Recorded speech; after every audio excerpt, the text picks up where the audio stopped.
Good morning. Recognizing a quorum of commissioners, I call the July 29th, 2025 meeting of the Cannabis Control Commission to order. This meeting is being held remote pursuant to Chapter 2, the Acts of 2025, and is being recorded. Commissioners Concepcion, Roy, and myself are all participating in today's meeting. All votes taken today will be by roll call. I know we have a short agenda on paper, but we have a lot of discussion to continue with as we review our social consumption draft regulations and other regulatory matters. I will ask that commissioners and/or members of our team wishing to comment or ask questions during any part of the meeting to raise their hand to be recognized. We'll move on to commission discussion and votes. Again, discussion and review of draft regulations and policy questions. Revisions to 935 CMR 500 and 935 CMR 501 regarding social consumption. I know when we left off yesterday, we were currently going through, I had gone through a number of issues, topics that I had related to 935 CMR 141, which are the additional operating requirements for social consumption establishment. I want to pick up our discussion there.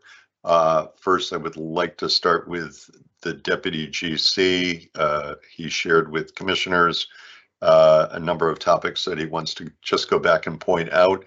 And then I will certainly want to turn it over to my colleagues with respect to this important section on any thoughts, edits, or questions that they might have about the current draft. So with that, I will hand it over to our Deputy General Counsel, Mike Baker. Thank you very much, Mr. Acting Chair. And as he just mentioned, there was a couple of different items that I wanted to review with you all while everyone was at the table. I think that if we can work through these today, it will make a better overall regulatory package. And so I wanted to focus our attention right now on 500 141 2B. What I noticed in our discussions, not at yesterday's conversation, but a couple of sessions ago, was that there was a bit of conflation in the labeling requirements and consumer education. Granted, there is an obvious overlap with information that we're trying to provide consumers at the point of sale, but I'd really like to tease out both issues with you right now. And like I said, it comes up in 141 2B and then also 141 4A2. So again, I had sent out an email last night kind of highlighting these two sections and just hoping to open it up to everybody to get perspective on ways we could potentially amend this to streamline the requirements, to have a better understanding of, again, the consumer education piece. Wanted to point out that the consumer ed piece, as it's written right now, would be written by the commission and approved by the commission and given to licensees to provide at point of sale.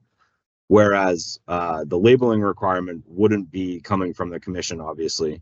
And so there's two additional requirements for labeling for social consumption establishments that are not found in retail. So again, just wanted to highlight that and open it up to you all to get some additional perspective before we try to finalize. Thank you. Deputy GC, remind us what page we're starting on for. I think we're on page 98.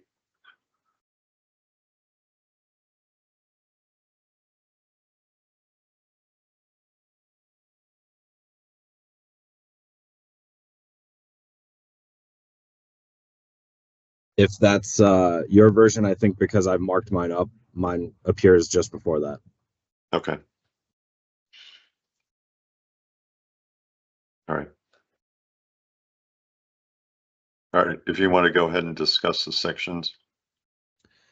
Sure. So if you're looking at 141, again, as I mentioned before, a public meeting, one does capture a number of different cross sites. So these establishments will have to comply with 105, 141, 110, and 140. Sorry, I went a bit out of order if you're reading along, but those are obviously very important for our licensees to comply with. Now, when we're getting down to 2, this is all the SOPs required, as I teased yesterday. There's going to be a lot of them. And one of them, 2B, if you go down, it says supplemental to the requirements of 935 CMR 500-146, procedures to ensure that all sales of marijuana and marijuana products under social consumption establishment license shall include a QR code, menu, label, or supplementary insert provided to the consumer with the following information. And then it gives essentially a more robust warning label than we have currently that speaks to kind of the length of time that something could be delayed as far as an edible MIP or beverage. And then also number 2 is projected amount of time for onset effects of marijuana and marijuana products and the projected duration of those effects. So that's obviously important because these consumers will be at our establishments consuming, and we want them to have an idea of how long that product will affect them overall, if that's understandable. So that is what we have right now. Again, that would be over and above what is required at retail in 146. But again, I really want to make sure that this is capturing the intent of the board, and also wanted to ensure that the directors and chief in enforcement are looking at this and getting an opportunity to opine on it before we send it off to the secretary.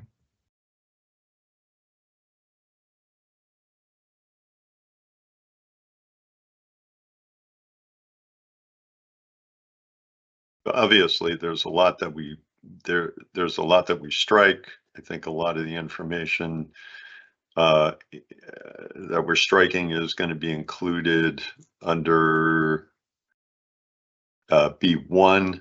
I know original language put the onus on the commission to assess and declare, projected amount of time for the onset.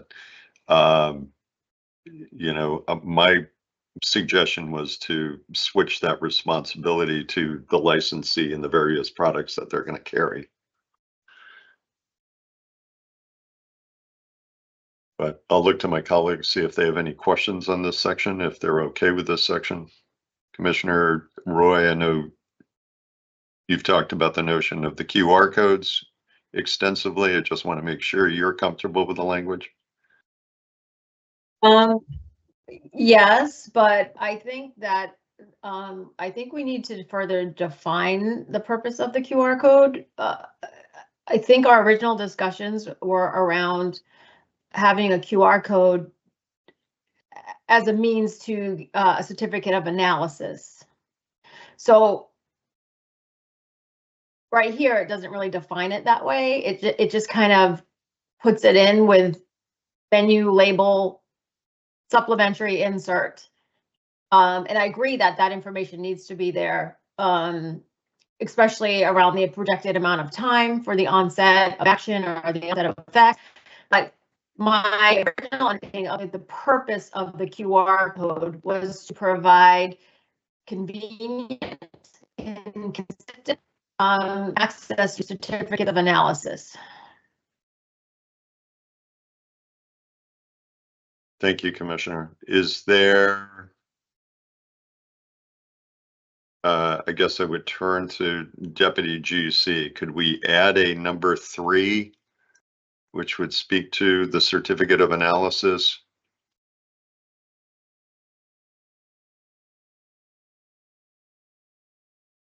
Yeah, if that's the direction that we're wanting to go in, I'll add it to the draft. Just looking for some language that you'd be comfortable with, Commissioner Roy.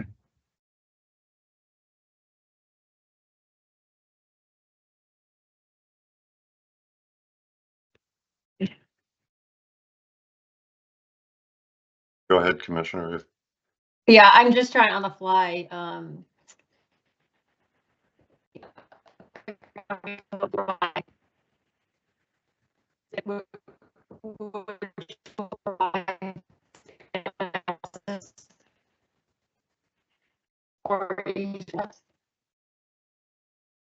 Commissioner, you're breaking up a little bit. I'm having.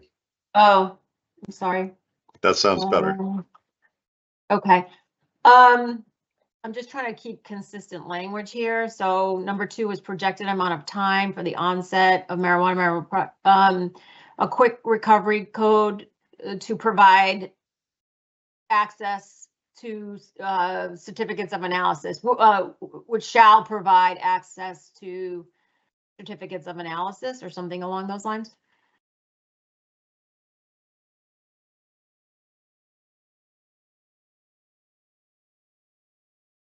Mr. Acting Chair. Go ahead, Mike. If the board feels comfortable with that, I can try to get some language off or on the side with Commissioner Roy and bring it back to the board for consensus. Yeah, I'm okay with that. I think what Commissioner Roy, what she just suggested might be sufficient. I think we're looking for the certificate of analysis information to be really connected to the QR code. Okay. As opposed to. Can you Yeah, just repeat I it think one more time, Commissioner Roy, and I'll capture it in the official draft. Okay, kind of on the fly here, DGC. A quick recovery code shall provide access to the certificate of analysis.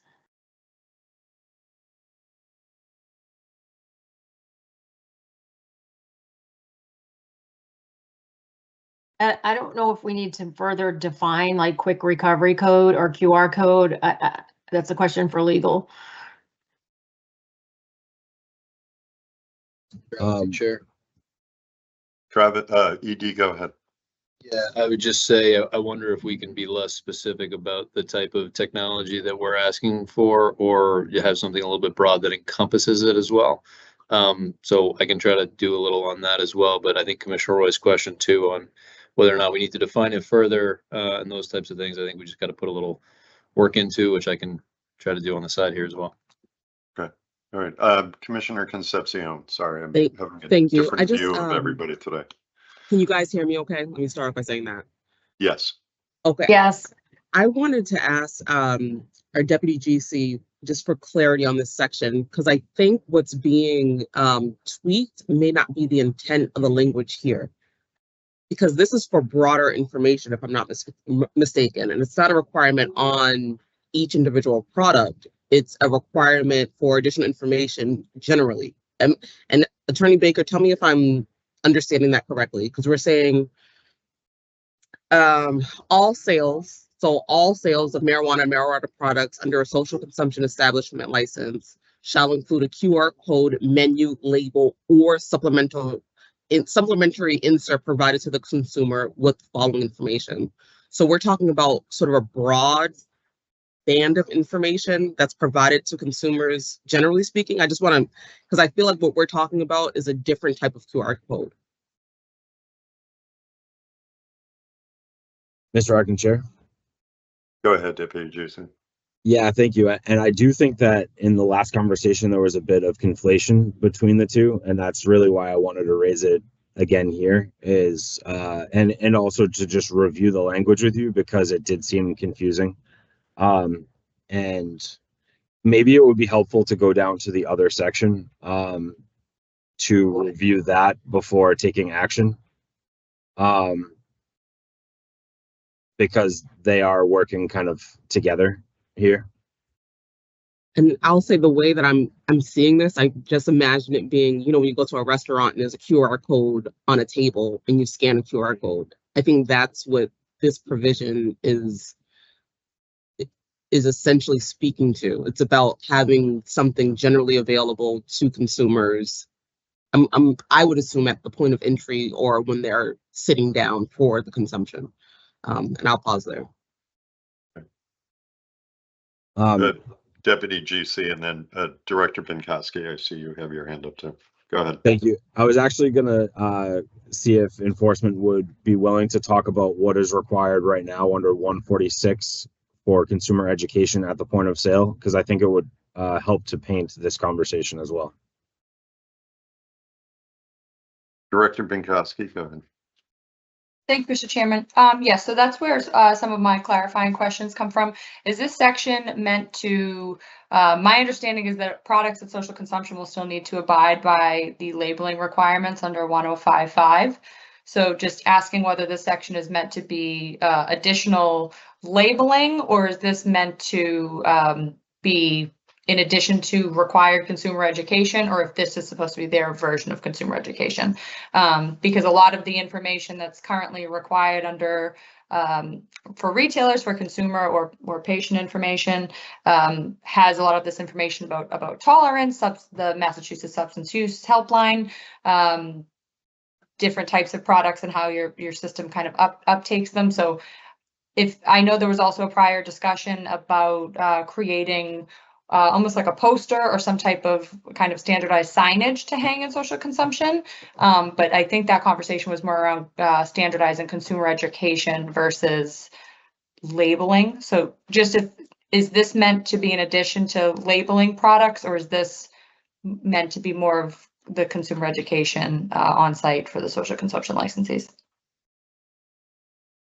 Thank you, Director. I mean, I look at it as additional requirements to the consumer education piece under 500-146. But obviously with it, and the reason you see some of the unique requirements to that, right? Some of it is helping people understand that what they're going to be consuming on site, what, you know, onset timeline might look like, what it's based off of, you know, a delay and maybe, you know, feeling the effects of edibles or marijuana infused products or beverages. So it's taking for me, what's under 146 and consumer education and providing a little bit more to the consumer, just because, you know, consumer, and I think to Commissioner Roy's point, having some information about, you know, the certificate of analysis. Obviously, we hope this is an opportunity for folks to, you know, learn a little bit more, especially new consumers to the market, learn a little bit more in this new setting or environment where they're going to be consuming, as opposed to just taking it home. Obviously, we want them to be careful when they're at home as well. But I think there was an interest in the additional requirements. For me, it's more under the consumer education, I think, to answer your question, than the labeling requirements. Thank you.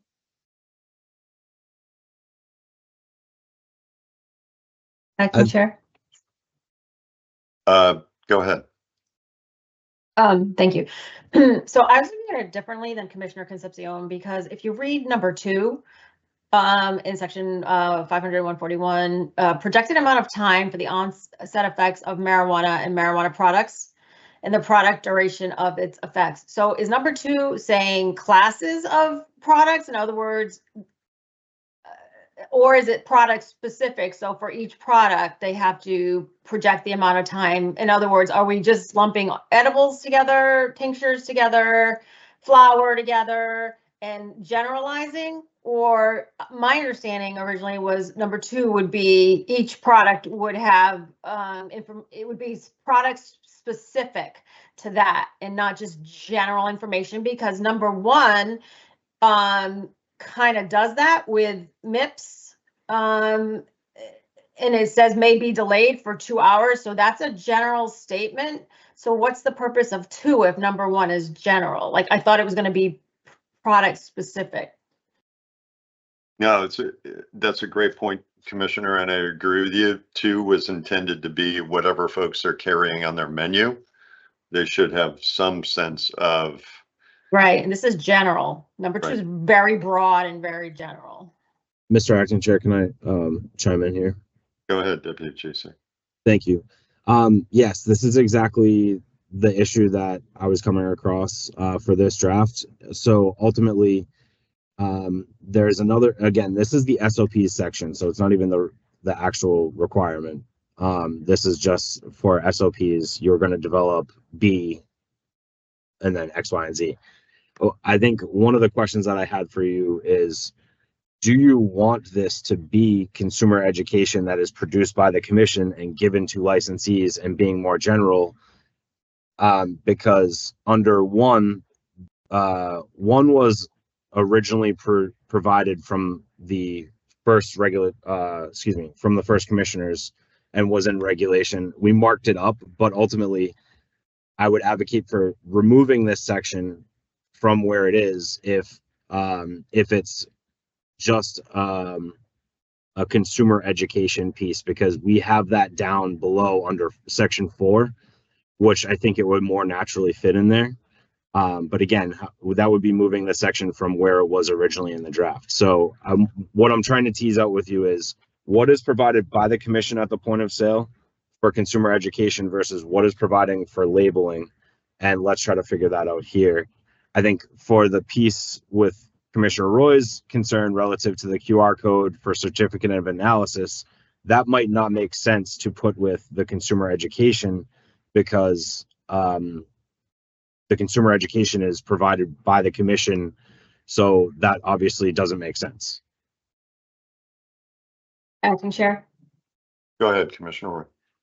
Yeah, I agree with you, DGC. Maybe QR codes need to be in another section, but my understanding of this section we're on, it's supplemental requirements placed upon this type of license type, in addition to 140. This was my understanding, because of the unique nature of this license with consumption, that additional information is required. So not in lieu of, but in addition to. And I think both can exist. Like we talked about creating a standardized consumer education form, which can exist for all of our retail, but this is in addition to, and it says it right in the title, supplemental to the requirements of 146. So that was my understanding, because of the unique nature of this license type, things like onset of actions, separately in another section, perhaps certificates analysis. But as we all know, different products, how the body reacts to them varies. And an edible could take over an hour, where flower, is pretty rapid. So because of the unique nature, it was my understanding that this was in addition to, not in lieu of. So I don't know if I'm the only one that feels that way, but that was my understanding. No, Commissioner, I think you're right on point. What this was meant to be, I mean, obviously you walk into a retail establishment now, commission issued consumer information is available. What we're hoping to get done in this point, I think the DGC raises a good point of, this is information that we want the licensee to share about the individual products that they are making available for sale and consumption. This is not information that we can provide as to, projected amount of, projected time for onset based on the products that they're carrying. That's not a position I want to be in. I want the licensee to carry that responsibility and probably have more accurate information than we could provide. Deputy GC, go ahead. Thank you. To try to resolve this quickly, I think what I could do is under B, let's change it from 146, which is the consumer education requirements, to the requirements for labeling, and then pull the warning label down into the consumer education piece. If you think that makes sense. Again, just trying to think about where we can pull down into 141.4, the consumer education. So I'm just trying to tease out what you would want to move down there, as opposed to leaving here. And I would advocate leaving this as labeling. And so I would, again, want to strike that supplemental to the requirements of 935 CMR 500 140, and just pull everything for consumer education down there. Down to section 4, which is talking about social consumption establishment sales. Yes, it's contained within the email that I sent. It's the next section there. So you can read the language if you pull it up.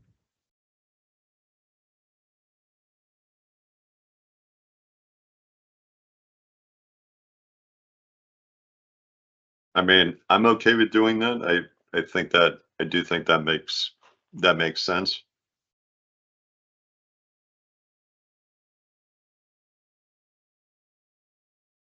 I agree.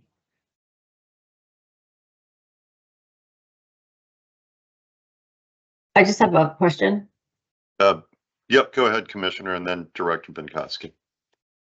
So will we still be requiring licensees to go product specific as far as onset of action and or are we going to keep this generalized product type?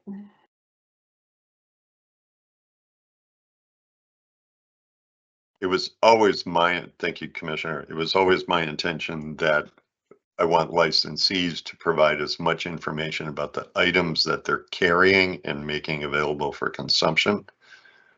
So that is where, access to certificate of analysis information might be helpful. Is where estimated times of onset is provided by the licensee would be helpful. But based on the many individual products that they're going to carry. So should we nuance, I'm sorry, may I, Acting Chair? Go ahead. Should we nuance the language in number 2 then?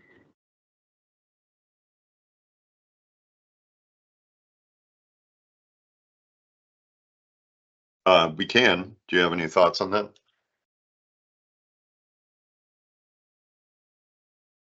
I would add something at language at the end for each specific product offered by social consumption licensee, or I just think we need some language at the end.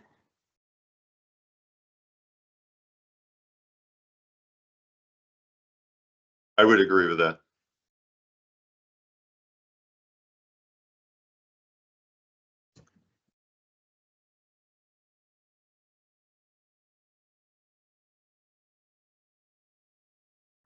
I would even suggest we're going to move 2 down, but projected amount of time for the onset effects of marijuana and marijuana products offered for sale by the licensee and the projected duration of the effects.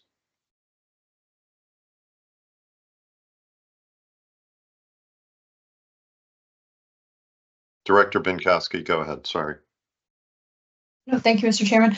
I'd also like to flag that if this is information that the social consumption licensees are required to provide, that also puts additional requirements on the manufacturing or growing licensees, so the cultivating or manufacturing licensees. So similarly, when vaporizer products were added into our regulations under 130, for example, there's language, I think it's 134, where the manufacturer is required to provide information for that insert or provide that information to the retailer.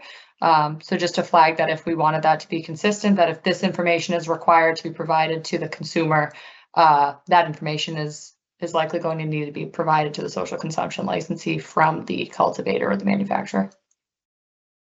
Do you know where that is under 134? Yes, so under 130 subsection 4, it has language, it has language saying that the product manufacturer shall retain all records related to kind of how they make the device. But then 4B?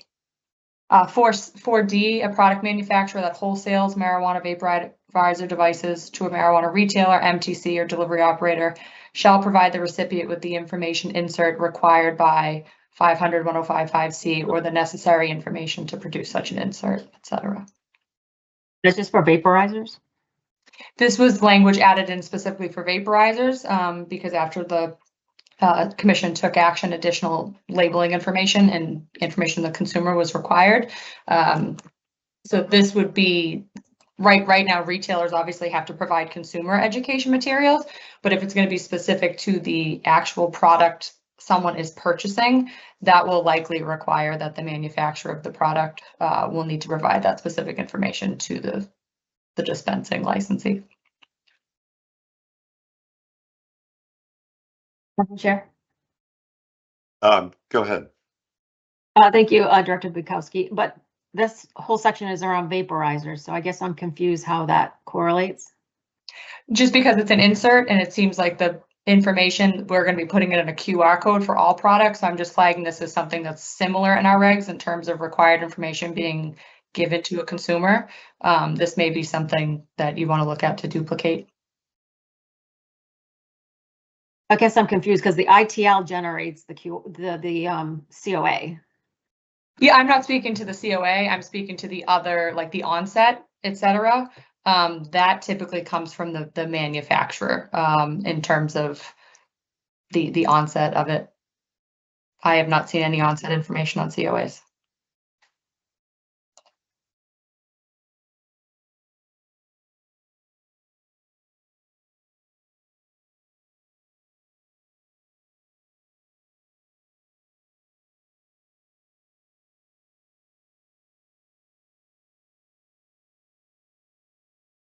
Sorry, I'm just reading that section. Thank you for bringing it to our attention, Director.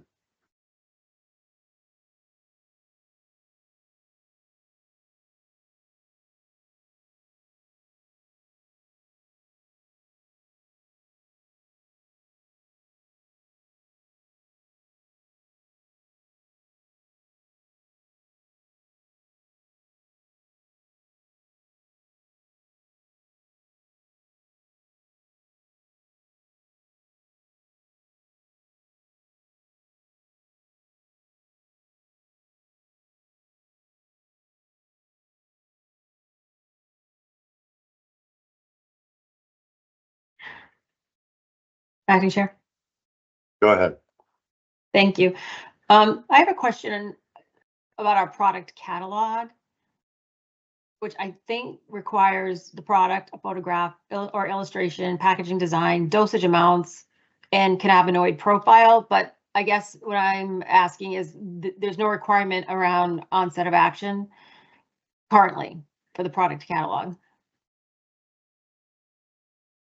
Whoever wants to take that. The product catalog specifications would be under 130 subsection 6, I believe. Yes, product database, yep. So it's product type, brand name, direct and indirect ingredients, serving size, potency, photographs, and then they shall provide the information required.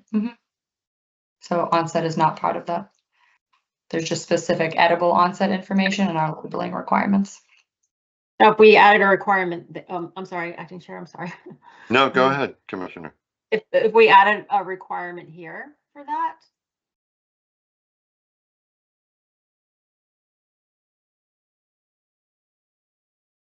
would that be helpful?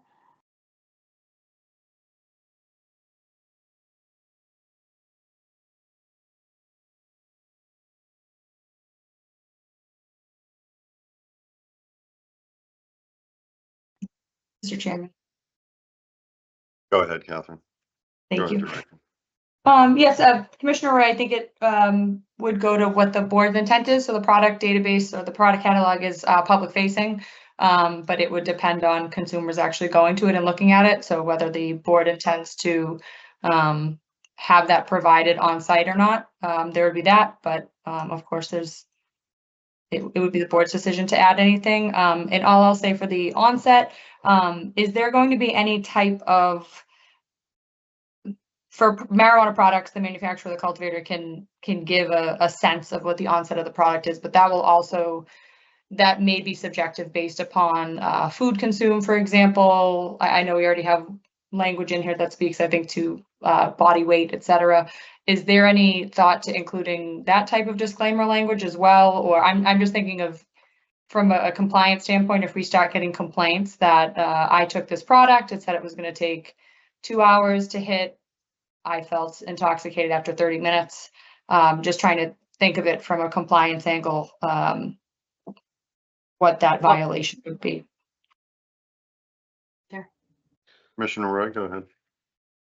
Aren't we subjecting ourselves to the same thing? Only we're taking general product classes, MIPs. We're asking for this information now, but we're lumping all the products in categories. So we are opening ourselves up to this. we're requiring this. I guess what I'm asking is, do we just say generally, so we're lumping all edibles together as opposed to specifically saying a certain type of edible? So we are providing this information. It's just more general on classes of products. So, and obviously there could be a disclaimer, each individual is different, or, this is an approximation. But I think we're asking for this.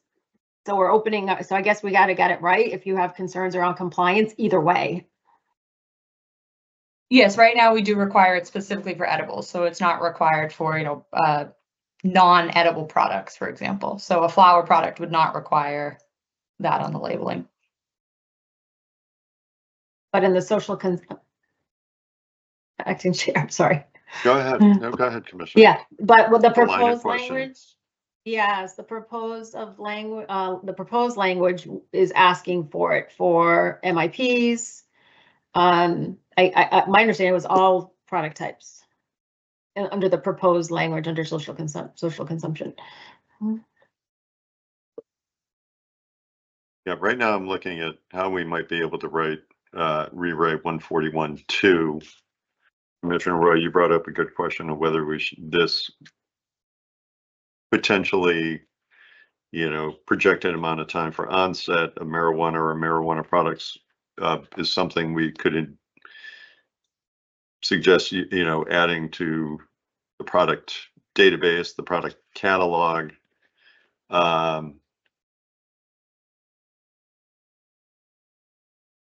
Deputy GC, if I'm looking back under 141.2B, again, there was original language in there about the edibles. We added marijuana infused products or for beverages. Obviously, we're talking now about taking all that information and moving it down further into another section.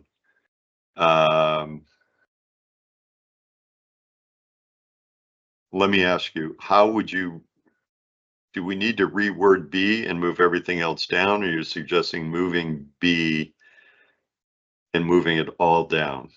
Yeah, I would suggest there's a couple different amendments in B that I'd want to make. So I think B1 should be moved down and kept general as language provided from the commission to consumers to put out there as a warning. And so I would also do maybe strike the citation on the first line, supplemental to the requirements of 146, because I think that that's actually getting at something different than we want to get at in this specific B section. So I would probably try to pull the reference of 146 down below into 141.4A. And enforcement counsel and I were talking on the side and thought that you could potentially do instead of edibles, MIPs, or beverages, if you just said infused marijuana products, that would probably cover all three of those classes. Okay, I'm okay with that. I'm okay with that correction. And that way we could make it a little bit easier for folks to put out there, as they wouldn't have to change it up per product they're selling. They could have the same language for all three. And then also, to Catherine's point, we could say something like maybe delayed up to 2 hours. And I think that would be adequate in us providing notice to consumers that there might be a delay. So plan accordingly. I'm okay with that language change as well. And when you say added into it, I think this was what Director Binkowski raised, depending on several factors, including potency, method of consumption, amount consumed.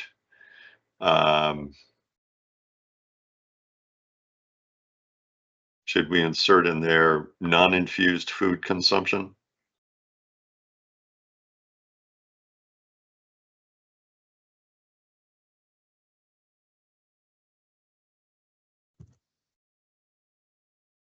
for overall non-infused food consumption.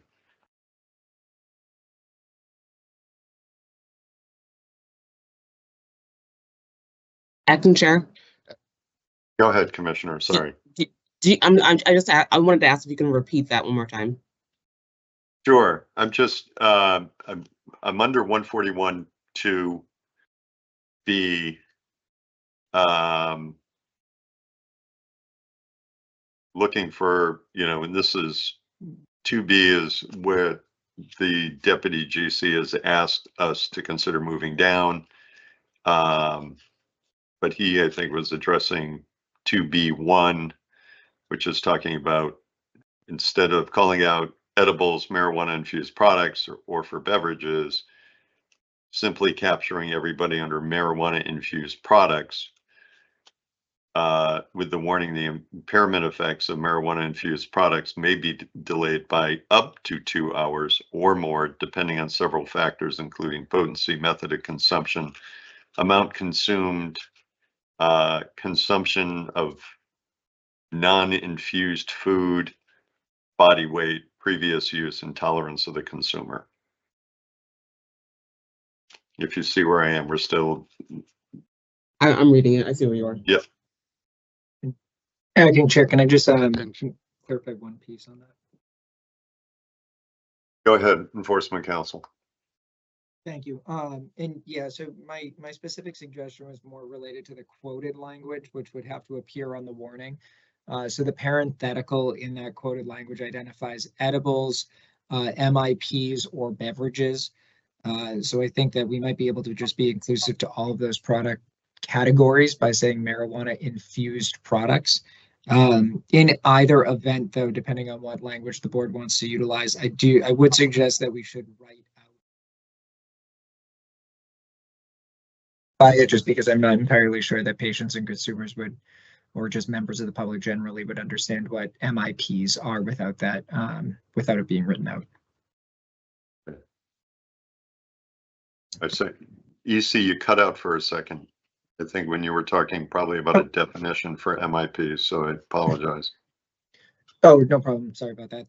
So I was just explaining that I think if the board wants to continue to use the language that is in the draft right now, I would just suggest writing out the full term for MIPs, just so that consumers would actually understand what or know what MIPs stand for. Fair enough. No, good point.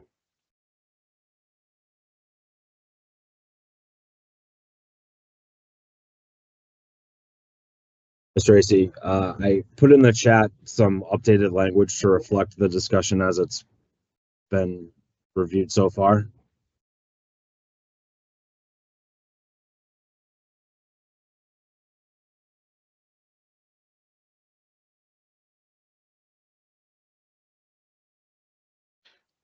And again, I think the suggestion would be to pull this down to section 4 below.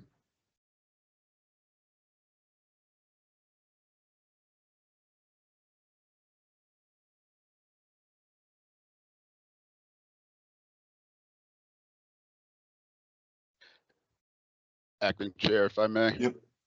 Sure, go ahead, Director Enos. No, thank you. Just commenting on DGC's language in the chat.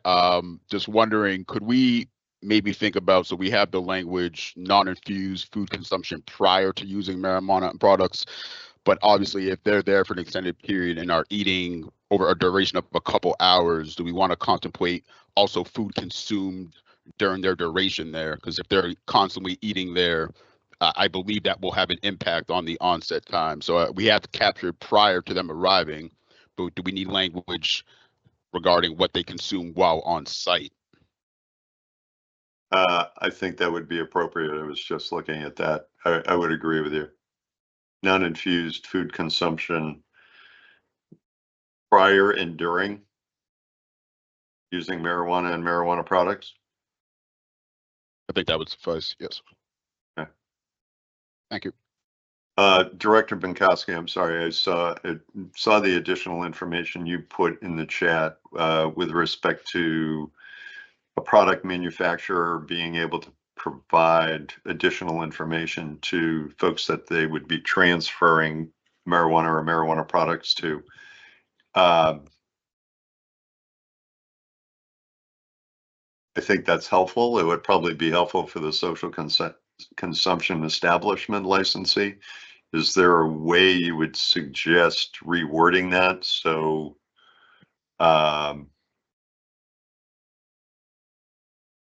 it would cover all product manufacturers in marijuana products?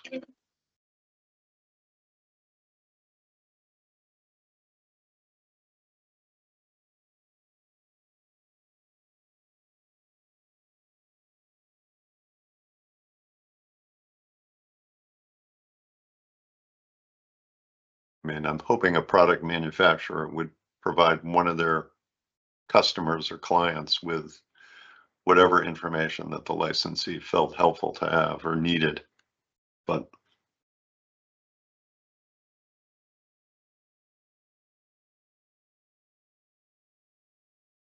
Acting Chair. go ahead, Commissioner Roy, sorry. I think there's another thing we should add in this. We talked about the possible scenario where I use the Tanglewood, where people are going to concert, consuming wine, then maybe we'll meander over to a social consumption event. So your body will absorb THC more quickly when there's alcohol in your blood, can increase the risk of experiencing uncomfortable side effects. So I don't know if we need to add alcohol consumption, because we even have licensees talking about having one floor with alcohol, another floor with cannabis. So these are adults and they could go from one floor to the other. So I don't know if we should put anything about alcohol consumption in there. I think it would be appropriate. Obviously, it's prior alcohol use, if that's what you're suggesting. Do you have some terminology that we could add to that last version? I would just put that's on the chat? alcohol consumption. I would just leave it as alcohol consumption. Okay. Director Binkowski, turn your camera on. I'm just calling on you if you had anything you wanted to add.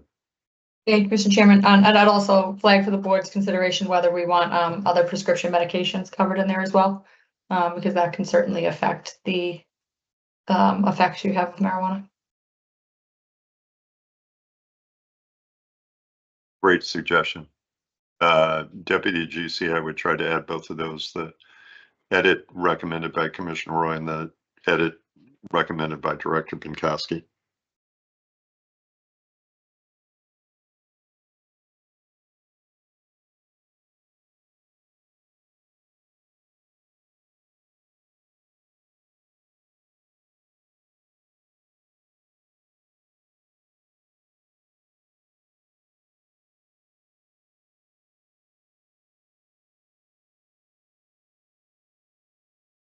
Mr. Tracy.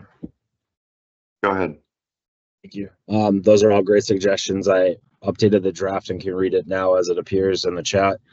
It says, for edibles, marijuana infused products, or for beverages, the warning: the impairment effects of marijuana infused products may be delayed up to 2 hours or more, depending upon several factors, including potency, method of consumption, amount consumed, alcohol consumption, non-infused food consumption prior to and during the use of marijuana or marijuana products, and the body weight, previous use, prescription medication used, and tolerance of the consumer. Acting Chair. Yeah, I think go ahead, Commissioner Roy. So I think we need to add another qualifier, because it's not only the delay of, it's the impact itself, because this only speaks to it's going to delay it, but that's not necessarily true. It also can have an impact on how the body processes it. So I think we just need to add another, because this only speaks to it could be delayed but that's not necessarily true. That's a good point. I think the perhaps the purpose of this was, and again, some of this is original language.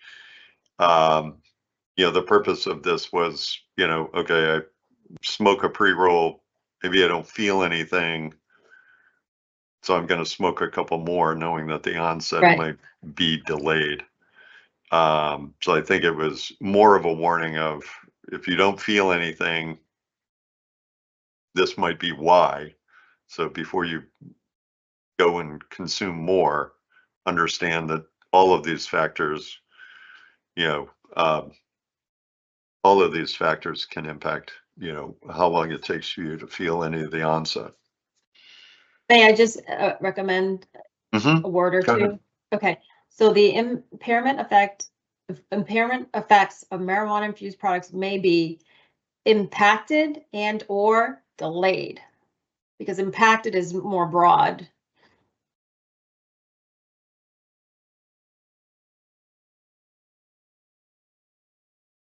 I'm okay with including that.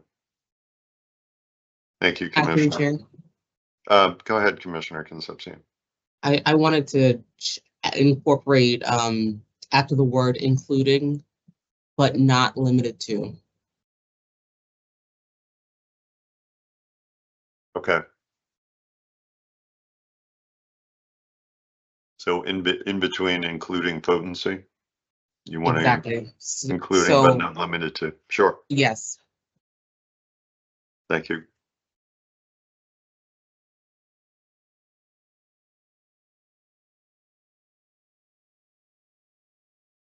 That's a good add. Thank you, Mhm. Commissioner. All right, I have offered what I have updated in the draft in the chat.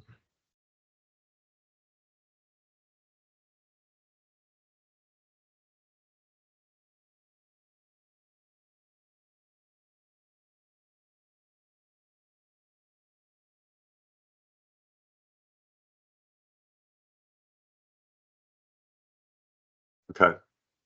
Looks good to me. Commissioners?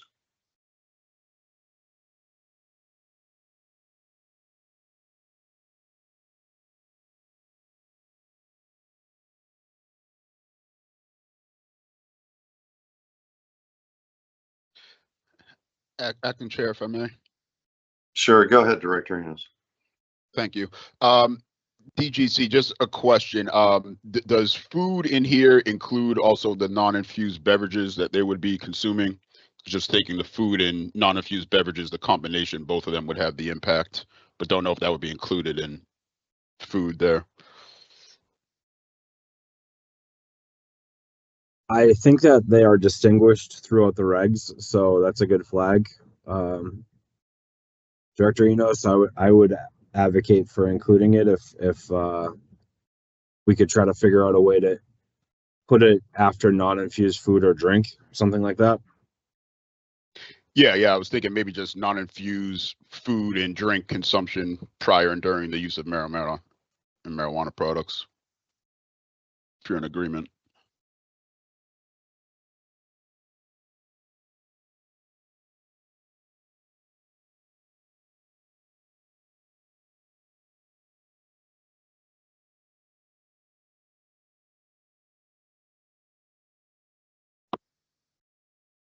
Acting Chair. Go ahead, Commissioner Ray. Yeah, I'm just wondering if we should put and/or, because I'm reading impacted and delayed as conjunctive simultaneously happening, where they could happen separately. Something could not be delayed but impacted. So it just sounds like they're conjunctive, and that's a simultaneous reaction.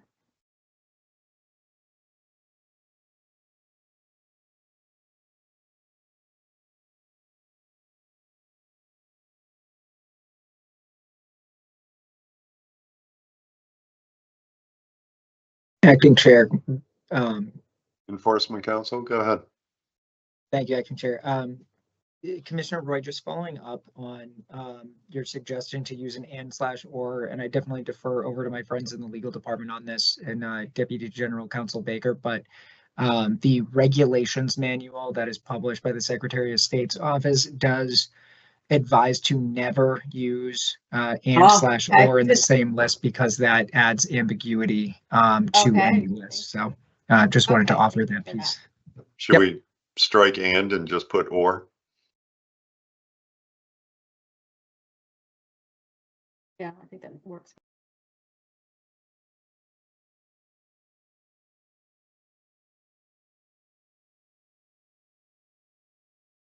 I agree.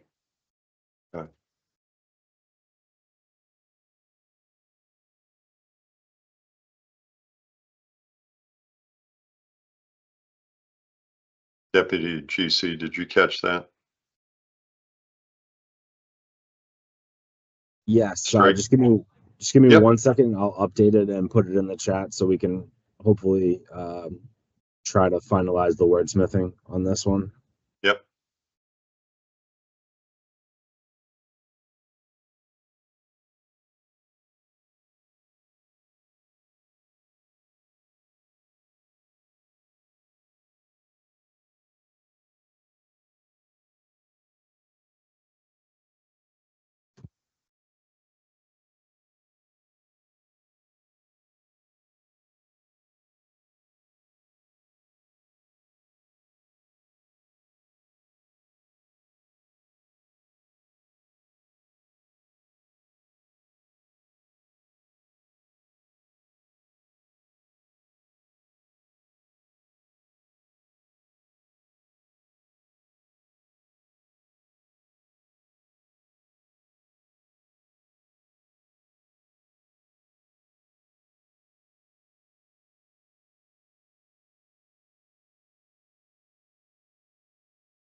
Mr. Acting Chair.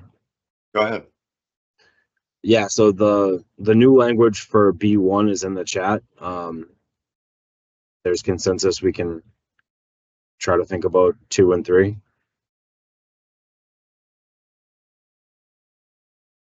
Also, just to remind everyone, I'm going to attempt to move that warning label language that we're amending right now down to 4. And I'm also planning on striking the site to 146 at the top because it's more appropriate, I think, for labeling to be cited there.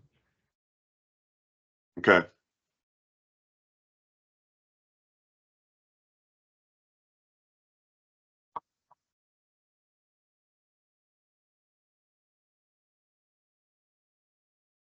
All right, Deputy GC, I imagine you need a little bit of time to do some editing if you're going to move some of this stuff down.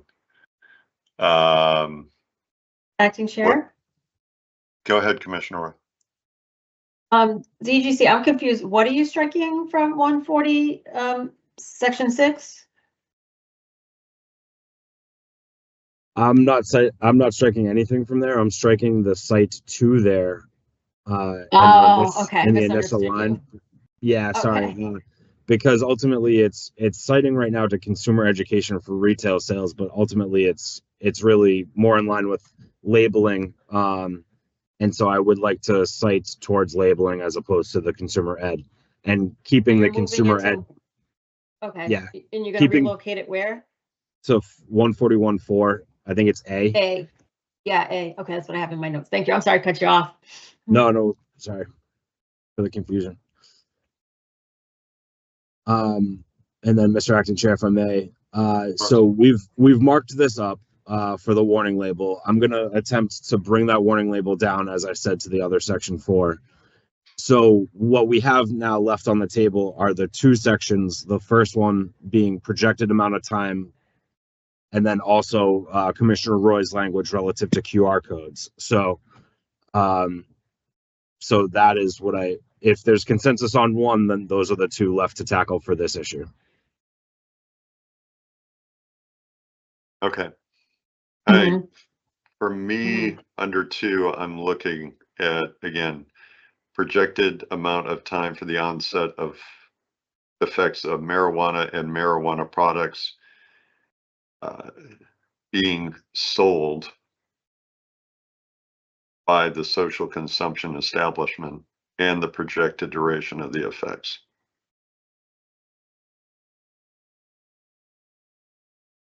I guess the question might be, do we want estimated instead of projected?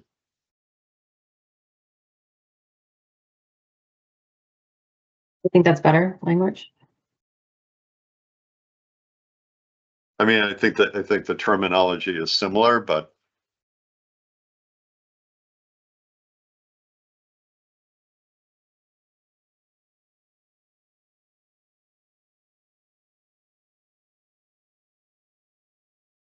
my other amendment would be to make it specific to the products that the individual social consumption establishments are carrying.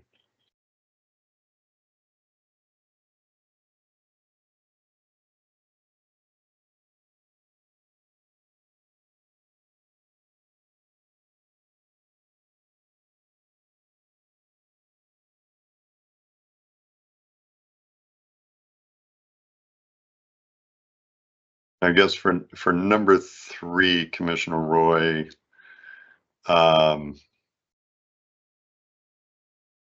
instead of getting specific as to the use of the QR code, even though that might be the most user-friendly technology available to us today, is there a way you'd want to word?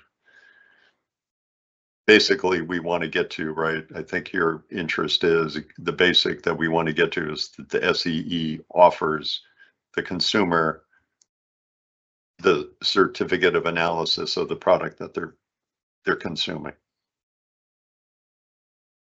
No, I really wanted the QR codes because Metric Retail ID and all of our licensees use the same seed to sale tracking system, which now offers this option to all of our licensees. So it's readily available to them through the mandated seed to sale system that we use. So Sure. my intention was to utilize our platform to its fullest potential to provide information to consumers and patients based on what we have available, the means we have available, and the QR code is generated through the Metric Retail ID now. Okay. No, fair enough. Fair enough. Mr. Acting Chair, Go ahead, ED. Sorry. I just think as well, if we're going to be specific somewhere, these technologies change over time. And if the QR code is ultimately replaced by something else, just having a broader term, even if we list QR code, but we also list a broader term to allow for some flexibility. It seems like machine readable code is what the QR code sits under as a terminology. Also, automatic identification is another term that's used that the QR code technology sits within. So perhaps, we could work with Paul on something like that, the CTIO on something like the language to put in. If QR codes go the way of the BlackBerry, I would like to be able to, have some ability for the market to adapt. What happened to the BlackBerry? Just kidding. Commissioner Roy, do you have any thoughts?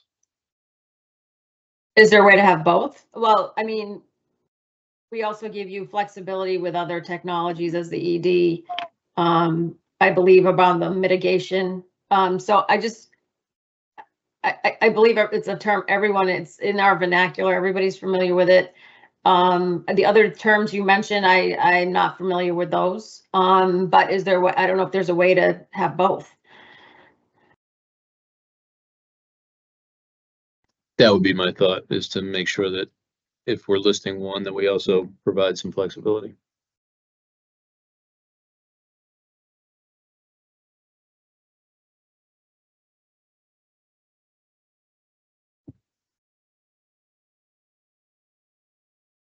Commissioner, I think we could reference a QR code and then maybe build in some language. Because as you pointed out, the QR code is available right now through the metric. Retail ID. Yeah. Mr. AC, Go ahead, Deputy GC. thank you. Great point, Mr. ED. Maybe we could do an or here of QR code or other machine readable code technology, and I can put the updated. This would be 3 right now, but again, if we're eliminating 1, which is the warning label, pulling that down, then we would have this be the new number 2 here, E2. So if you just give me 1 second, I'll try to split the baby, and we could and we could put it in the draft. Excuse me, I'll put it in the chat. Thank you. Thank you.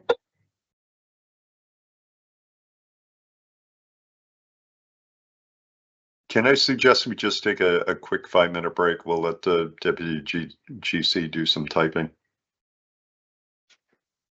Sounds good. All right, we'll take a 5-minute break. We'll come back at close to 11:17.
Welcome back, Deputy GC.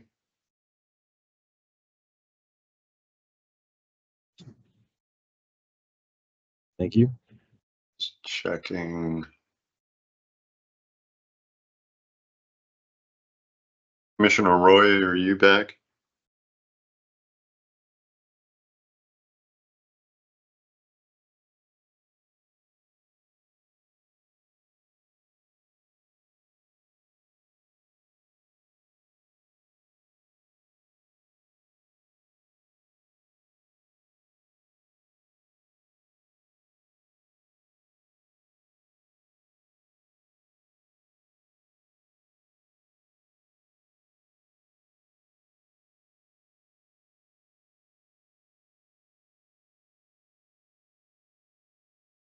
Commissioner Concepcion, are you back? I am back. So, acting chair, I just want Of to, course. can Go you ahead. see me? Or is it still hard to see who's on and who's off? It's a little challenging. There you are. Okay, I will speak up if I have a question then, just in Yeah, case please you can do. wait. And I invite any of the team members just because I can only see so many people that we could call upon or that, would want to present. And I only can see 5 or 6 folks at a time. So feel free to just yell out to get my attention, Commissioner. That's fine. Sounds good. Commissioner Roy, are you back with us?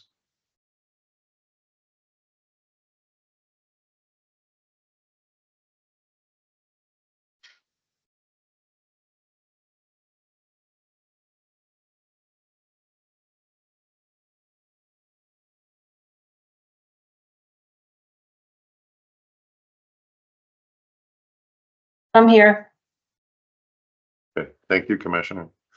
Thank you. No worries. The Deputy GC put some language in the chat with respect to what would be a new number 3, a QR code or other machine readable code technology that shall provide access to the certificate of analysis for all sales at a social consumption establishment. I think we want to drop the word products in there somehow. Are all products available for sale at a social consumption establishment? All product sales. All Go ahead, marijuana Deputy and GC. marijuana products sales. All sales of marijuana and marijuana products. Commissioner Roy, how does that read for you then? I like that. Thank you so much. All right, so I'm going to update the language in the chat. I'll reread it again. Products. Sure. And then also just flagging that if to account for the ED's consideration there with the machine language, anytime that QR codes, I could just kind of use it as a term of our QR code or other machine readable code technology, if that's okay, Commissioner Roy, to just keep it consistent. I think so, because into the ED's point where, the technology might evolve, this, will evolve with the times. And also the QR code is specific for the metric feature, which might change, is subject to change if the vendor changes. So that's another consideration. Director Binkowski, go ahead.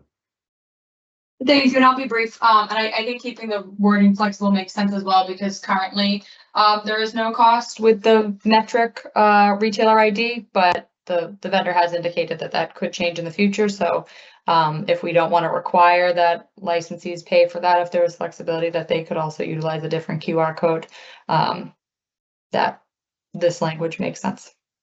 Okay. Thank you for that.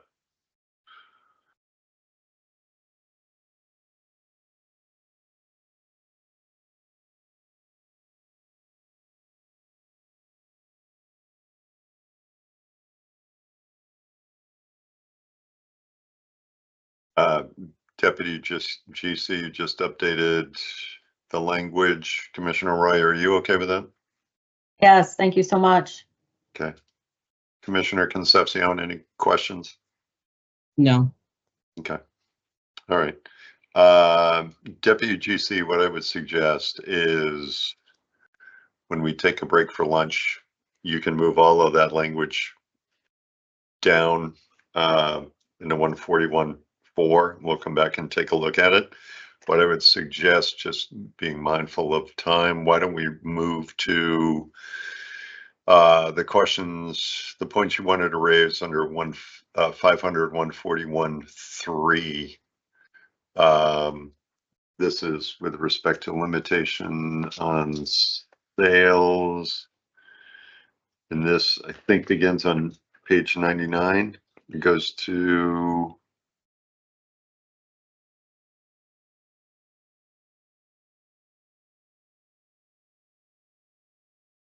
Yeah, thank you, Mr. Go Acting ahead. Chair.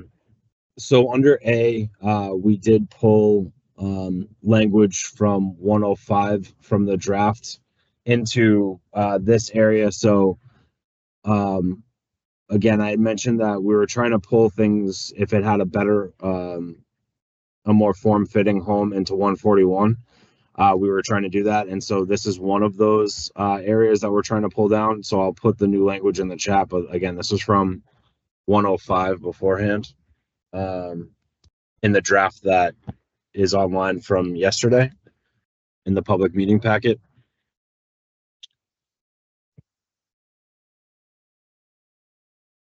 And then also just wanted to kind of talk amongst enforcement directors and the chief about the language with 10 milligrams. Obviously that's the statutory allowance, but most of our edibles sold are not 10 for a serving size for milligrams. So I think that can read consistently, but I would love to get a second check on that from my colleagues. Director Binkowski, go ahead. Thank you, and thank you, Attorney Baker. I'm trying to find the language right now. I believe 500 130 states that manufacturers cannot produce edibles that are higher than 5 milligrams per serving. I found it. So that would need to be remedied there. And just in terms of compliance, obviously this is going to be a discrepancy between what retailers are able to do in social consumption. And I know there's statutory language as well that I would defer to Attorney Gooden, but I think it limits it to 10. But is this something that's going to be updated in the retailer sections as well, or this is specific for social consumption? Enforcement Council, did you want to chime in?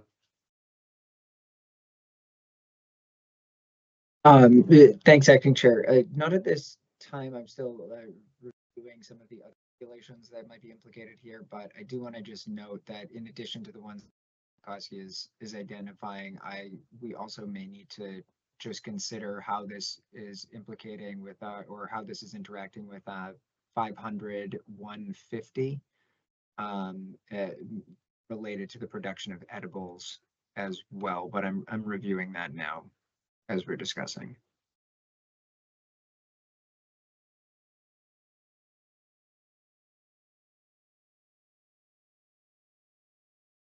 So again, Mr. Acting Chair, just flagging that the statutory limit for a serving size is 10 milligrams. We've reduced that on the regulatory side down to, I think, 5.5 for a difference. I'm not saying it correctly, but ultimately it should be a serving size of 5 milligrams, but there's a little bit of flexibility. Is a variance, yeah. For the variance, thank you. So I guess it's again up to the board's discretion on where you want to land for this, and if you want to differentiate the amount offered at retail versus what's offered at social consumption establishments. I think to try to fix this language, the easiest thing you could do right now is just do 5 milligrams and keep them consistent. But obviously you can go above that, and then also down below, we do speak towards the amount in a beverage allowed at one time, similar, and we'll get down there under C, but similar to the restrictions of alcohol. You can only have 2 drinks per customer at a time. So we could fix that too if the board agrees, but just wanted to offer that perspective and see where the board landed with this provision so that we can review and amend if needed. Acting Chair, could I ask just one clarifying question? Go ahead. Discussing this. Thank you. So DGC Baker, I know the language that you put into the chat over here, you're drawing attention to, and looking at the document that you circulated previously too. So this language beginning with notwithstanding 935 CMR 500 1056E, that appears to be kind of half of the subsection. Is that correct?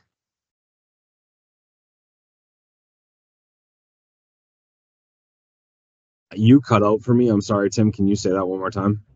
Sorry, I think that might just be where I'm at in the office.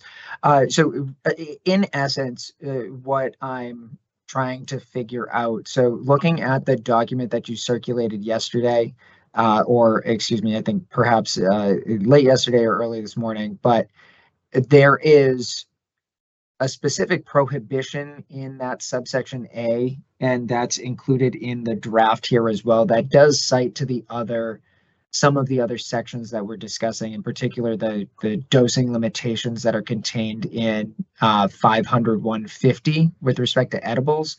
And then it seems like we're also now considering a second sentence that creates an allowance for social consumption establishments to offer serving sizes of up to 10 milligrams. Am I reading that correctly, or are we considering something separate at this point?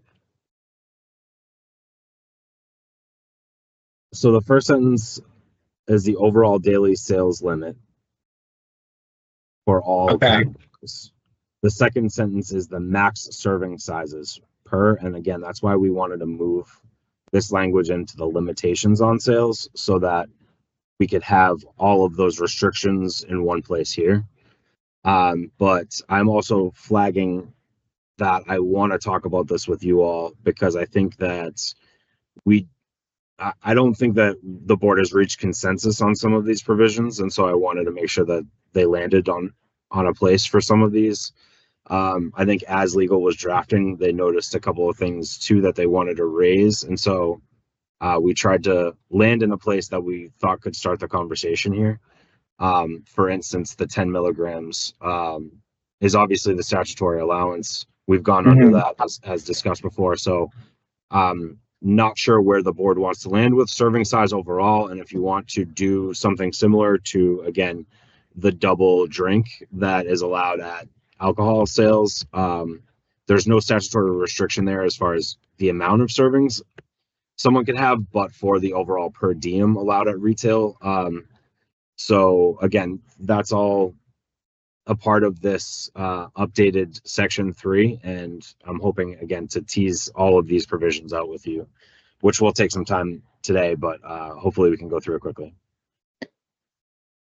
Thank you, that is helpful. And also just one thing to note as well, they would be subject to the daily sales as well, I suppose. So I guess there is, to that extent, a limitation on the overall amount of product that somebody would be able to purchase in a given day. Yeah, exactly. And I think that the citations that we have capture that, the 935s that we cite there in the first sentence should be all the daily limits that we found. So, and if that's not captured in that first sentence, I would definitely want to add any other amendments to ensure that all daily limits are captured, but I'm pretty sure that that's the case. Sure. And just one thing to note as well, in the 150 cross citation, so 150. EC, we're having a problem hearing you. You're getting awfully quiet. Sorry, Acting Chair, I'll try to. So I just wanted to point out that the references to 150 A and B, 935 CMR 500 154A and B. Those are dosing limitations, and they specify that a marijuana product manufacturer may not prepare, a marijuana retailer may not deliver, sell, or otherwise distribute edibles with certain potency limitations, including that 10% variance. And so for 4A, it identifies that a single serving of an edible is 5.5 milligrams of active THC. And for B, it identifies a single pack of edibles cannot contain more than 20 servings or 110 milligrams of active THC. So I'm just not entirely sure that the language here is effective for what we're looking at, or there seems to be it seems to just contradict on itself. So I just want to highlight that as we're having this discussion. 100% agree. And again, that's why I'm trying to tease this out with everyone at the table. So Acting Chair. Go ahead, Commissioner Roy. Yeah, I guess for me personally, I have a number of concerns. Even though statute says they can go up to 10 milligrams, but this has a domino ripple effect throughout our, as EC just pointed out, throughout our regulations. Obviously, there's concerns about overconsumption for me personally. And what if, in supply chain issues, I also have, so if product manufacturers are making these, and right now they're making them for retailers and they're prescribed to 5.5 milligrams, do they have to create now a separate supply chain for social consumption sites? Because now we're raising the ceiling or the floor for them. So that could be cost prohibitive. And what would prevent someone from purchasing 2 gummies? Like if we keep it at the 5 milligrams, the 5.5.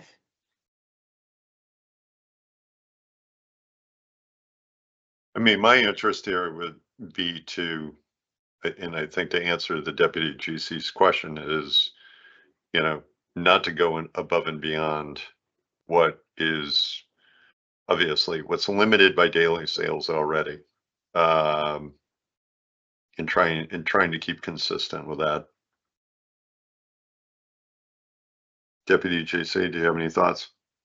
yeah, so I think again, I offered the 10 milligrams here as a starting point to talk about it because that is again what is allowed under the statute, but we've reduced that on the regulatory side. So going back to my initial comment, I think that if we could just mark this up to be 5 milligrams, that solves most of the conflicting issues I think that are being cited right now. And I'm happy to make that amendment if the board is in consensus on it and agrees with the language offered. I would be okay with that. Obviously, again, as I've said before, this is a draft. We're going to get feedback from the industry on this. But I'd be comfortable with leaving it at the current limitations that we have. Commissioner Roy, I agree. Your thoughts? I agree, Chair. I agree, Chair. Commissioner Concepcion, any thoughts on this? I wonder, thank you, Acting Chair. I wanted to ask Deputy Counsel and maybe the members of the working group that are here, if you could just provide more about the thinking for this as it relates to any sort of financial impact it may have on the social consumption licensees. Thank you for the question. I think it's a really good one. We've talked about how focused we've been on public health and public safety throughout the drafting of this document, and Commissioner Stebbins and Camargo had met with so many stakeholders in those areas. And one of the things that we have to balance that with is also practicality of putting forward a license that, is worth the return on investment.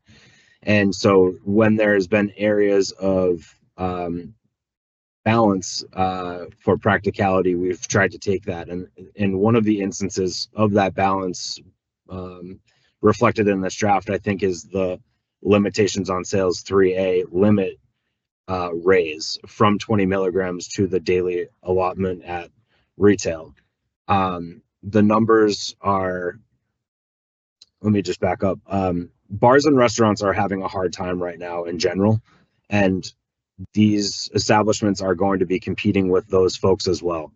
I know from my experience in working as a server, bouncer, and all that stuff that ultimately you have trouble getting folks in the door on Mondays, Tuesdays, and Wednesdays, no matter who you are. So if we were to limit, so there's the one thing, the per diem limit raising, and then also just the milligram raising in general would allow for more purchases at these establishments, which is obviously important for the likelihood of these establishments continuing.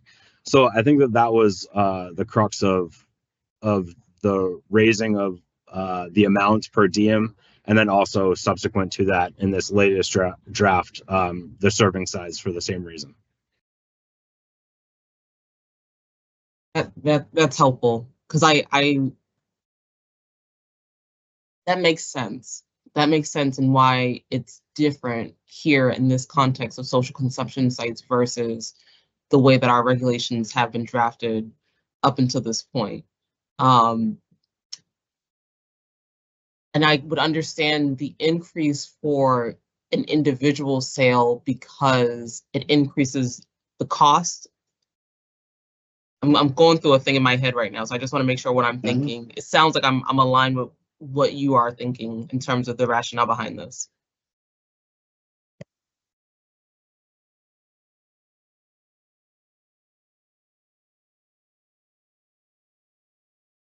Attorney Baker?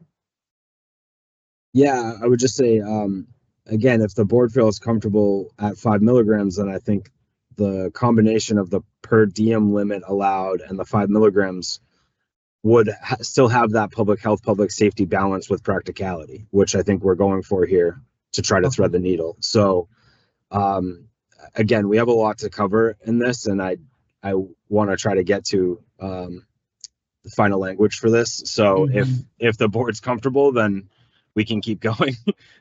And acting chair, Acting just chair. a follow-up question. Sorry, acting chair.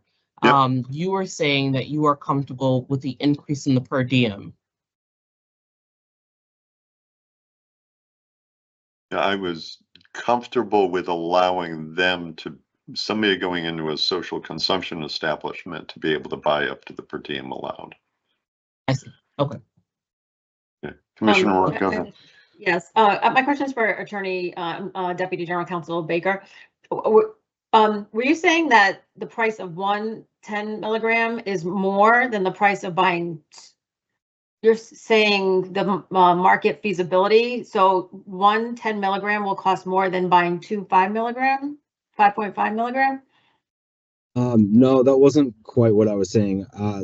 What my point was, and sorry if it was lost in saying it, but ultimately there was a two-pronged approach of increasing return on investment here for licensees, and also, again, balancing public health and public safety with that.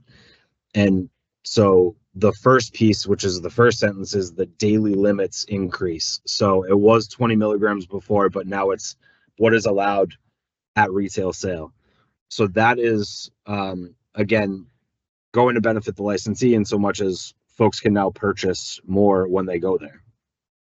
And then in addition to that, and maybe this doesn't have as big of an impact, but the serving size increase would also allow for likely more return on investment per customer because of, again, providing more product at the time of sale. Acting chair, if I guess that's confusing to me. Go ahead, Commissioner Rourke. And then ED. So Go ahead. I'll use the Fenway Park example. So different beers, maybe some have a higher alcohol content. And if I buy one, your argument is basically say if I buy that one beer with a higher alcohol content, Fenway Park's going to make more as opposed to me buying 2 beers at the lower alcohol content, which I don't think, that doesn't make sense to me. Obviously, we're not pricing these out ourselves, but ultimately, if I bought a whiskey drink, it would be more expensive than a beer. It might be double the amount, price wise. So I'm not exactly sure without seeing their menus, but that might be the case. ED, go ahead. I believe that was Director Enos. Oh, I'm sorry. Director Enos, go ahead. Oh, no, thank you, Acting Chair. Thank you, ED. Just one final comment on my end. Again, if we are exploring the potential of this increased allowance for social consumption, I just want to raise the potential concern that will this be seen by consumers as I know it's not a technical retailer, but again, if they're able to go and purchase and then theoretically take things home, will consumers identify these basically as a location I can go to buy products that are stronger than anything else I'll find on any other adult use marijuana retailers? I just wanted to point out again, if we're creating this distinction, if we're not making it unilateral across all license types, are we now basically saying social consumption establishments is the one place a consumer can go to buy a product that is stronger than anywhere else you'll find in the state on any other retailer? And I think from AC Stebbins' comments, it sounds like the board is entertaining keeping it as is, but that's just one comment I want to raise, that this will create that distinction between them and all of their licensees.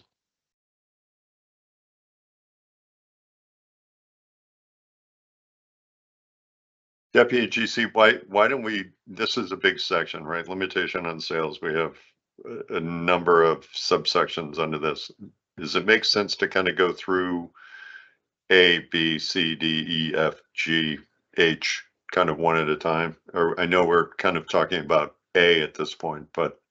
Yeah, I think so, because I think we're thinking about this in the beverage context, and this is obviously for all types of consumption. But again, it sounds like we might have made a mistake by putting in the draft 10 milligrams as opposed to 5. And if the board is comfortable with that amendment, then we can keep going. But I want to understand consensus.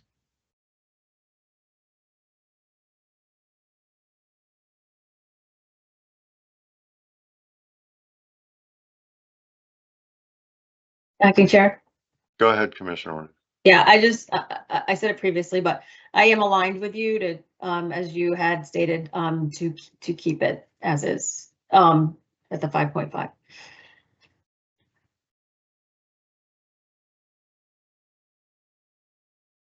I agree. Obviously, again, as I've noted before, we'll probably get some thoughts from the industry on this, but I'm comfortable leaving it at that for right now for draft purposes. All right, so I have the updated language for A in the chat, and if I can go down to B if there is consensus to move on.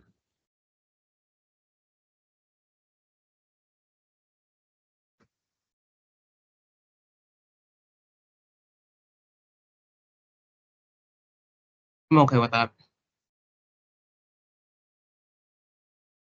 Thank you, Commissioner. Okay, I'm okay with it. Good. All right. All right, let's move on to the next one.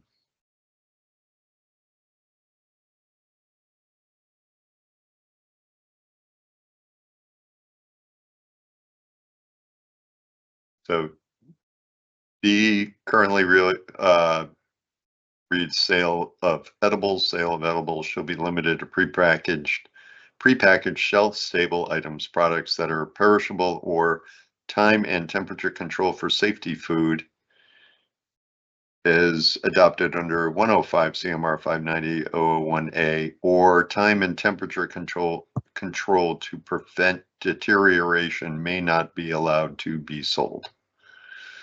Yeah, Mr. Acting Chair, if I may. So when we drafted this, ultimately, I think there was missing a consideration from the last discussion, which I want to remedy now. And the directive that I got from the board was for sale of edibles, you wanted to allow for anything that was sold at retail to also be allowed at the sale for consumption establishments. So that would get away from infused shelf-stable products, so that social consumption establishments like retailers can offer. We've used ice cream as an example, which is obviously temperature controlled and not shelf stable as it's defined. So I offered some new language in the chat to reflect the actual directive from the board from the last conversation, I think 2 meetings ago. And so that would replace 3B as it's listed, and I can read it as proposed. Go ahead. So sale of edibles shall be limited to a dosage and serving amount consistent with 935 CMR 500 105 6E and 935 CMR 500 154. Social consumption establishments may repackage edibles into single or multiple serving sizes for final sale to consumers.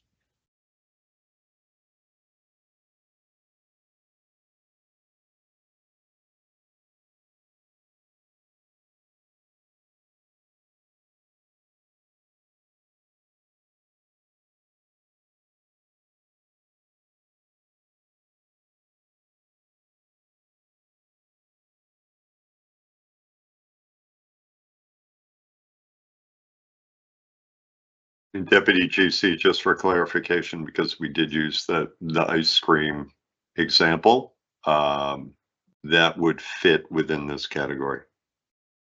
Or sale of those types of products would be allowed. As amended, that is correct. Okay.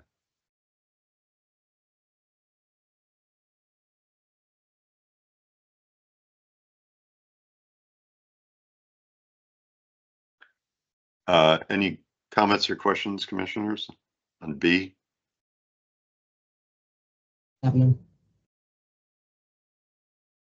Commissioner Roy, are you okay with this language? Okay, thank you. Okay. All right, let's move ahead to 3C, please. Thank you. The current draft, as everyone has in front of them, reads notwithstanding 935 CMR 500 105 6C 2C, 935 CMR 105 6E. Social consumption establishments may sell beverages, including beverages and future tinctures, and agents may portion the beverage in a single serving not to exceed 10 milligrams of delta-9 tetrahydrocannabinol, or multiple servings not to exceed 20 milligrams of THC. So the new language that we're offering for this is similar, but obviously in light of the last conversation, I'll reduce these to 5 and 10 as opposed to 10 and 20. So I'll offer this in the chat now. So again, this would be new language for 3C, sale of beverages.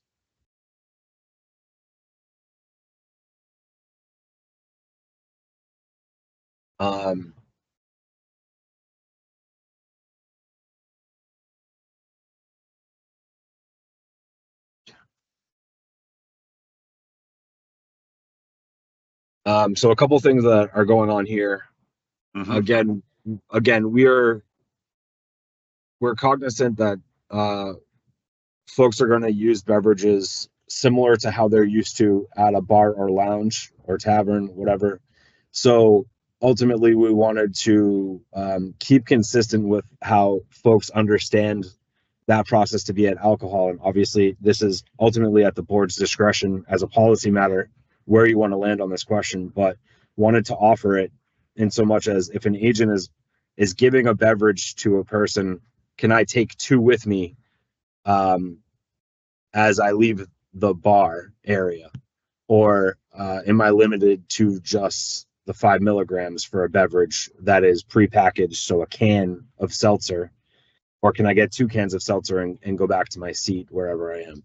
So that is considered here, and that's why the language is structured in such a way.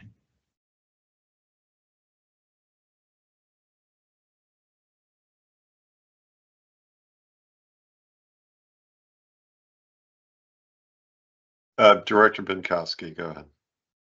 Thank you, Mr. Chairman. And I have a question more so around the wording. So when we say they may sell beverages and then also specify including beverages infused with tinctures, is that meant to include, is that meant to highlight a consumer bringing in their own uninfused beverage and spiking it with a tincture? Or is that meant to already reference infused beverages that are infused with tinctures? Just because beverages and tinctures have different definitions. I think the intent here was that this might be a mocktail where Okay. the beverage is being infused with a tincture kind of in front of the customer. Okay, thank you. Yes, that's exactly right, Mr. Acting Chair, and ultimately, Director of Investigations, if you think of language that can help shore this up more, that would be we'd be grateful for that. But ultimately, yeah, we do come across two different issues with beverages. One is the obvious method of consumption, which would be canned seltzer. That's obviously easy. That's, you know, something in our product manufacturing market right now. However, I think that there's going to be interest from establishments in order to have kind of like the classic bar model. I'll say to folks listening right now that we do have this bright red line that licensees will run or applicants will run into when they're going through the municipal process. And ultimately, I think the local board of health might have a problem with them mixing tinctures with, you know, orange juice or something like that, because then you're crossing over into that DPH local board of health territory. So the same thing is true when we get down to sale of food. That is not under our jurisdiction, as we talked about yesterday. That is under DPH and local boards of health. So ultimately, our marijuana products and marijuana in general should not be going into those kitchens, right? We're going to keep those separate as different agencies oversee each one. So the way that we've talked about it in the working group is similar to beverages and food. If it's non-infused, you're likely going to have the customer do the actual infusion. But again, through the licensees and applicants SOPs, they'd have to work through that process, and they'd also have to get, again, the local approval before they move forward, and that would be kind of a difficult thing to pass if they're not. That would be difficult for them to actually do the infusion there.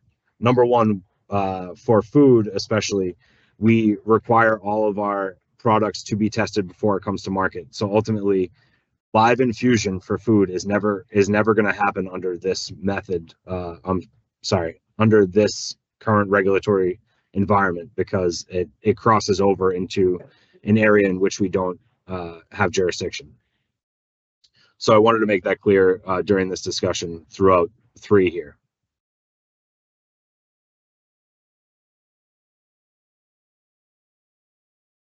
Acting Chair, could I offer a suggestion or ask a question and offer a suggestion potentially? Of course, go ahead, Enforcement Counsel. Thank you, Acting Chair. So as we're looking at this language as well, I do see that at the end, not to exceed 10 milligrams of Delta 9 THC at one time. I believe really what that is intended to do is not to exceed 10 milligrams of THC per person per transaction. Just wondering if perhaps that language might be helpful to clarify.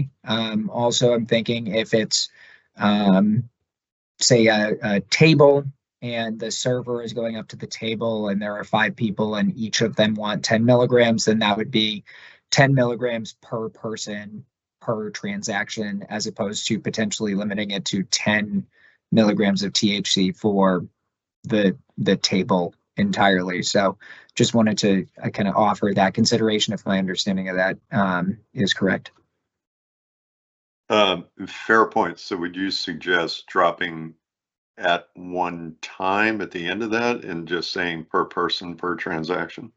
Yes. So strike at one time and insert in place thereof per person per transaction. And I would definitely offer or ask if any of my colleagues had any additional feedback on that, whether that would be create any other difficulties as it relates to seed to sale tracking or anything like that.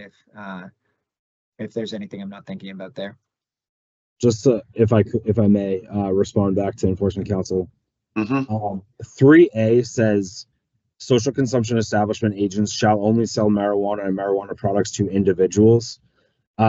So I do support your friendly amendment here, and I do think that added language would help to clarify, but I did want to point out that 3A does specify that it's for individuals only and not multiple people. So that consideration is baked in there, but I do think that express language under beverages may be helpful. Again, people are going to look at these products like they're alcohol and treat them how they treat alcohol. And I think limiting it to 2 per person or individual here makes sense and is consistent with what folks are used to. All right. Why don't we add enforcement council's recommended language? I don't think there's, Deputy GC, to your point, I don't think there's any harm in reminding people that this is per individual. As you alluded to, that we've already included up in A.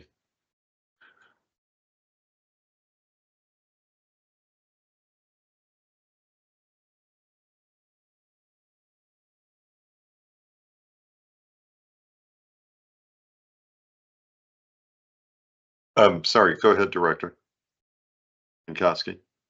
Thank you, Mr. Chairman. And just following up again on the tinctures. So the intent here is that the licensee wouldn't infuse it. Essentially, I go up and I buy a beverage and then I buy a tincture and I self-infuse. Right now, due to the definitions, tinctures aren't subject to the edible dosing restrictions. So bottles of tinctures are far more than 5 milligrams. They do have droppers, but essentially consumers will be buying, just think of the tinctures that are on the market, a bottle that has a lot of milligrams of THC in it. I'm just thinking of how to prevent someone from, that's great, they're not supposed to put more than 5 milligrams in their drink, but I guess unless the intent here is that manufacturers would be making kind of that pre-packaged, pre-dosed out 5 milligrams or 10 milligrams of a tincture, what's to prevent a consumer from just continuously spiking their drink with a tincture? I'm just thinking about it for compliance purposes. And then also if this is going to be an additional ask on manufacturers if they need to make smaller, I'm just kind of thinking this out in real time, smaller dosages, because right now tinctures are held to the sales limit, not to the edible dosing limit. I can respond, Mr. Acting Chair. Go ahead, Deputy Jason. Thank you, Catherine. Director, excuse me. Yes. We're at public meetings, so we have to be formal. So ultimately, we had a conversation a long time ago about how Metric could essentially cut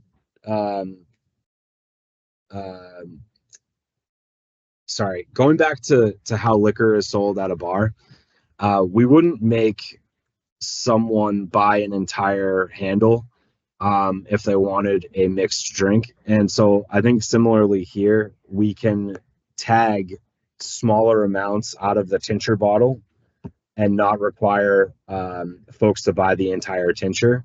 So I would imagine that this process could operate like you're a customer, we give you the orange juice and the amount of 5 milligrams from the tincture that the bud tender had poured out into a cup or something. Okay. And they could portioned out by the licensee. Yeah. Right. Okay. And I think you had talked about, and I don't know the exact terminology before, but in our conversation, you said that they could essentially break down that tag to incorporate smaller amounts. And so I did imagine this is something we're going to have to tackle on the back end with our vendor, of course. And so this is the type of stuff we'll have to focus on when we're doing the implementation phase here. But yes, I do imagine it would be something like that. And I would definitely advocate for not giving the entire tincture at the time to the consumer. So that's how I was thinking about it. Okay, so this was more in the deli style type of conversation that they can pull it from a bulk package and portion it out. Okay. And obviously it could be a business decision for manufacturers to, if there's a market for it, produce, single serving, we'll say single serving tinctures just for the purposes of this conversation. But if consumers are also able to purchase at a social consumption licensee, like you said, you buy 2 beverages, you can take X amount home with you. Would there be anything that would prevent a consumer from buying a prepackaged tincture that has much more in it to bring home? As of right now in this draft, there isn't, because they could buy, 1 ounce or it's a dry weight equivalent. So ultimately they could, but I do imagine similar to how it's done in bars and restaurants, that it would be more like they would break down that tag to smaller amounts to give to the customer at the bar, let's say.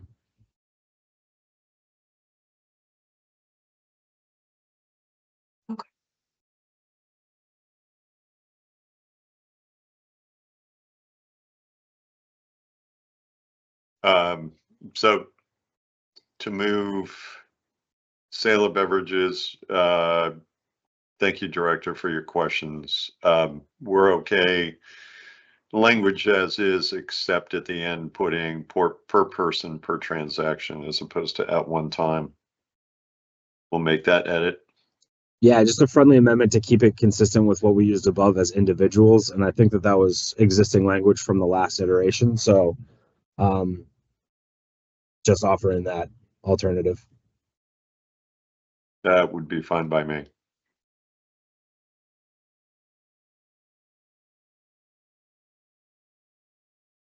Commissioners, any questions or thoughts on what would be, this is 3C under limitations on sales? Thank you, Acting Chair. I don't have any questions. I think when in these sections in particular, I want to hear from the public when we have that open comment period. So again, I'm putting a pen myself. I hope someone on our team is also putting a pen in this section so that we can get a better understanding of what sort of implications might come from this on the overall business practices of the establishments. So just a comment, no questions. Yeah, fair point. Great point. Deputy Commissioner Roy and then Deputy GC, go ahead. Yeah, and thank you for that, Commissioner Concepcion. Where did we land on the portioning of the tinctures by the licensee? Did we land anywhere on that?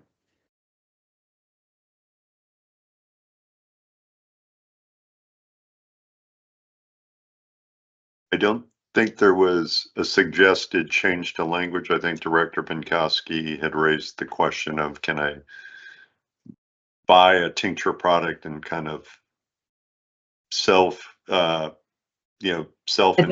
my own beverage? And where we're suggesting is that the beverage would be infused by the bud tender or the person working at the social consumption establishment.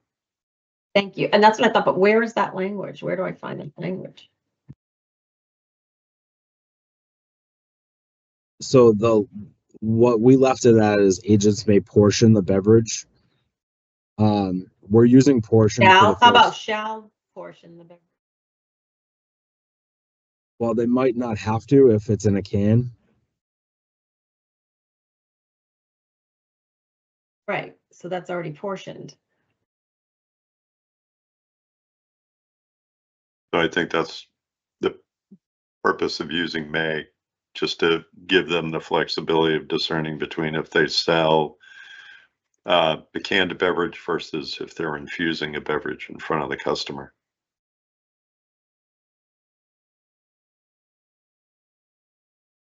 Well, should we put language on-site infusion shall be portioned by? Because if it's in the can, it's already pre-infused.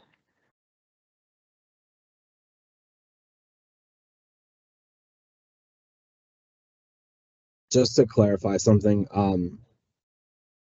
I do think that this is more of a brighter red line for local boards of health, and because they enforce their provisions, differently depending upon the board in the municipality. Licensees and applicants might not be able to get to the place where their agents are doing the physical infusion for the customer themselves. They might have to leave it in front of them as, you bought this orange juice under, one jurisdiction, and you're buying the tincture or the amount that you yourself, consumer, can infuse at the bar.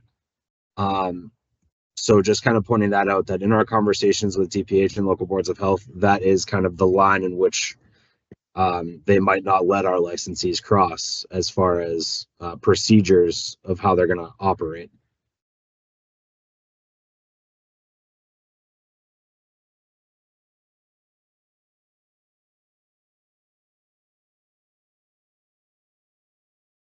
So just in saying that, that's why I would hesitate to mandate agents portioning.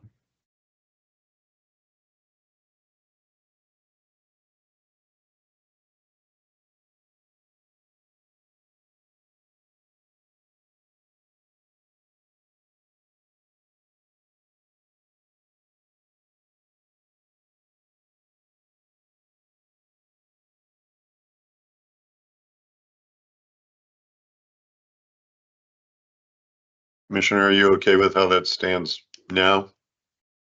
Really? Director Binkowski brought up a very good point. Someone might be a little overzealous and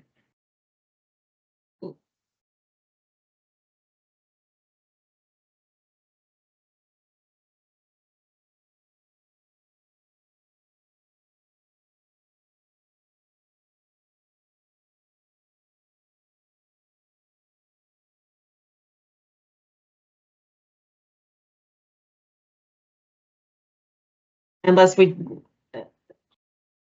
right now, there is no products that are single serving tinctures. They're all in bottles. Right. For multiple servings.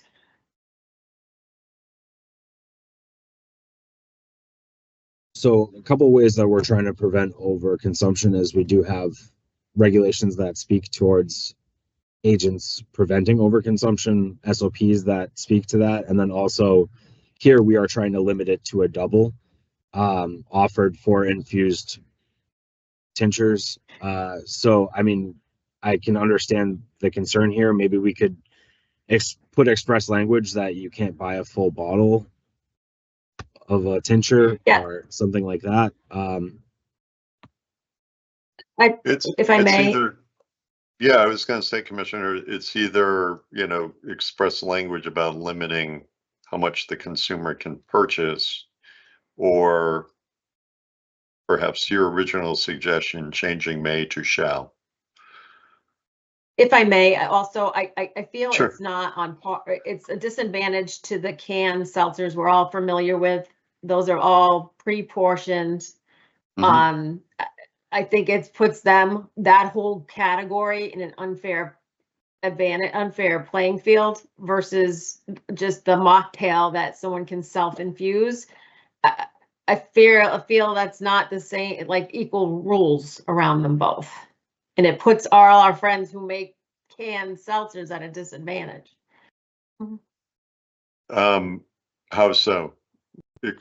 Because Sure, that's all pre-portioned, where tincture, if there's no, someone can do multiple full droppers into their,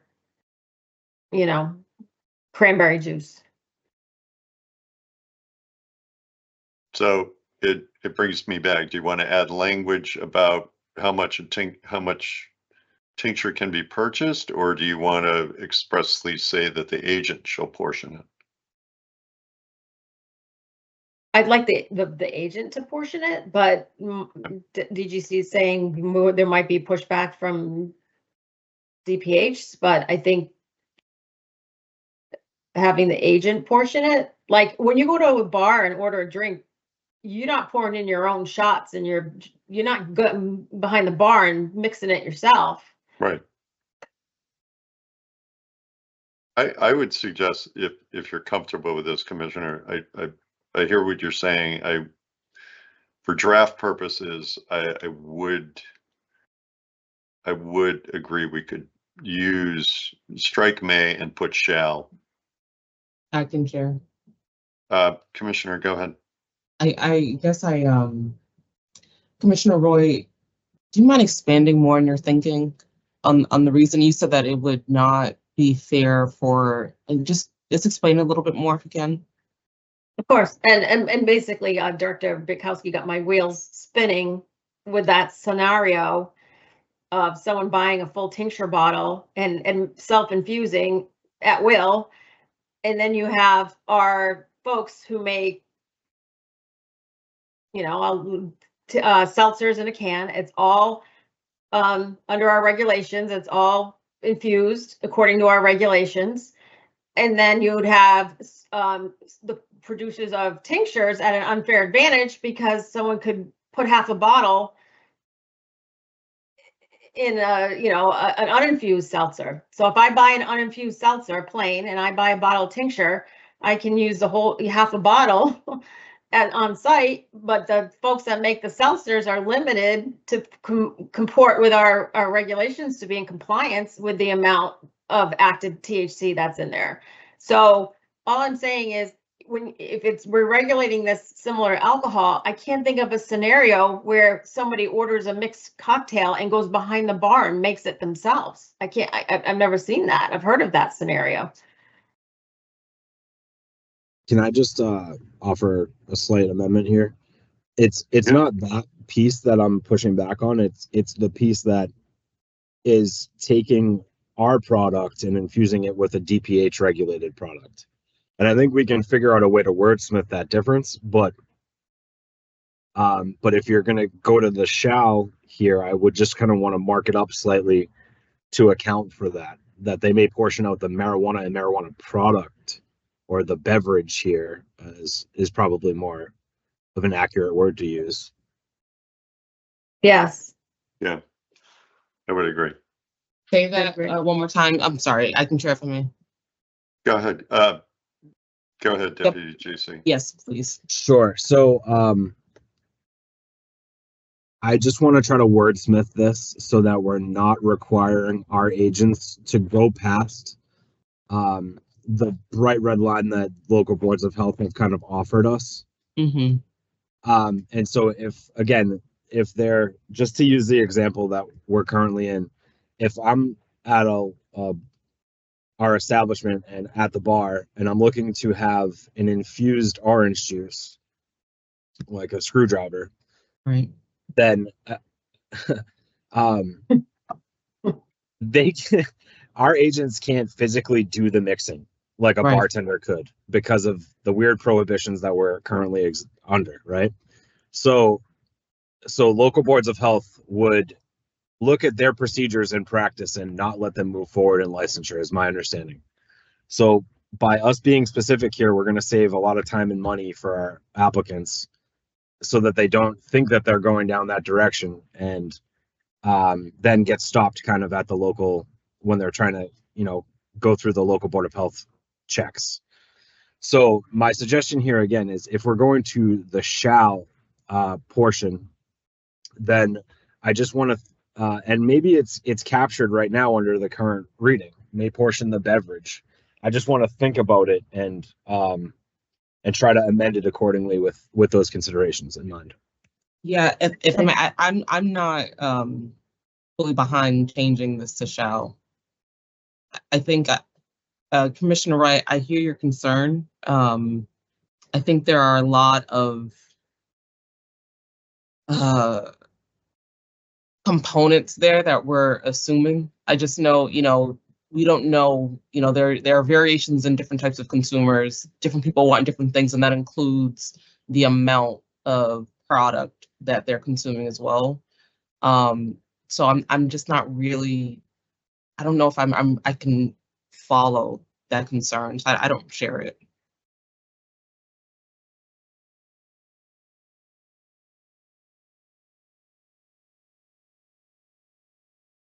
Yeah, Appreciate that, question. Commissioner Concepcion. Go ahead, Commissioner Roy. So, Commissioner Concepcion, may I ask, so your mindset is you are okay with consumers exceeding the 5 milligrams of Delta-9 tetrahydrocannabinol or multiple servings exceeding 10 milligrams? I'm that what okay you're with the saying? language. I'm okay with the language reading may instead of shall because of the reasons that Attorney Baker's laid out.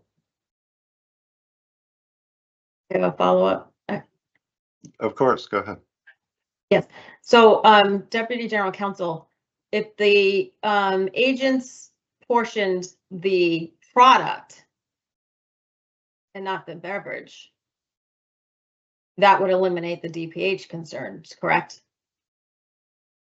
That's essentially what I'm getting at is I can see us marking this up to be consistent with what they're outlining for us Yes. from that agency. So Yep. obviously we don't have that in front of us. Maybe during lunch break I can work on drafting that, Mhm. but ultimately Yep. I think we can get to your concern here on the, excuse me. I think we can try to figure out a way to get consensus on this. And then also I would say on the may versus shall piece, but then also there's an additional consideration that you raised that we might want to speak to that Catherine also spoke about, which is, do we allow a customer to go in there and purchase an entire tincture, or do we want to limit that expressly in this section here? Which And we might want to do that. if I may, Acting Chair. Go ahead. Then Director Pinkowski. Yes. Thank you, Deputy General Counsel, because the goal here is we want to keep folks in compliance. And if we and stay within our jurisdiction. Having said that, if the agent portions the product in a separate, I'm going to use a shot glass for lack of a better term, we portion the product so that the licensee doesn't risk falling out of compliance, and we don't cross or blur our lines into another jurisdiction.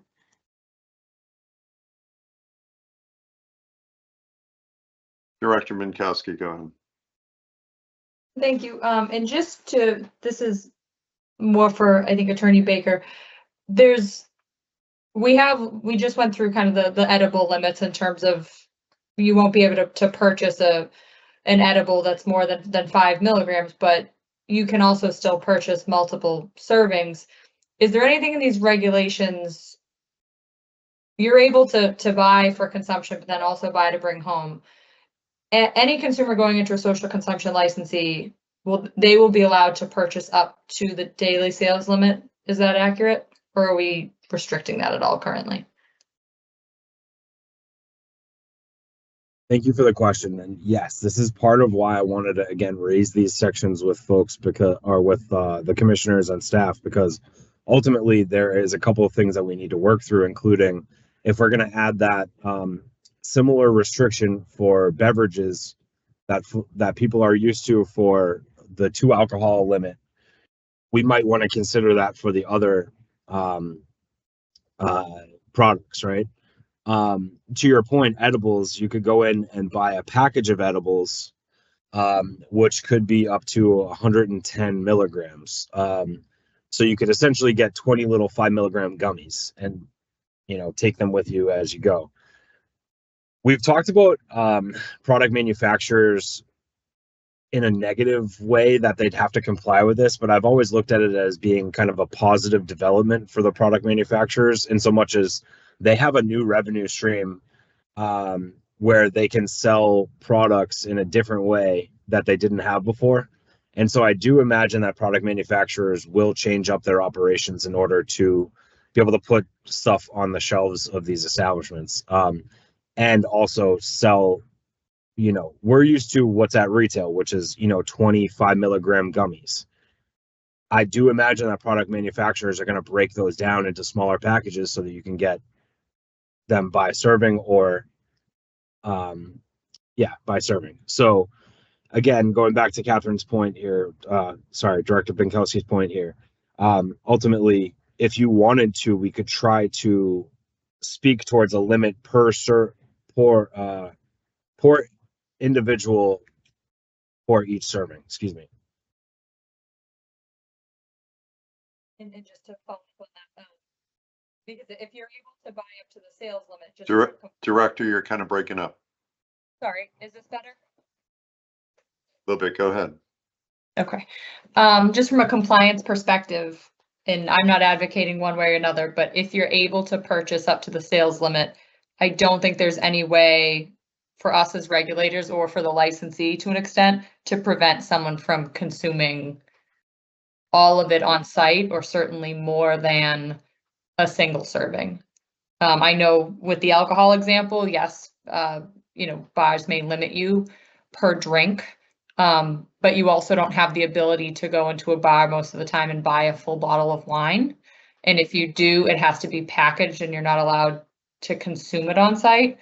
So I think that's just where some clarity would be helpful because yes, it is a business decision. Maybe some manufacturers will decide to mass produce kind of smaller individual servings of certain products.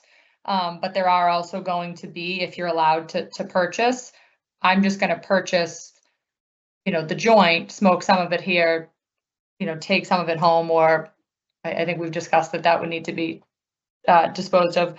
But you could also still buy a 20 pack of edibles, have a couple on site and bring them home.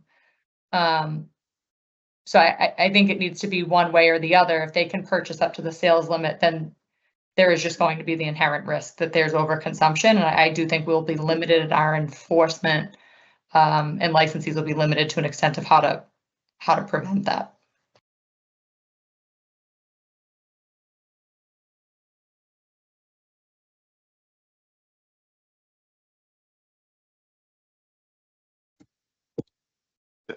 Thank you, Director. I would suggest we're going to rework a little bit of the language on sale of beverages. Appreciate the points, Commissioner Roy, you raised, Commissioner Concepcion, you raised. Just in essence of time, I think let's move down to D, E, F, G, H, and see if we can wrap up this section before we can take a lunch break.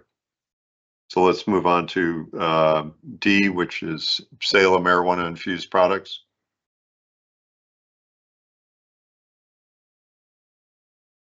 Thank you, Mr. Acting Chair. So the current draft reads marijuana infused products not otherwise permitted in dosage and serving amount under 935 CMR 500 105 6C and 935 CMR 500 141 3 shall be limited in a dosage and serving amount consistent with 935 CMR 105 6E.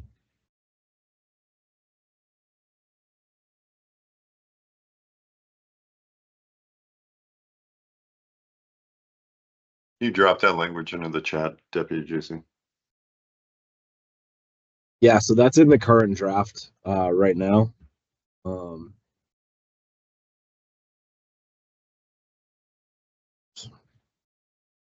Drop it in because it's not consistent. Go ahead. Sorry about that. This is the new language offered, Commissioner or Mr. Acting Chair. If you have the current draft, if you want to read that, we could cite it for the difference. Yeah, I mean, working off the draft you shared with us, I have sale of marijuana infused products not otherwise restricted in dosage shall be limited in a dosage and serving amount consistent with the edibles or in accordance with general law chapter 94G. So I'm working off of the old hard copy from the draft. All right, thank you for that. Sorry, I did not have that in front of me. So the language that I offered is the amended language, and I'll put it in the chat now. Oops.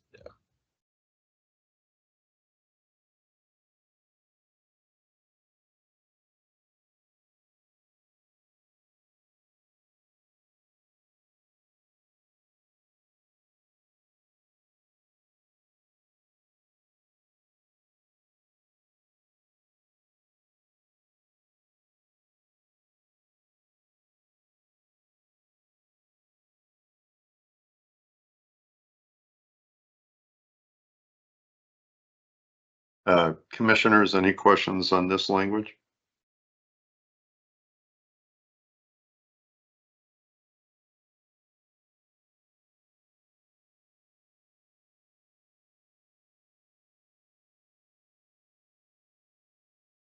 Can you give me 30 seconds to reread? Sure. Sure, go ahead. 500-1056. Thank you.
Deputy General Counsel, can you drop in the chat 500-1056E, please?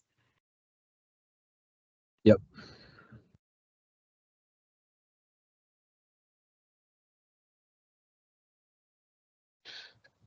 Acting Chair, can I just ask a clarifying question? Sure, go ahead, Director Adams. Thank you. Attorney Baker, just want to confirm for 3D, this would be the section we're talking about that would be including tinctures as well. I know it currently reads as marijuana infused bed products, but this would be the section where tinctures are falling under, correct? So I think that we distinguish that. So it typically would fall under the definition of marijuana infused products throughout the entire reg, to your point. But we did couch in essentially infused tinctures as beverages here in the section above. And if you don't think that that's adequate, I'm happy to try to address that with an amendment, but that's why we put it in the way that we did, to account for the fact that it is technically a marijuana infused product. So are edibles technically. So. Okay, thank you. Thank you.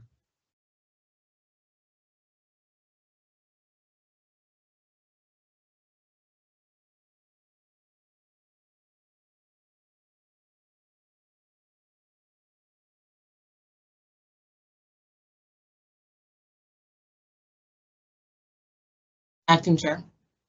Go ahead, Commissioner. I wanted to ask if Director Benkowski had any thoughts on the language.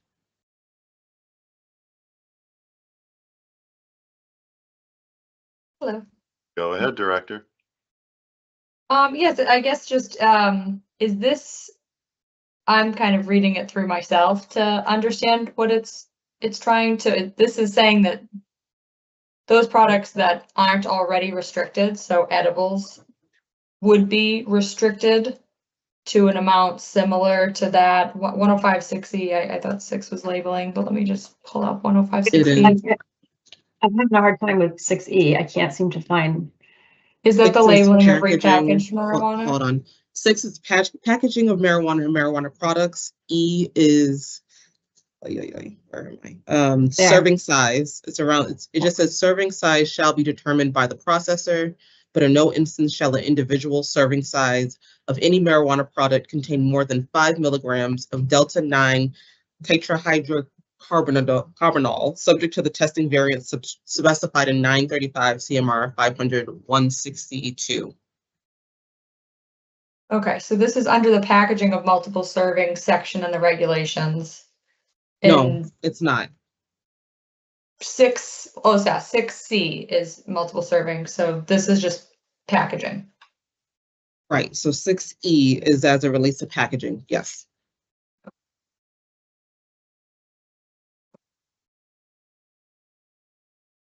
So those not otherwise, is it permitted or restricted in dosage? Attorney Baker? Can you say that again? The language that is in the chat is marijuana infused products not otherwise permitted in dosing and serving amount. Is it Yeah. meant to be permitted or restricted in dosing?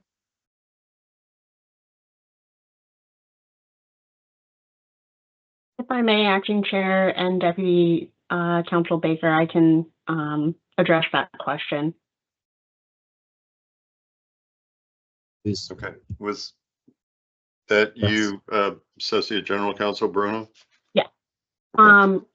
Permitted was offered with the overall proposed amendments for increasing the milligrams from 5 to 10 per serving. And so it was drafted with that accommodation. And so if the board is moving back towards the 5 milligram, I agree that I think it would make sense to revert back to the restricted language. It was meant to be permissive to allow for the higher milligrams, but since we're reverting back, it would make sense to revert back to restricted.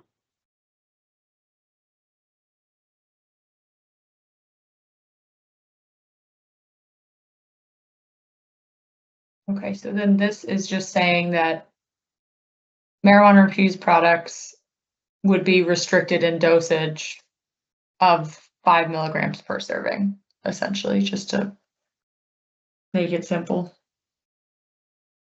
Acting Chair, if I may. Go ahead, Commissioner. That was, I interpreted this the same way. That's how I'm reading it. That it's speaking just to the single serving restriction. Attorney Baker or any of the attorneys on the line, is that accurate? Deputy GC? Yes. And AGC Bruno, if you have any other comments, please feel free to offer it. Yes, I agree. It is intended for the single serving size. Okay. Director Binkowski, did you have your hand up? I did, thank you, Mr. Chairman. Yes, I'd recommend if we can simplify the language at all, just to make it clear. So essentially, social consumption establishments would still be able to sell up to the sales limit as the draft is now. It's just MIPS need to be in 5 milligram servings.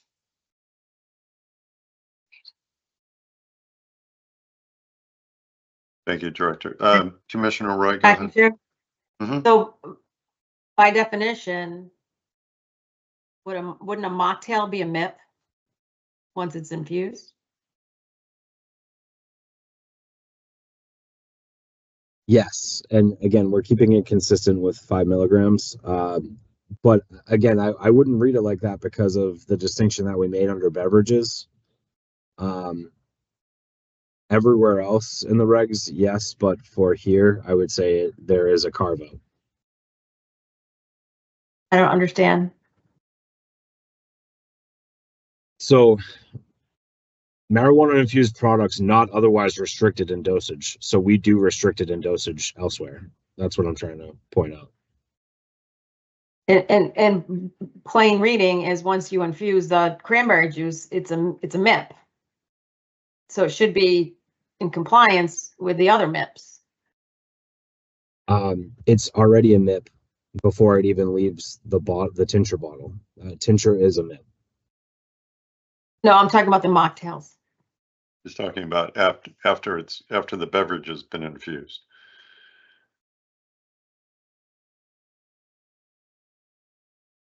Therefore, to be compliant, it needs to comport with 500-1056E.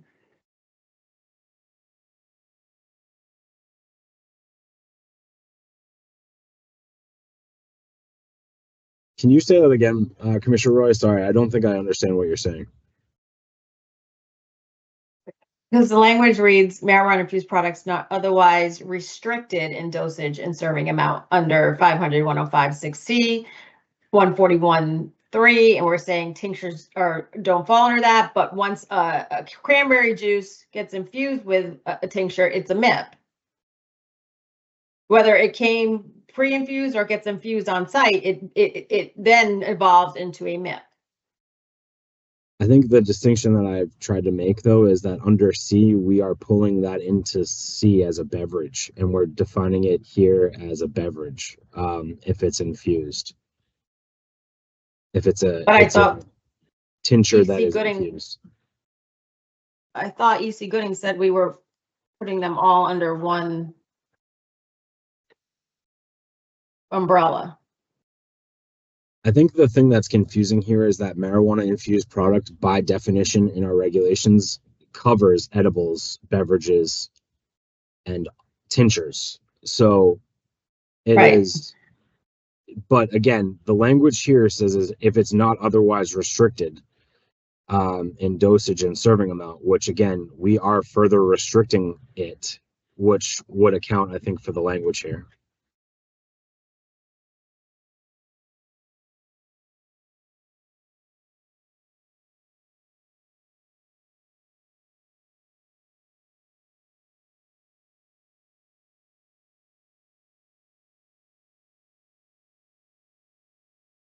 Director, you And- put some, sorry, Director Binkowski, you put some new language in the chat. That's not new language, that's just the definition of marijuana infused product, just so Oh, right. everyone should have it for reference. And I think some of my confusion, just to Commissioner Roy's question, once the beverage is infused, is it a MIP? And I certainly defer to legal and enforcement counsel, but we would have jurisdiction over the marijuana product, which would be the tincture. If a consumer buys a Pepsi and then buys a tincture, once they infuse that beverage, I guess to me, from a compliance standpoint, it's the same as if someone buys tincture and goes home and infuses a beverage. A marijuana infused product is something that a manufacturer creates, which I think may also be part of the reason why we're not having the social consumption licensee be the one that spikes the drink. So I'm just having a little bit of difficulty just with both of these, because the beverage wouldn't fall. It will be in our jurisdiction, but because it wasn't previously infused, it's something the consumer is infusing. It's not a marijuana infused beverage. The tincture is. I'm sorry, I'm just trying to talk this out in real time. I certainly defer to legal and EC in terms of their opinion on this as well.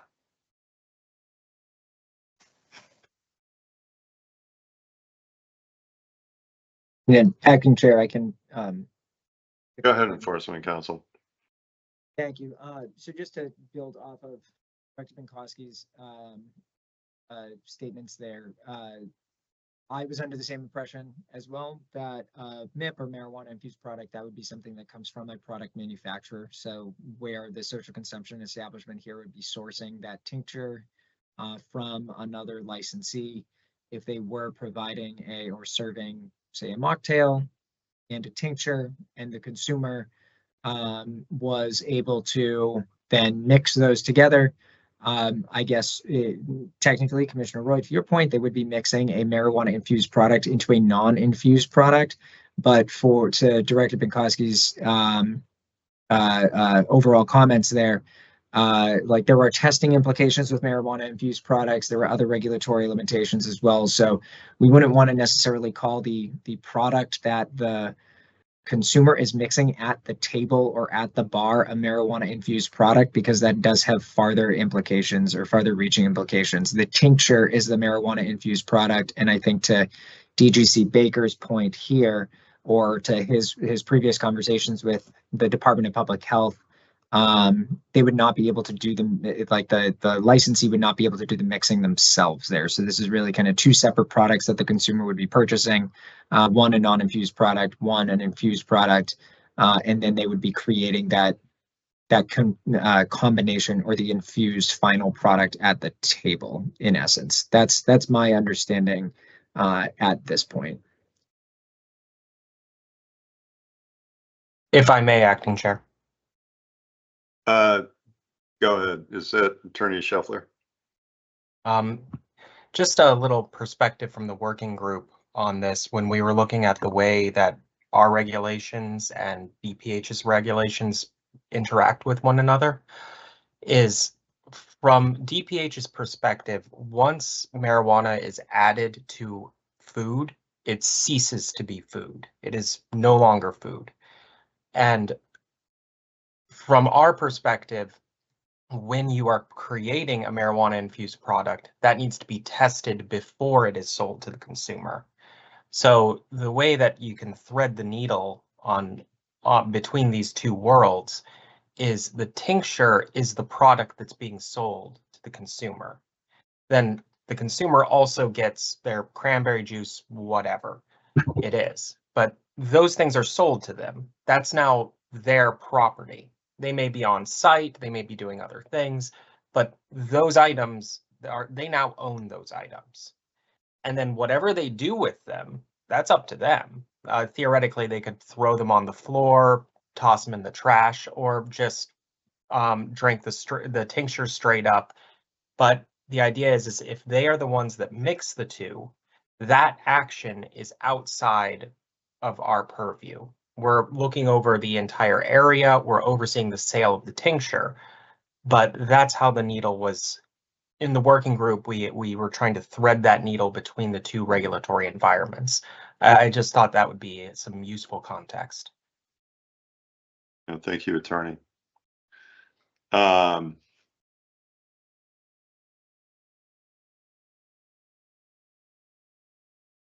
Chair.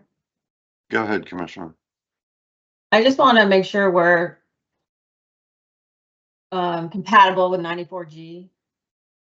Manufacturer definition to compound, blend, extract, infuse, or otherwise make or prepare a marijuana product. So you're blending a tincture with a beverage. But for these purposes, we're saying that product's not infused marijuana? If I may, Acting Chair. Go ahead, Attorney. In this event, because the consumer is doing the mixing, I mean, for example, if somebody buys a bunch of flour and they go home and they make brownies with it, they're not now a marijuana manufacturer. It's the same principle. It's not that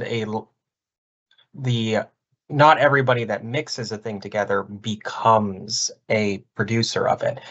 In this instance, we are providing the individuals providing the tools, similar to how you could conceivably see somebody selling, right next door is brownie mix, right next to a marijuana dispensary. It's a synergistic sales tactic. But in this instance, because of the consumer is the one that's putting it together, they're not a manufacturer, and the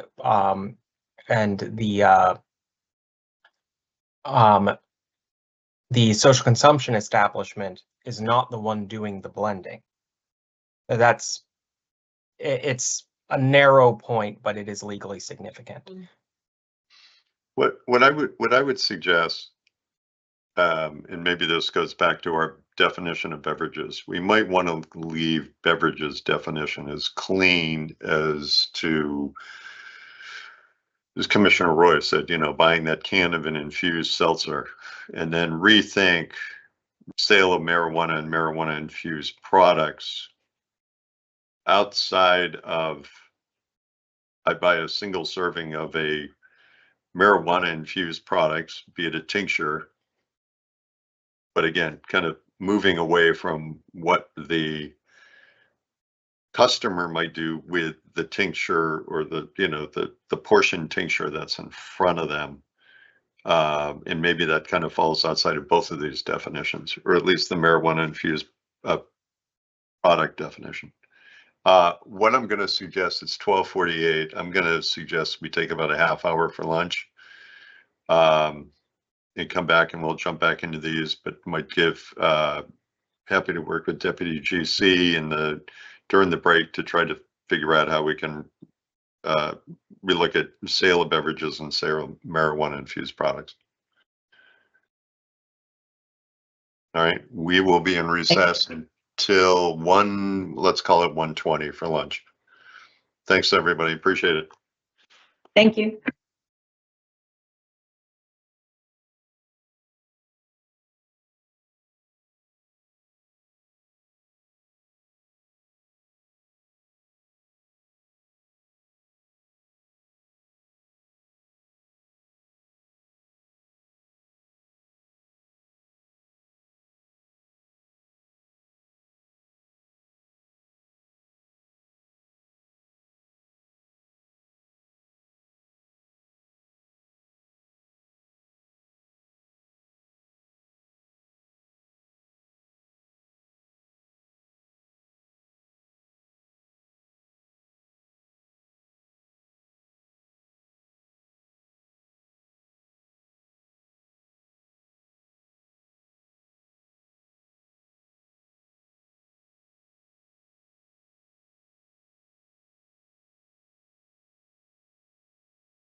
Okay, it's 1:20. Commissioner Roy, are you back with us?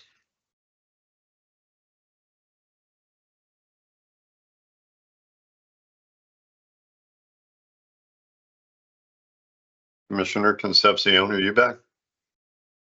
Oh, can you hear me? You can. All right, Hi. yes, I am back.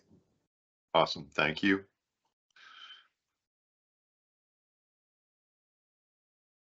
All right, just waiting on Commissioner Roy.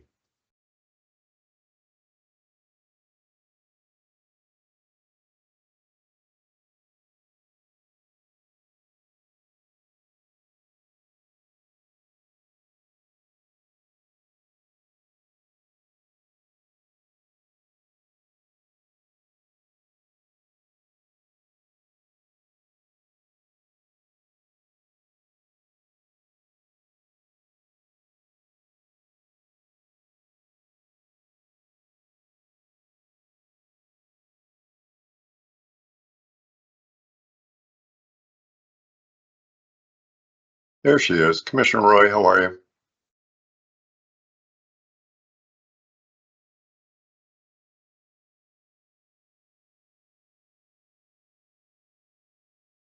All right, Deputy GC, are you back with us?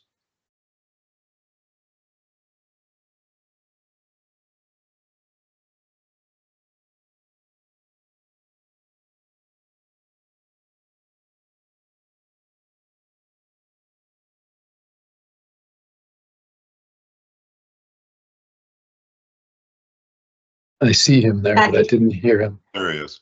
Okay. Acting Chair? Go ahead, Commissioner. Yeah, when we resume, if it's okay, I just have a quick comment and then a question. Okay, we're all back, so you have the floor. Okay, wonderful. Thank you, Acting Chair. And I appreciate everybody working through their lunch break on different topics that we discussed. But I just want to state that this license type is so unique from our other license type, and with it comes a great deal of responsibility to make sure we get this right, especially around public health and public safety. So just to kind of pick up from where we kind of left it, I just have a question because I need clarity in my own mind. How is this different? If a patron and deputy general counsel, I'll kind of piggyback on the example that you use, that screwdriver drink. If a patron walks into a bar and they order a screwdriver, does the bartender then hand over the bottle of vodka and say, pour an ounce? Or you pour the vodka in there?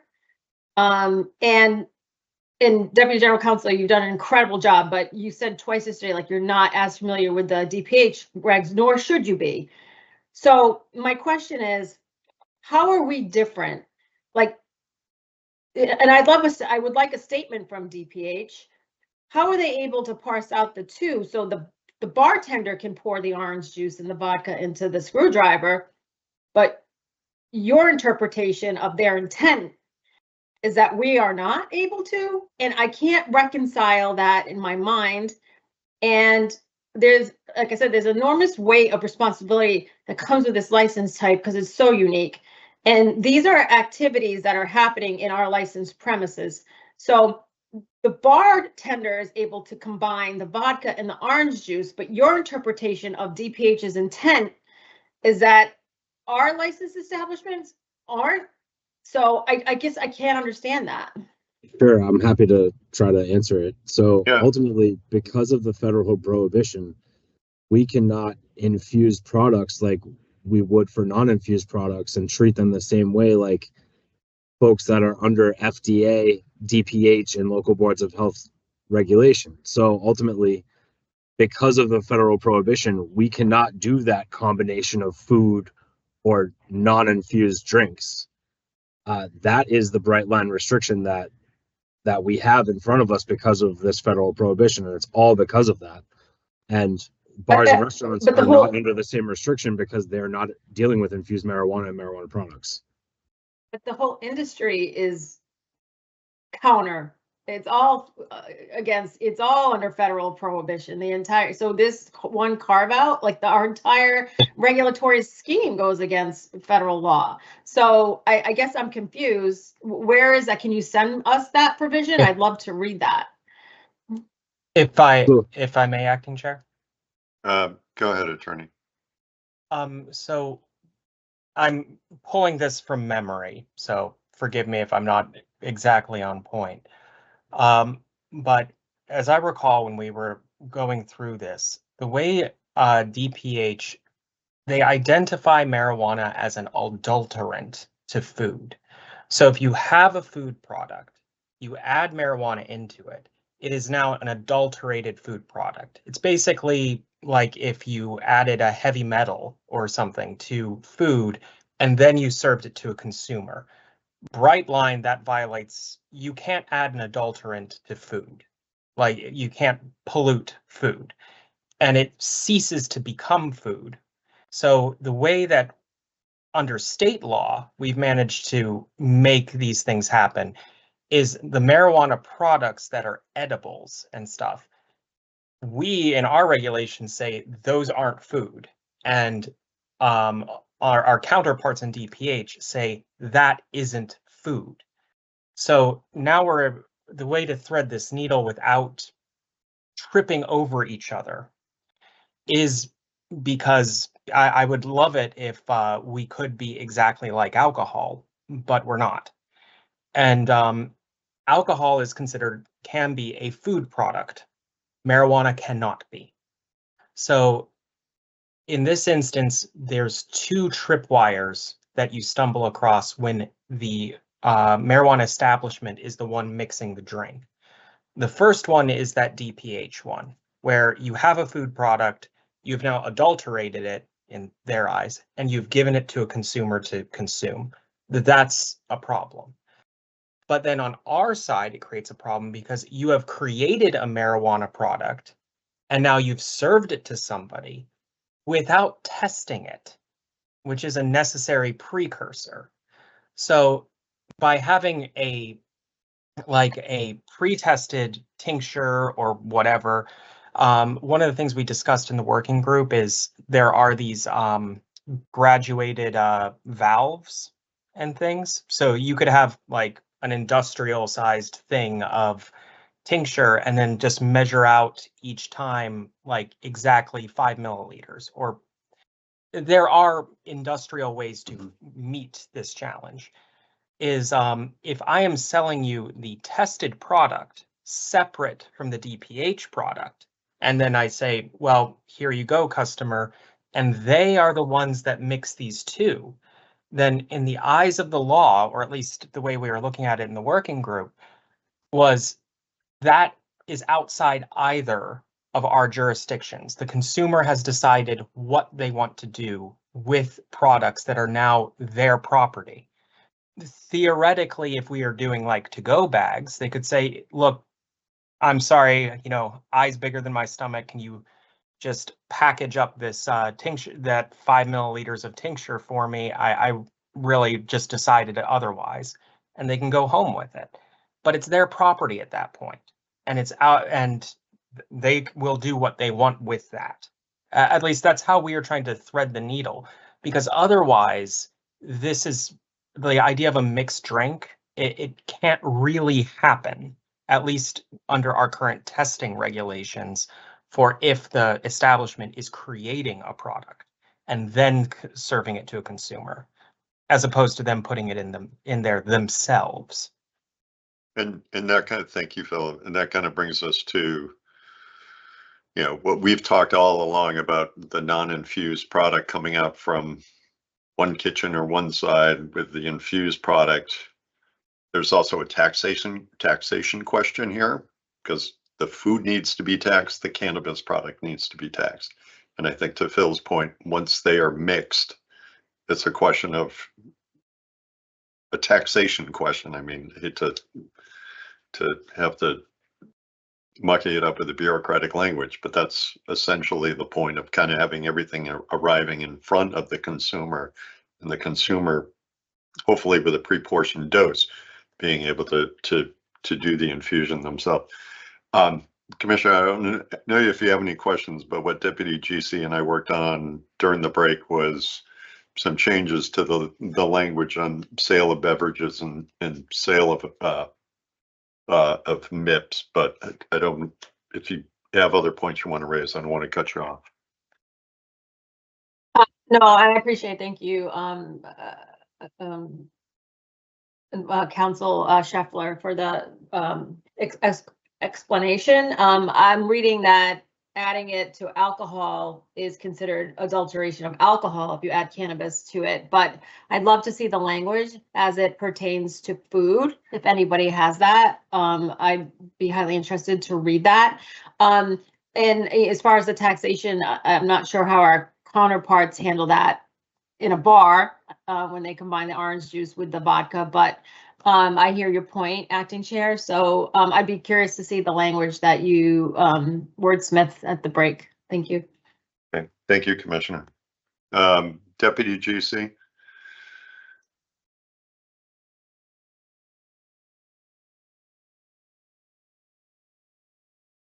Thank you. Thank you, Mr. Acting Chair. Yeah, I just put in the new C in the chat so I can read it off. Notwithstanding 935 CMR 500 1056 C2C, 935 CMR 500 1056 E, social consumption establishments may sell beverages and agents may portion the beverage in a single serving not to exceed 5 milligrams of Delta 9 or multiple servings not to exceed 10 milligrams of Delta 9, and realizing that we need an and in between the two citations up top.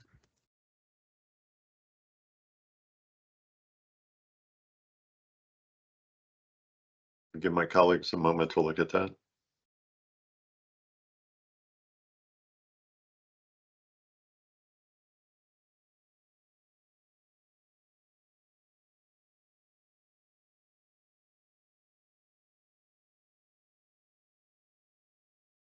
I just have a question. Go ahead, Commissioner. Yeah, how does that work if the agent is not blending? How do they portion a beverage into single serving if they're not the ones blending? This, and GC, correct me if I'm wrong, this is strictly keeping to infused beverages. So I think we wanted to get, from our discussion, we wanted to go back to keeping the beverages, I think, to the point you raised, Commissioner Roy, bringing that all back to prepackaged, canned seltzers, etc. And taking out, the infusion of it from the beverage section. DGC? Thank you. Yeah. So again, to your Commissioner Roy, you had raised the fact that a beverage for coming from a tincture, as we would think about it as like a hard drink mixed with our tinctures, if that's the hypothetical we want to use, would fall under MIPS as it's being discussed here now with the new language that we took it out of beverages, so that it would not muddy up the two definitions here. So sale of beverages would, as again, we pulled out the tincture piece from there. So sale of beverages will go back to the cans. But going back to your point, how would you portion out a single serving? I was thinking like flights are offered. If they had multiple seltzers, you could potentially do like a flight of less than, it could be 2.5 milligrams or something like that. Or further breaking it down. Again, it's not a single serving not to exceed 5 milligrams is how it's written. So it could technically be under that.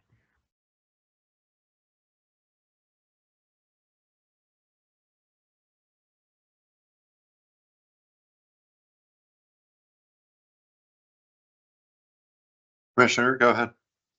And so we can use beverage interchangeably with MIP. Because the definition of beverage means a non-alcoholic marijuana infused product intended for drinking.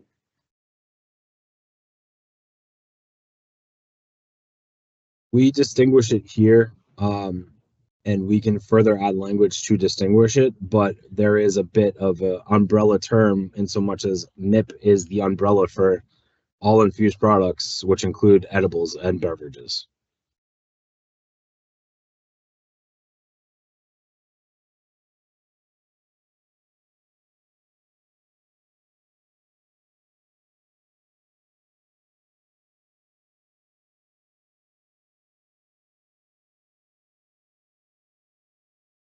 So it might offer some clarification. I think when we move down to D, that we distinguish those between the edibles and the beverages by possibly calling them sale of other MIPS.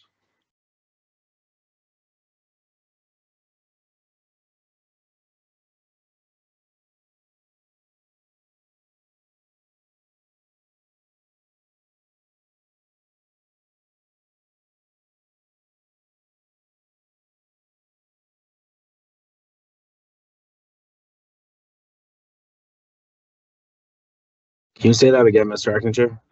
Yeah, I was just gonna suggest, because, you know, obviously we're talking about, as Commissioner Roy points out, we've called out sale of edibles, we're calling out sale of beverages. When I'm just suggesting when we move on to D, that we could call it the sale of other marijuana infused products, just to make the distinction.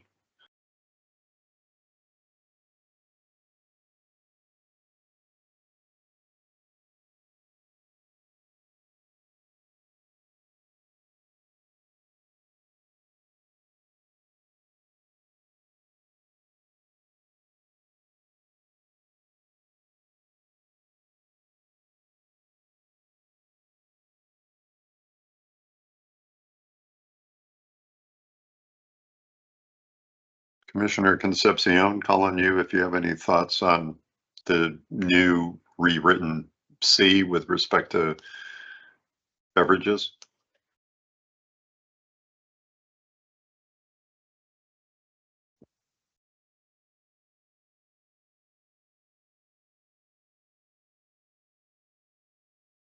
Not yet.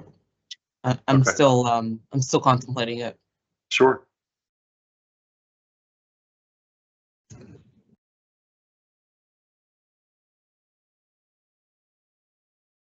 Mr. Acting Chair, I also put in the new D that we worked off of during the break in the chat, so that folks could take a look at that.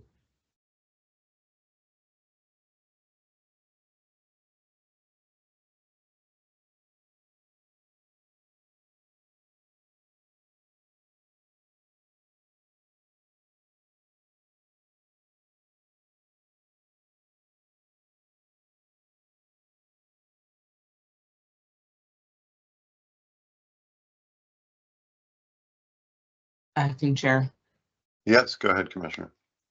I wanted to ask Attorney Baker, because the way we define beverage as being a it's a non-marijuana product, a non-cannabis product, correct? No, we had to distinguish that in the draft so that beverage meant infused product. Whereas before it was used both to mean infused and non-infused drinks. Thank you. And so you'll see a couple times throughout the regs that we changed what was beverage to drinks, meaning essentially non-infused. Thank you. Thank you. Of course. Okay. I don't have an issue with the language here. Okay, is that for C under beverage? My comment was for C. Okay, all right, thank you. Commissioner Roy? I don't have any comments necessarily on C, but I'm wondering just thinking that this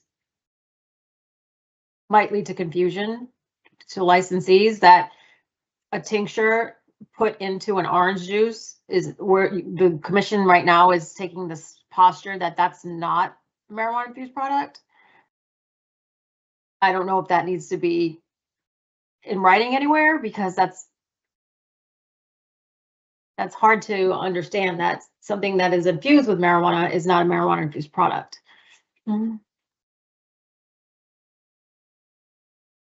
we are splitting hairs here, threading the needle.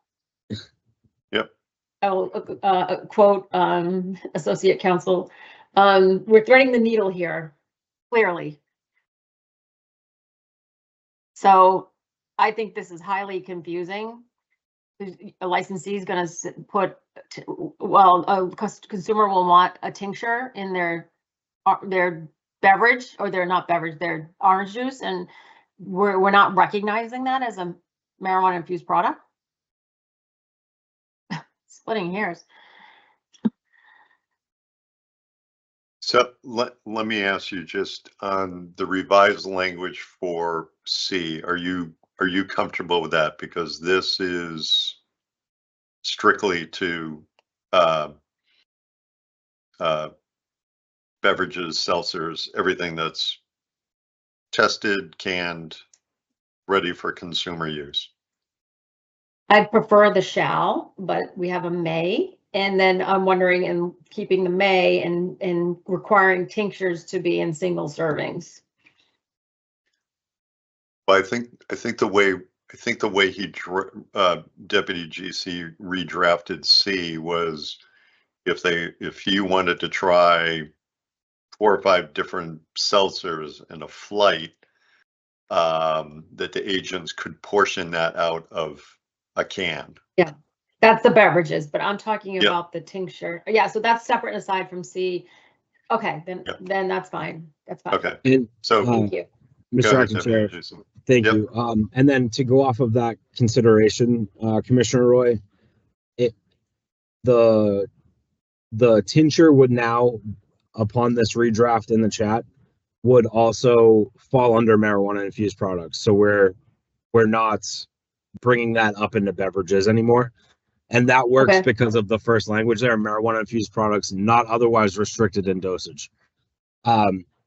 So I think that accounts for it. I do think that it is confusing, but it's just generally confusing because it's legalese trying to work within defined terms.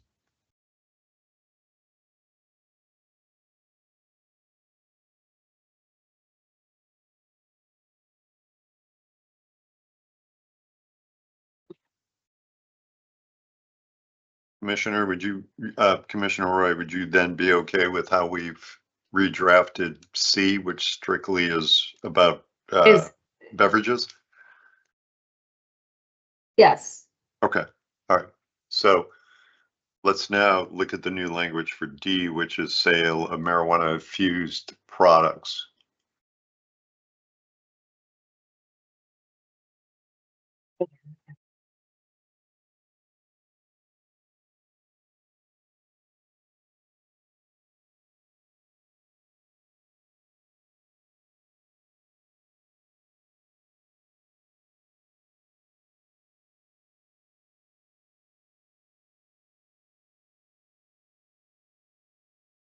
I had a question about this. Go ahead, Commissioner. And my question was how this intersects with our repackaging regulations. Like, is it necessary if we're permitting repackaging, or is this being more prescriptive?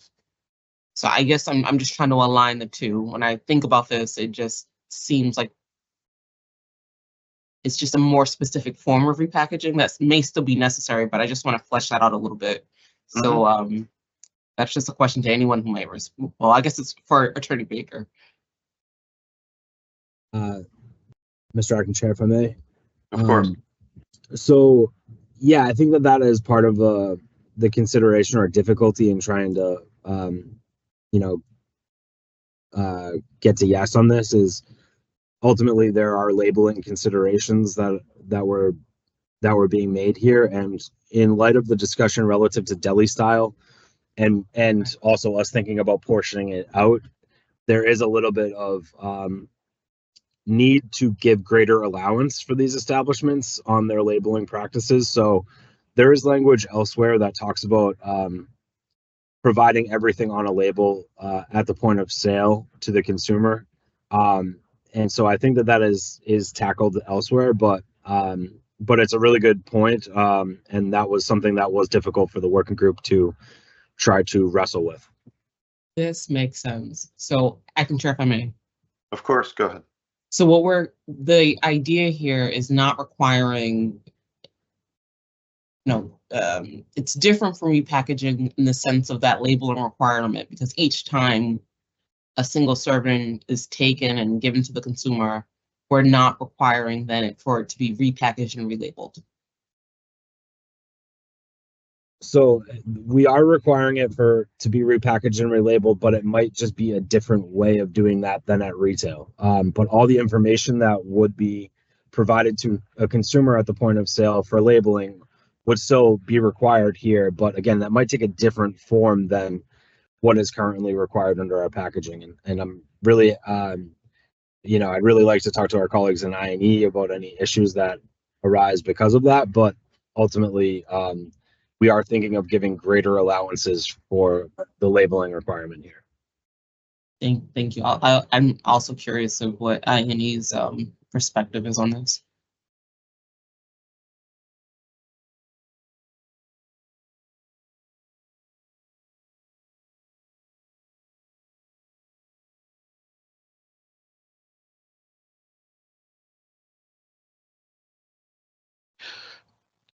Acting Chair, if I may.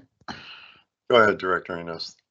Thank you. Not to go back too far, but Attorney Baker, could we just, I just want to clarify one thing from my understanding. So the current limitation would be 2 servings per consumer per transaction, but then no limitation on the total number of transactions that consumer can make up to the daily allowable limit, correct? Is that my understanding correct on that? Sorry, Director. Thank you for asking the question, because I think it's one issue that I would like the board to get to a consensus on throughout all of 3 here. So I don't think the board has landed on that question yet, but for beverages, we had initially, again, tried to align that with what is allowed for alcohol. So essentially a double would be okay to be dispensed in that in that one transaction or interaction. I don't think that has been extended to other marijuana products, like for instance edibles, and maybe it doesn't need to. We didn't for flour either, and maybe the board doesn't feel like that's necessary, but it's a good question. Right now with the new language for beverages, we would limit it to 10 milligrams at once. But like I said, edibles, flour, that's not considered yet. Okay, thank you. Thank you. So Deputy GC, how can we help you solve that question? I guess the most direct way is, do you want to add a limitation on amount of flour per? I think that would be difficult to do. I mean, edibles, I think, is an easier way of restricting that. Ultimately, 2 servings are 10 milligrams, but are you going to restrict by gram or a couple of joints? Like, that's more difficult, I think, with flour. So yeah.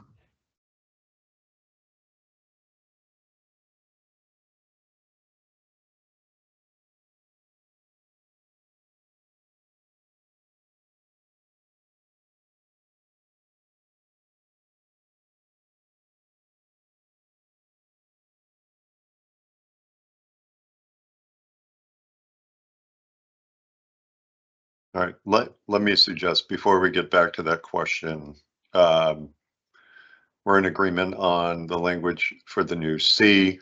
Invite my colleagues again to look at the language under D, again, which does have a 10 milligram limit.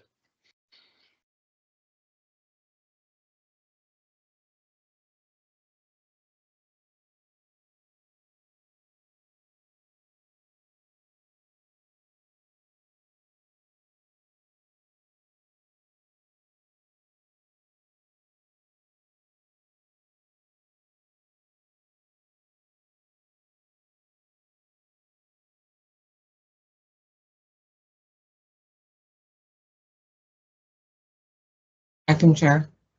Go ahead, Commissioner. Um, Oh, but yeah, I'm just want to clarify. My recollection was earlier when we referenced the citation that it was being amended to say 5 milligrams. And maybe I'm wrong, so I just want to clarify. I thought we were amending the language under CMR 500-1056.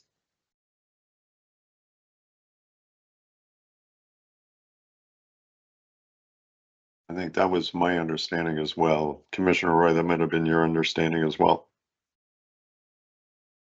That was my understanding. Yeah. Okay.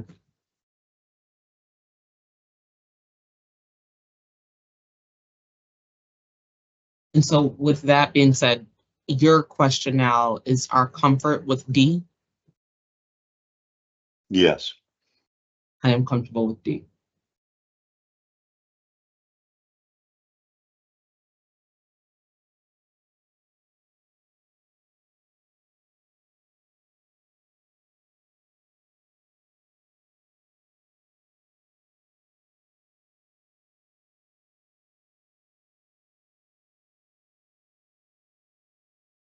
Commissioner Roy, how does D read to you now with the amended language? I'm comfortable, but it still excludes tinctures because that's not otherwise restricted. So are we just allowing tinctures to, we're not gonna put a limit on tinctures? So I think that, sorry, Mr. Acting Chair, if I may. Go ahead. Yep. D now covers tinctures, and based on the language, it would be restricted to 10 milligrams. So I think that captures your consideration there, Commissioner Roy. Oh, it does? Okay. Yeah, so we took the tincture language out of C before and put it under D essentially by eliminating it from C. So by definition, tincture would fall under a marijuana infused product that is not otherwise restricted. So it would now fall under D and again be limited to 5 milligrams or 10 per for a double. So that is now accounted for under D for a tincture.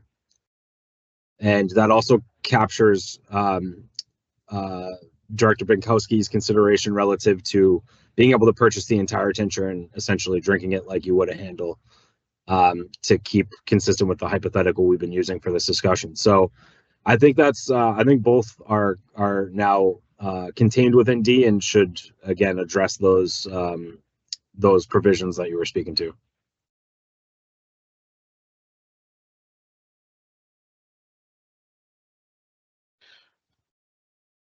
Thank you. Acting Chair, if I may. Go ahead, Director. Thank you.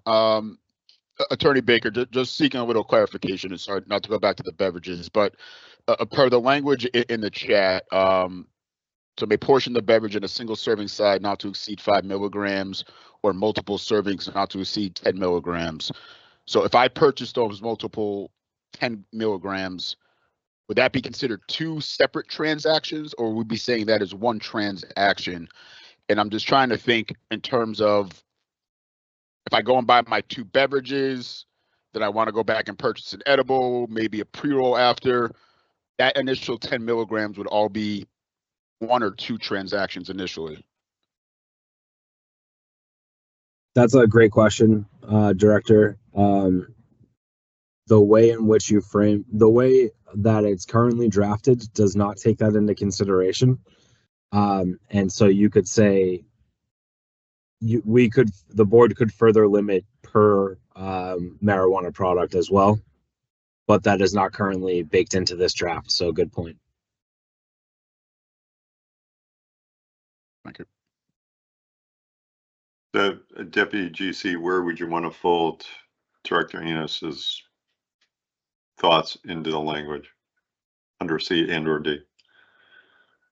It would probably naturally fit under 3A somewhere, because that is like the general restriction on daily amount and then servings. So you would, and then that would, I think, naturally fit at the end of that sentence, the last sentence there, because then you're getting into the multiple products. I haven't really thought about the language yet, but you could say something like restricted to 10 milligrams, for lack of a better word, across the board for marijuana products. And we can think of wordsmithing it that way, but that way, essentially, they're leaving each interaction with the bud tender with at most 10 milligrams of something.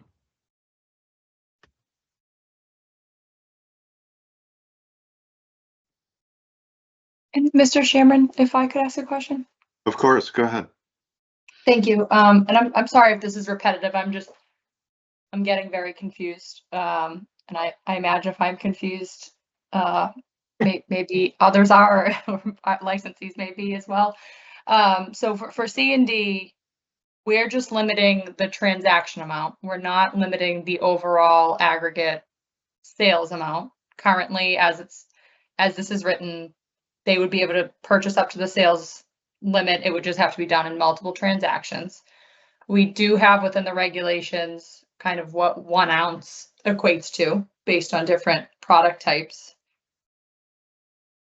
But if we're requiring that consumers have to purchase it in essentially, I don't know how you would do 1 serving of flour, so I can't really speculate on that, but an edible, which would include beverages, concentrates, even that aren't subject to dosing, a serving is still 5 milligrams.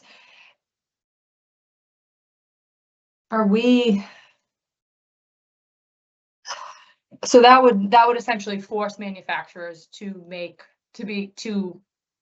wholesale separate quantities, because if you have to portion out the servings and it's repackaged and would have all applicable labeling on it, etc., have to meet safe and sanitary requirements, that would be something the manufacturer would essentially have to do. I'm sorry, I'm getting very lost in these, to be honest. No, fair question. Yeah, so try to address some of that. So I agree with you, and again, this is why I felt it was necessary to walk through this with everyone again today, because of the confusion, and we need some direction with what the board wants to see here. So I hear you for sure. Again, I would recommend not doing this allowance for flour. So if we were to try to add a further restriction, I would say something along the lines of products, which would include marijuana infused products, beverages, and edibles, being restricted to this 10 milligram amount per interaction with the bud tender, because that would be a lot easier to enforce, as I'm sure you can imagine. The flour piece, again, you would probably be buying like an eighth or a quarter or an ounce at a time. So I think that naturally is packaged in a way that makes sense here for consumers. To your point, relative to wholesaling these products, I think it's going to be really similar to what bars do for handles of alcohol. So they might not have to portion it out. I'm sorry, manufacturers might not have to portion it like how you described in smaller amounts. I mean, they definitely can, but I think there's a way that we could allow for them to take from that tincture bottle into small increments and give that to folks, or I think that there's a way, probably for edibles, especially if it's broken down into gummies for 5 milligrams, that they can give those per and track that through seed to sale appropriately. Okay, and then just a quick follow-up. Would we have to update the tincture definition? Since the definition now says it's not subject to dosing limitations, so would that definition need to be tweaked at all if we are, not that it's going to be subject to dosing limitations, it's more going to have potentially a stricter sales limit?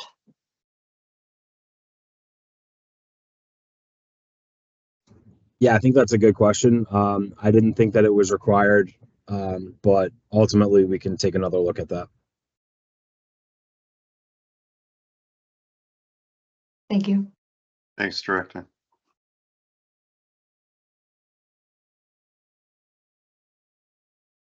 Acting Chair. Go ahead, Commissioner. Of course. Thank you. Just want to piggyback on Director Bukowski's concern. And my question is around flower. So if, on average, if an ounce of cannabis can yield 40 to 60 joints,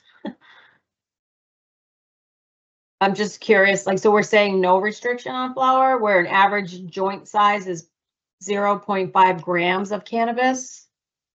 I'm just curious where we're leaving flower.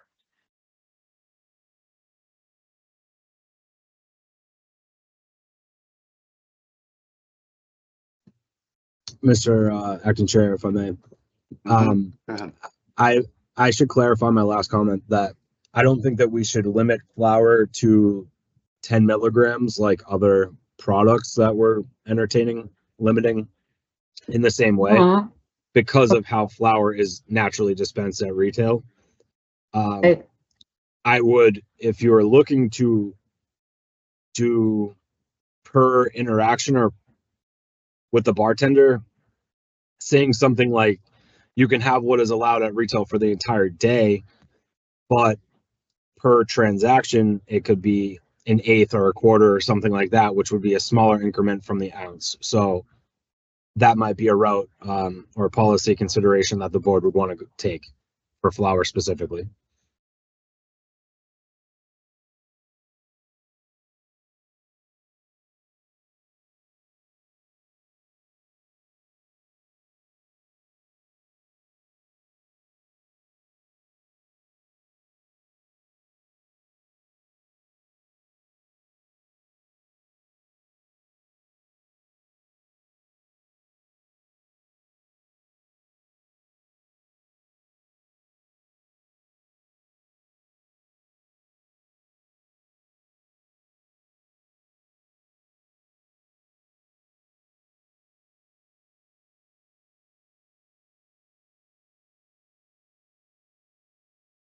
So good point that you raised, Commissioner. Do we want to address limitation on sales of flower?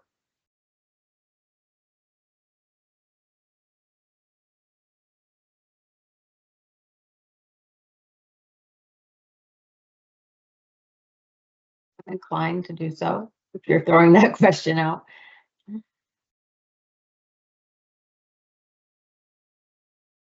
mean, again, thinking through, I walk into a retail dispensary, I buy what my daily limit is with flower. I decide I'm going to consume some of that in the consumption lounge.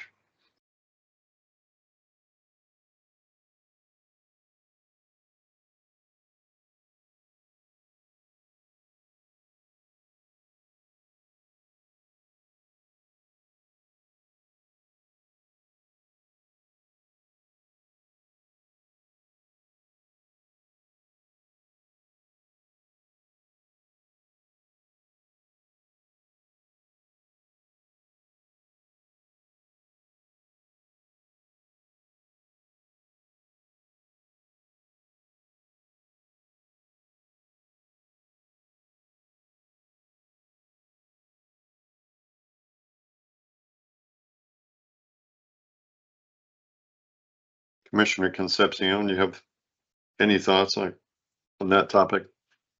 I do not.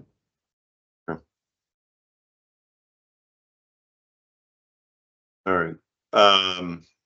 Just to go back and hear the concern on the sale of flower, just looking at, again, the language that's proposed under D. If anybody has any other thoughts and comments on sale of MIPS that we need to address?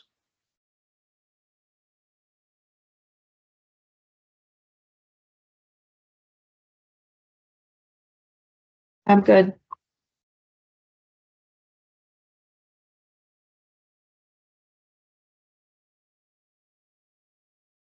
Thank you, Commissioner. Commissioner Concepcion, are you okay with the redrafted language for D? I think we do Yes. have to.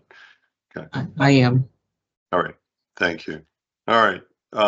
Let's move down to E. I'm putting a flag and a pin in, obviously, the sale of flower discussion. Deputy GC, you want to walk through E, please? Yeah, absolutely. And I will definitely happy to hear from my colleague AJC Bruno as well, who had done some additional research on shelf stable subsequent to the conversation that we just had. So looking to fill in some of those gaps for the regulations there, but ultimately E reads a social consumption establishment shall sell non-infused food, water, and drink items that are prepackaged and shelf stable and seek all licenses and permits as necessary. A social consumption establishment shall not sell alcohol or tobacco products. So that's the draft that I have in front of me. I can't recall if that's in the current draft for you all or if that's the new language. So please correct me if I'm wrong.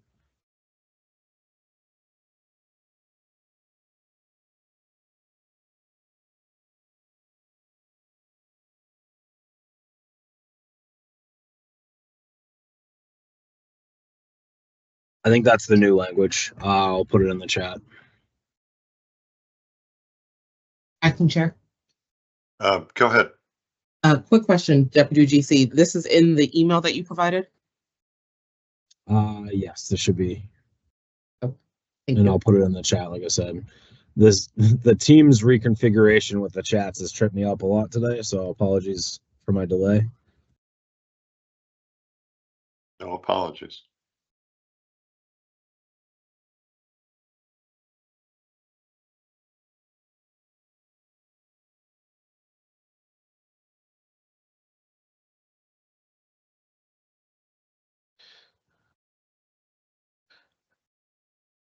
Acting Chair, if I may. Director Enos, go ahead. Thank you. Not to throw us off track, but I just wanted to confirm. So I know, I&E, we kind of just raised some concerns regarding some of the last sections we were on. So I just want to confirm, are we revisiting those later today? Because I know we're moving on now to shelf stable products, but just wanted to confirm the commentary from myself and Chief and the other directors regarding the previous sections. Is the intention to circle back to those later on? Well, we again, great points raised. The amended language to C and D, I think, had some consensus in terms of moving ahead with including these in the draft version. But happy to come back to these if you feel we should, or if you have additional thoughts. No, thank you, Acting Chair. Yeah, I'm just thinking right now, kind of again, my question to Attorney Baker regarding the limitations, the question about the 10 milligrams, would that be one or two technical transactions? But fully understand your statements. Thank you. Yeah, no, thank you. And good question. Thank you for that. Somewhere else we had added, if I recall, language around, I know at the top we have per individual, but we had also included language around per person per transaction.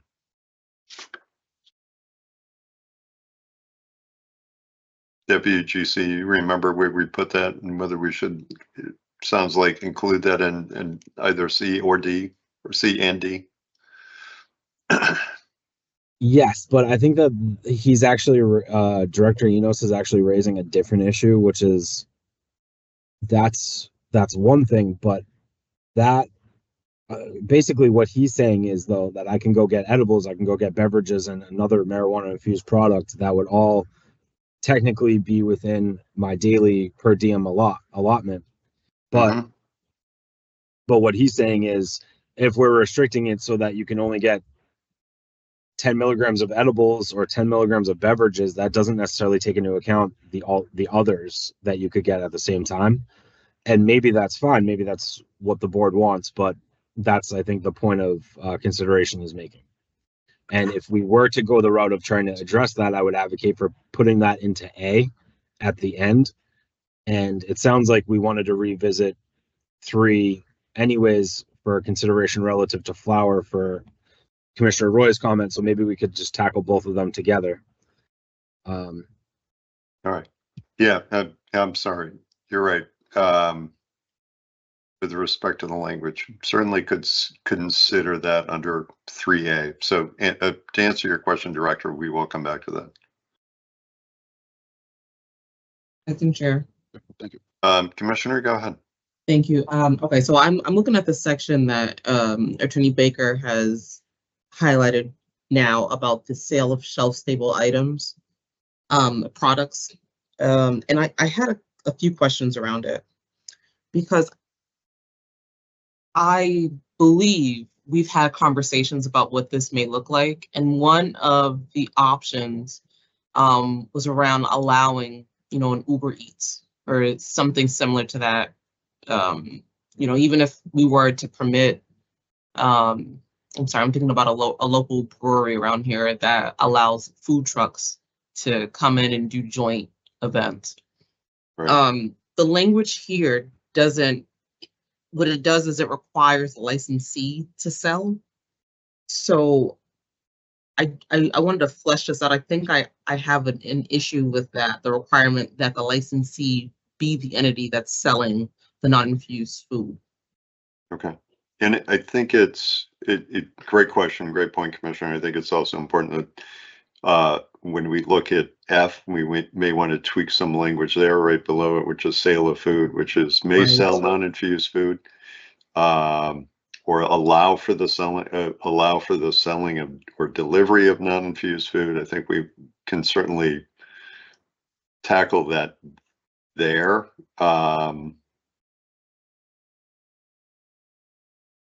Mr. Acting Chair, if I may. Yeah, sorry. Of course, go ahead. Thanks. So E and F can be taken together, I think, right now for your question, Commissioner Concepcion. Mm-hmm. For most of this regulatory rollout, the acting chair has been adamant that we provide, or these establishments, provide some form of food so that it could potentially mitigate or offset some of the impairment effects that cannabis would have on consumers at our establishments. So that is separate from the requirement of sale of food generally, where that would require approval from the local board of health or DPH and license and permitting, through that. But ultimately, the sale of shelf-stable products wouldn't require those permits. It would just be, a licensee could go to Costco and get food and drink items and put behind their shelf.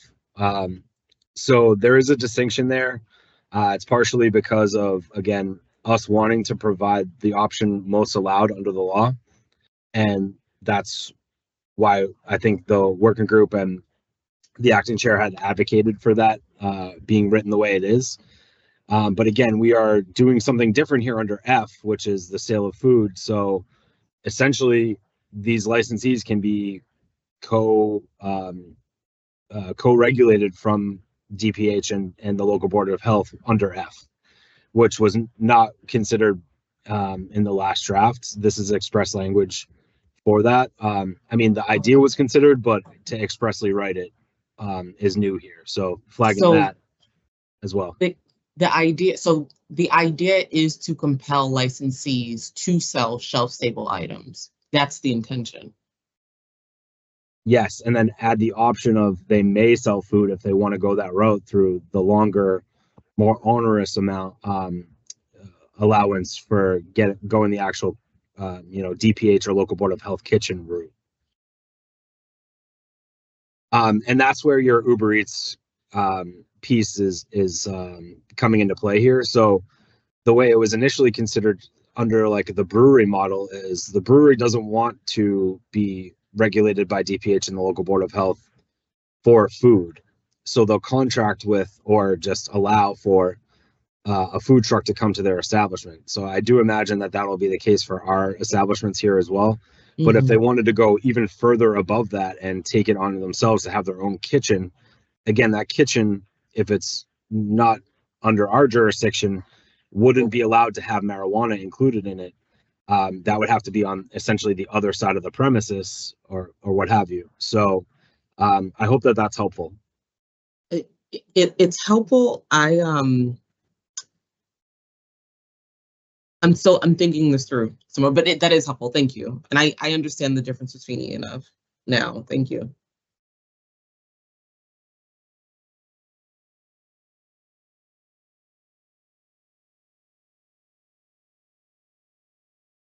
Commissioner Roy, did you have any questions or thoughts on E?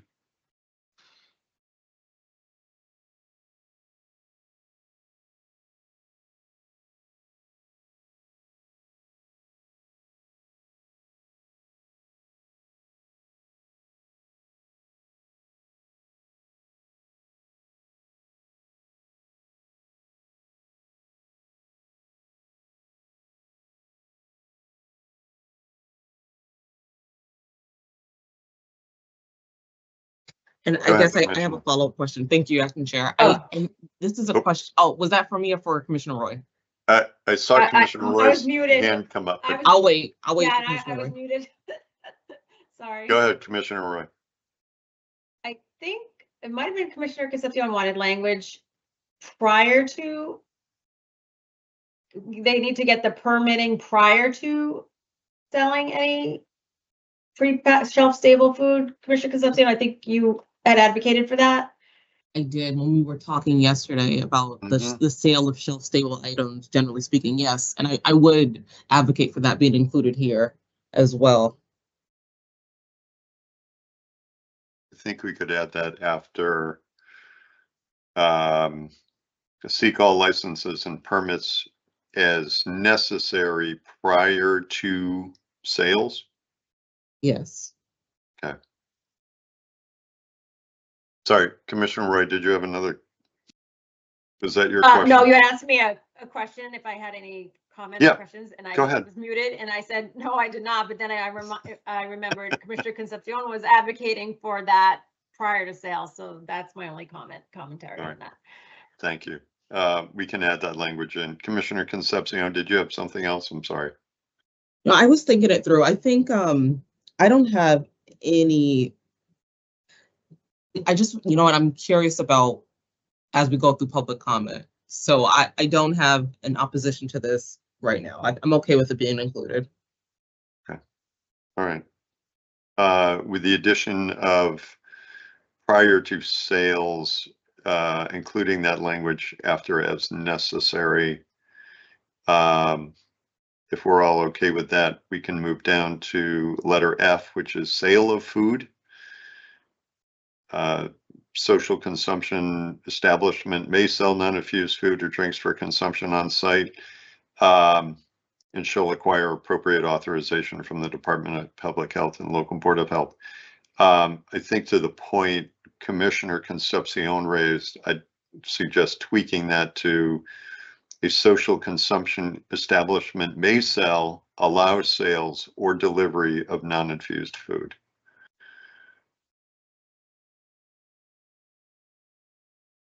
I don't know if you can see my head nodding, but I'm nodding at you. Yes. Okay. All right. Thank you. Just to, again, to kind of fully understand the potential universe and not leave the sale requirement all on the backs of the social consumption establishment. And Mr. Acting Chair, would you want to also kind of pull the language that you just cited from Commissioner Concepcion's concern about prior to for Yes. this language here as well? Yep. Add that on to the end, please. All right, sure. Acting Chair, Go ahead, Commissioner. what language did you propose about food delivery? Could you repeat that? Sure. I'm suggesting the language be a social consumption establishment may sell, allow sales, or delivery of non-infused food. So they can sell it themselves. They can allow the food to be sold to the customer by the other entity, or they can allow delivery of. But just to kind of keep it expansive for whatever opportunity or structure that they want to create. If they partner with a restaurant, that's great. If a customer wants to order something and have it delivered through any of the food delivery options that are out there, that's possible, or they can choose to operate their own.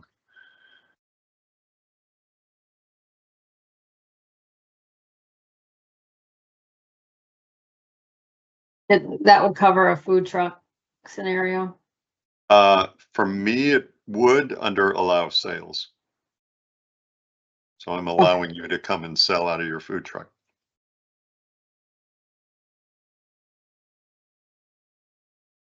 I'm good, thank you. Okay.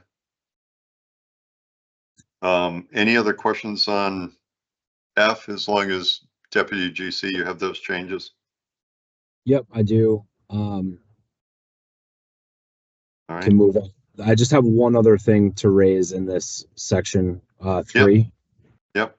So again, we've been working offline to try to get this to a good place as soon as we can. And the sale of accessories is something it's under G right now. We were thinking of kind of building this out a little bit. So number one, it reads, a social consumption establishment may sell, rent, or provide marijuana accessories. We have other language of cleaning requirements relative to, like, if you went into a bar or restaurant, every glass needs to be cleaned and sanitized prior to you using it. I think there's a way that we can pull language from more recent research that we have to try to create those standards that are not present in the current draft right here. So I'd like to try to cross-site here for those sanitary practices. And then also, again, this reads as sale of accessories, but it dips into renting or providing, which, again, if you go to a bar or restaurant, they're not going to sell you a glass every time you want a beer or something like that. So we're trying to make those considerations here. But in saying that, I was seeking the board's consensus on how you wanted to shape that.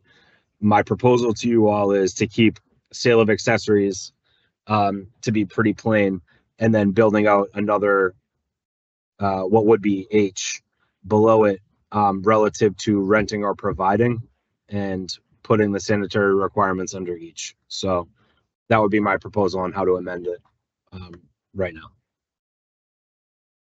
Okay, so how do you want to reword G, sale of accessories? Just keeping it like pretty simple. And again, I don't have the language in front of me, so I'd have to work on it offline.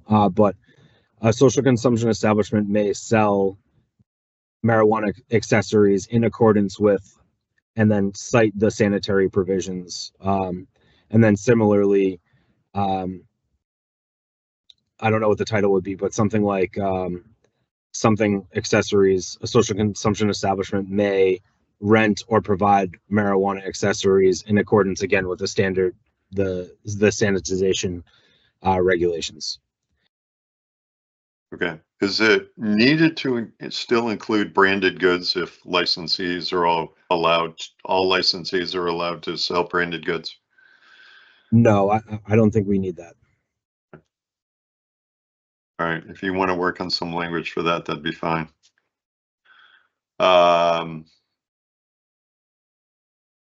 You want to, unless there are any questions, we can move down to address H, the sale of other items. I don't have any amendments that I'm seeking for this one. Okay. All right. All right. We have a couple items we got to revisit under 3, 141.3. I do want to, if Deputy GC, is that all you have in terms of changes or additions under this important section? Absolutely. The one thing I'd say is maybe we could reach consensus very briefly on the pins for this. If you'll entertain my proposal, Sure. I can draft it after. Yep, So let's do it.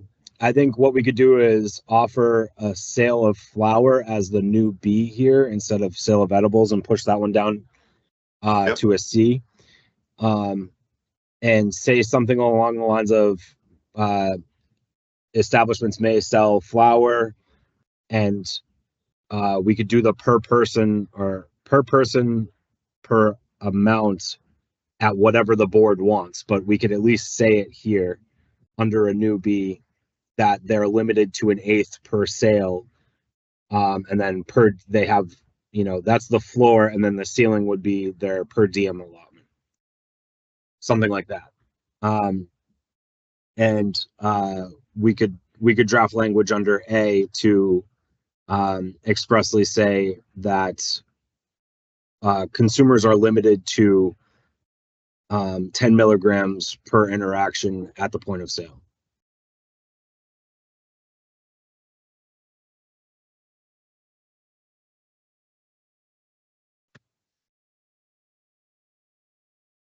I'd be happy to entertain that. Do you need some time to make those edits? Because I'd prefer to wrap this section up, and then I know Commissioner Roy has some issues she wants to tackle under 141, and then obviously we have some topics to revisit from yesterday.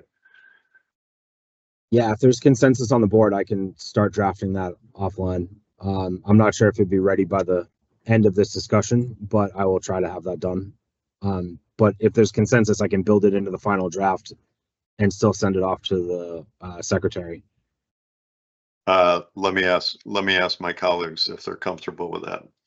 I am, but Commissioner Roy? I am. Yes, thank you. Okay. Commissioner Concepcion? I am, and thank you, Attorney Baker. Of course, thanks. All right.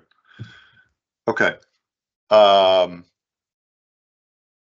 All right, now moving on again, Deputy GC, you're okay with everything else under this section? That is correct. Thank you. Okay, I do want to turn to my colleagues, and I know Commissioner Roy, you had some points that you wanted to address under 141. I'm sorry. So happy to let you lead the discussion on some of the topics or points you want, points of interest you want to raise. Sure, I'm gonna put some language in the chat. So this would be under the cool down area requirements. I am proposing a provision that the cool down spaces shall provide access to THC inhibitors. All THC inhibitors must comply with applicable product testing and labeling requirements. Signage shall clearly indicate the location and purpose of the cool down space and available resources. If you follow the science here, and originally I was working with Attorney Baker around language, more granular than this. This is broader. We were crafting language to recommend CBD be available in the cool down space, as it is recognized by the National Institute of Health as an antagonist and a partial antagonist when someone is greening out, if you will, if you follow the science. But to the executive director's point around QR codes, that the science is evolving to more than just CBD.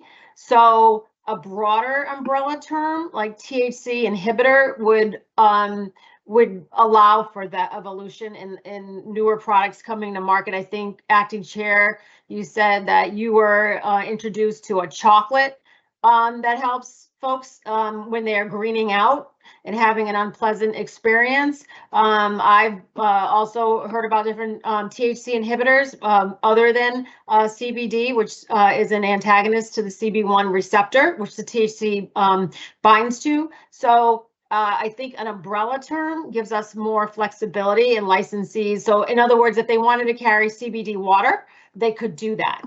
But when newer options come to market, that would give them a little more flexibility. And I do have a definition for, I do also have a definition for THC inhibitor that I will throw in the chat. Okay. So this would be under 141.12, which is talking, I think, is talking about the cooling down area requirements. So going off your language, I think we might be able to break it up a little bit in here and add the language in a couple of the different subsections. You want to point out signage shall clearly indicate the location and purpose of the cool down space. As I'm looking at B, or I'm sorry, A, let me just, again, throw something out for your consideration, Commissioner. A currently reads the social consumption establishment shall offer a cooling down area for consumers. Would you be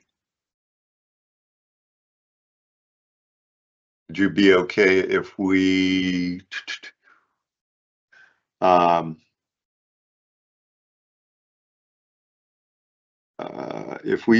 rewrote A to say a social consumption establishment shall designate the location for a cooling down area for consumers. I'm just trying to think of how we can add your signage language in there also. Give me a sense of what you would expect to be on a sign in a cooling down area. I guess it would just need to be clearly identified that this is a cooling down area. Well, what's the purpose of the cooling down area? So people are having an unpleasant experience, or they're greening out and they need time to come down from that unpleasant experience. So I just, as long as it's clearly marked that it's a cooling down space, I think is the goal. Okay.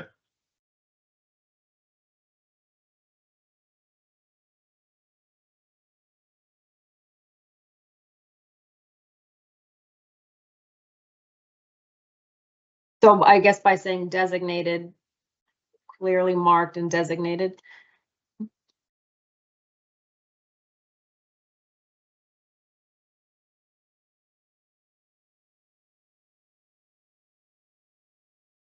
So if I'm looking at 12A again, let me just offer this. A social consumption establishment shall delegate and clearly mark with signage a cooling down area for consumers.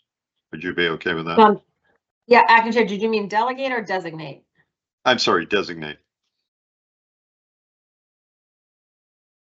Could you repeat that?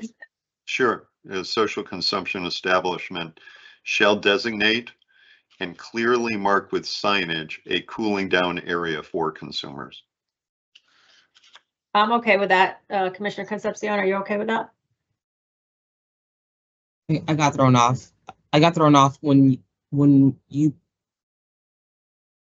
we started talking about THC inhibitors. How does I guess I'm confused about. Sorry are they about two that. separate things that we're talking about? I got a little bit. They lost. are. Yeah. Okay. So I'm They are. trying to parse out the pieces of Commissioner Roy's comments. One is talking about what THC shall provide. Another one is talking about what THC inhibitors must comply with.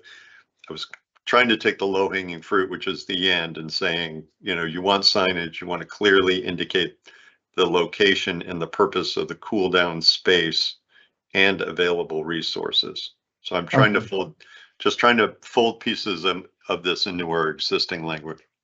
That makes sense to me. Okay. Yeah. Thank you.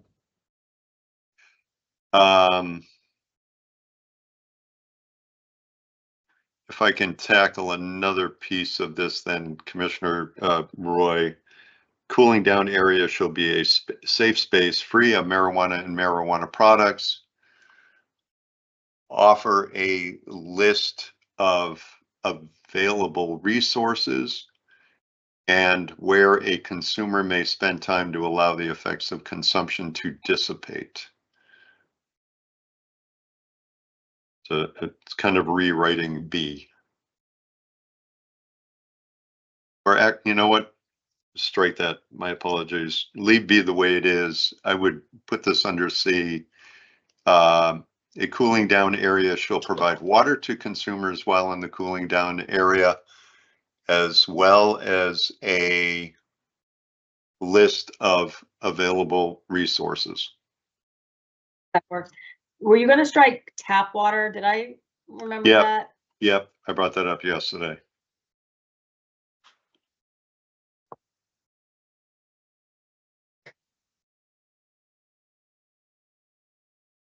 Acting Chair. Senate Enforcement Council. Thank you, Acting Chair. I just wanted to ask a question, and I don't know if this is the appropriate time to bring this up, if there's additional conversation by the board, but we had some questions regarding THC inhibitors. No, this is the perfect point to bring it up. Go ahead, PC. Okay, thank you.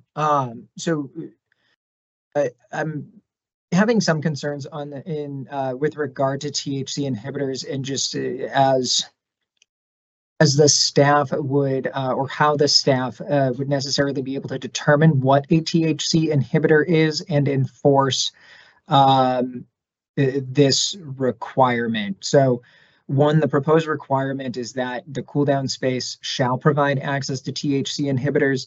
And then additionally, THC inhibitors must comply with applicable product testing and labeling requirements.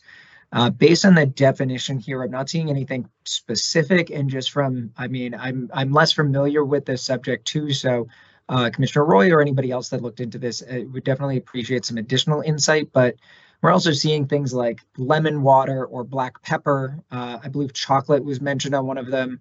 Also, if we're talking about CBD and adding that to certain items, I know adding CBD products to food is prohibited by DPH as well. So when we're talking about THC inhibitors and how our inspection staff would be able to go in and actually enforce compliance with this, I think there are a couple of questions in terms of what actually would qualify as THC inhibitors.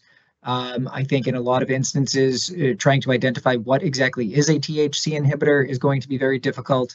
And then also how exactly should we discuss or monitor compliance with product testing and labeling requirements. For example, if there's, I mean, I guess it wouldn't be applicable in some instances if we're talking about like lemon water or black pepper or something along those lines. Like would coffee count as a THC inhibitor, for example? I don't know, and that would be difficult for our staff to really monitor, enforce compliance, and actually determine what a THC inhibitor is. Particularly because while the definition is helpful to understand the general concept of it, it is not specific to say what a THC inhibitor or what items or products could be THC inhibitors. I'm going to direct that question to Commissioner Roy, because I know she's done some homework on this. So a THC inhibitor would be serve as an antagonist to the CB1 receptor. So people are having an unpleasant experience, they're greening out. Okay, so if we don't have anything like this, what do we do with that consumer who's having a horrific experience? What would the licensee be able to do to help the consumer? I'm just throwing that out there. Mm-hmm. Yeah, Acting Chair, if I may. Of course. Thank you. And thank you, Commissioner Roy. I think that I definitely understand kind of the scientific aspect that you're bringing into this, and I appreciate the consideration for this as well, or the consideration of kind of adding another tool to the toolbox, so to speak. However, my point is more so in the sense of how are our inspection staff going to be able to determine whether an item or product that the licensee is purporting to be a THC inhibitor actually does block, excuse me, the whatever receptor you were identifying. Yes. Yes. How yes. would we be able to monitor and enforce compliance on that? May I ask you this question? Because Deputy General Counsel Baker and I kind of went over this language, and he proposed switching the shall to a may, so that it's an option to the licensee. Now, if it's a may, do you approach it differently? May I ask you, EC Gooden? Yes, and Acting Chair. Of course, go ahead. Yeah, so in that instance, if it's a may, then that is really just kind of providing an option. I would say if we're talking about this as a may, perhaps this is more of a discussion for a guidance document to say for social consumption requirements or social consumption establishments, excuse me, for your cool down space, you should consider offering THC inhibitors and then potentially identifying specific THC inhibitors. I would advise that if we're talking about CBD, for example, we would need to consult with MDAR as the primary jurisdiction over hemp and those products. We would probably want to discuss or consult with DPH to understand or make sure that we're not running afoul of any of their regulations or requirements.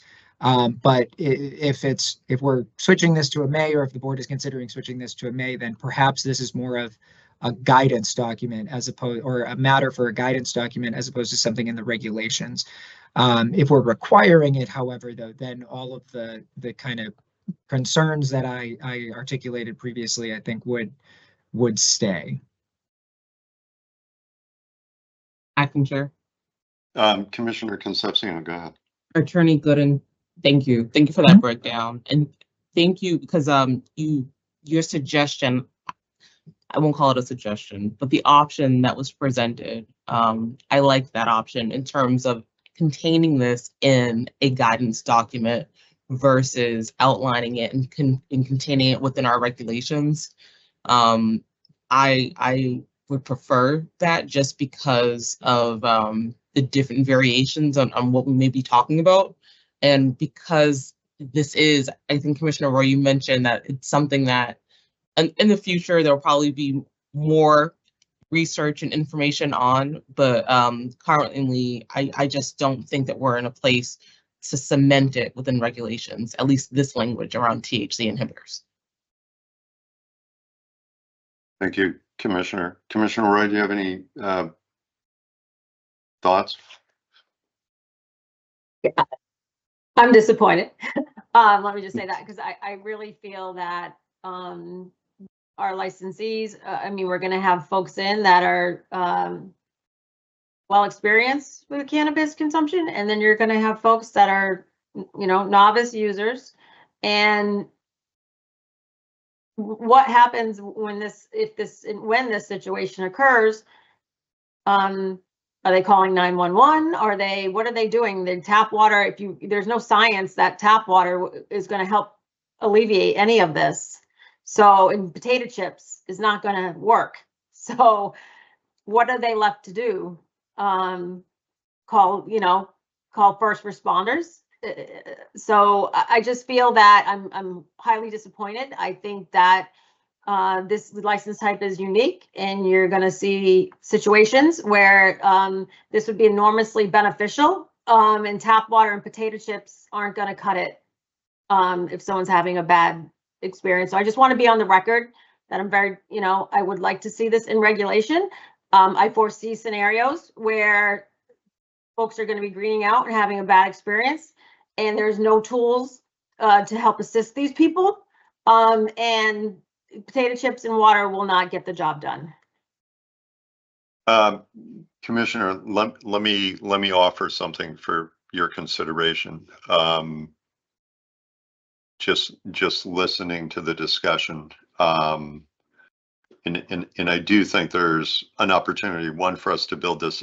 It's, Commissioner, you touched upon it at the beginning. This is in our previous conversations, this is a rapidly evolving field, I guess, if I can put it that way, within the industry. The products that are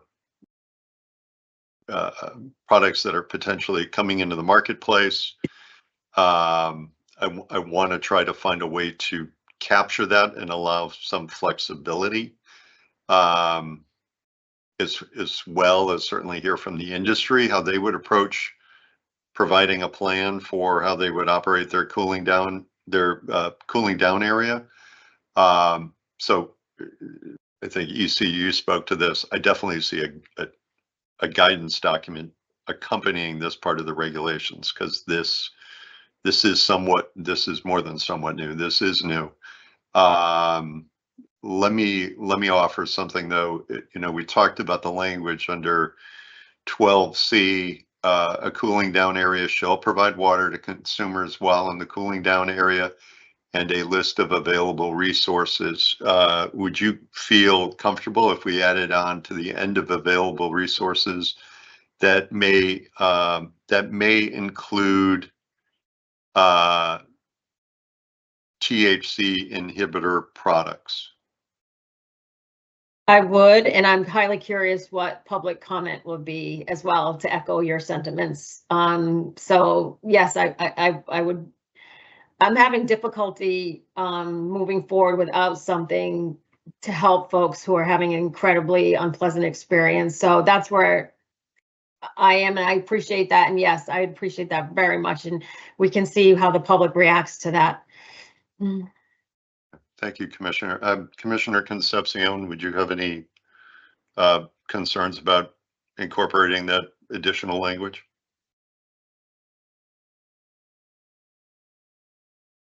Do you mind? Reading it again? Yes, please. Sure.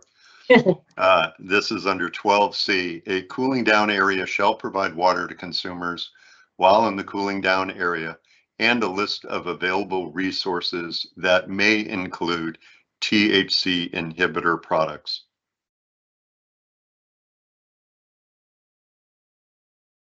And then again, my sentiments here being that I think there's certainly work that we need to build out in a guidance document on not only, I mean, on the general topic of the cooling down area overall, but.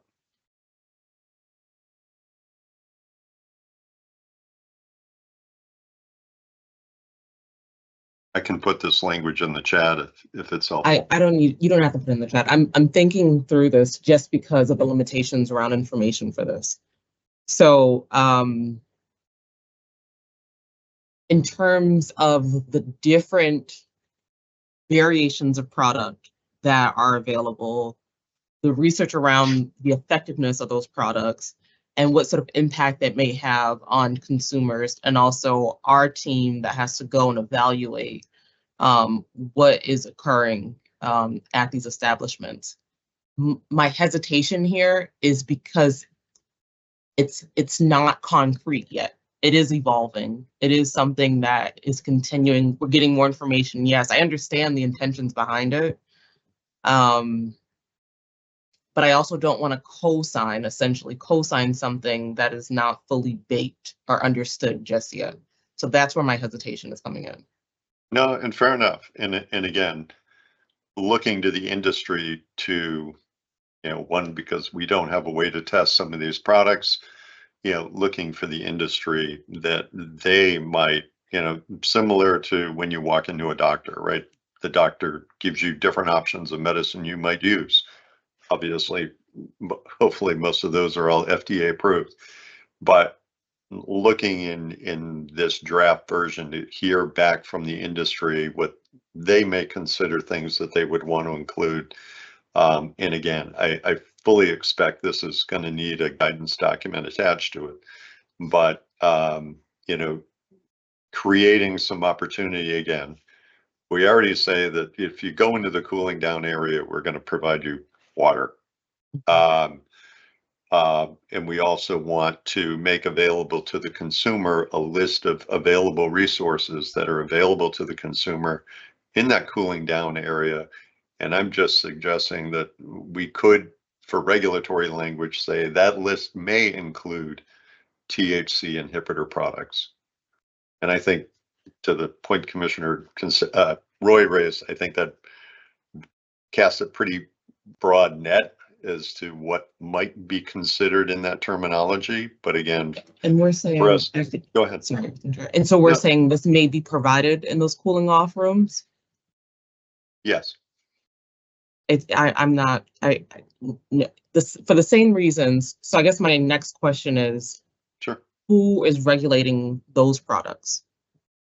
It's similar to my concerns when we were talking about, we had a conversation yesterday around shelf stable items. We were able to clarify that there are local, in municipalities, there are agencies within those that would regulate. So who are the regulators in that instance that is able to speak to anything that happens in relation to a THC inhibitor. Commissioner Roy, I knew you had some language in there about applicable product testing and labeling requirements. Is there any more details on that? Well, let me just pose this scenario. So Sure. I had a licensee speak to me who is actively pursuing social consumption, and they would like to carry CBD water in their cool down space. Are they able to do so No, if we that's don't what have we're this saying. proviso? I guess, so my question is, who's the regulator though? So we're saying who would then, if something did occur and there's a bad reaction, who are we directing consumers to?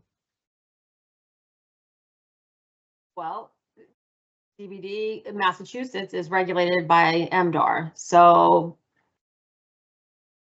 so you're saying basically that licensee could not offer CBD water?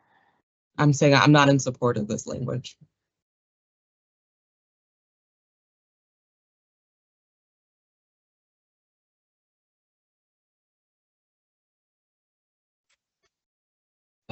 If I may, Mr. Acting Chair. Go ahead, Deputy Jason. Thank you. My understanding is that we're not allowed to have CBD infused beverages right now.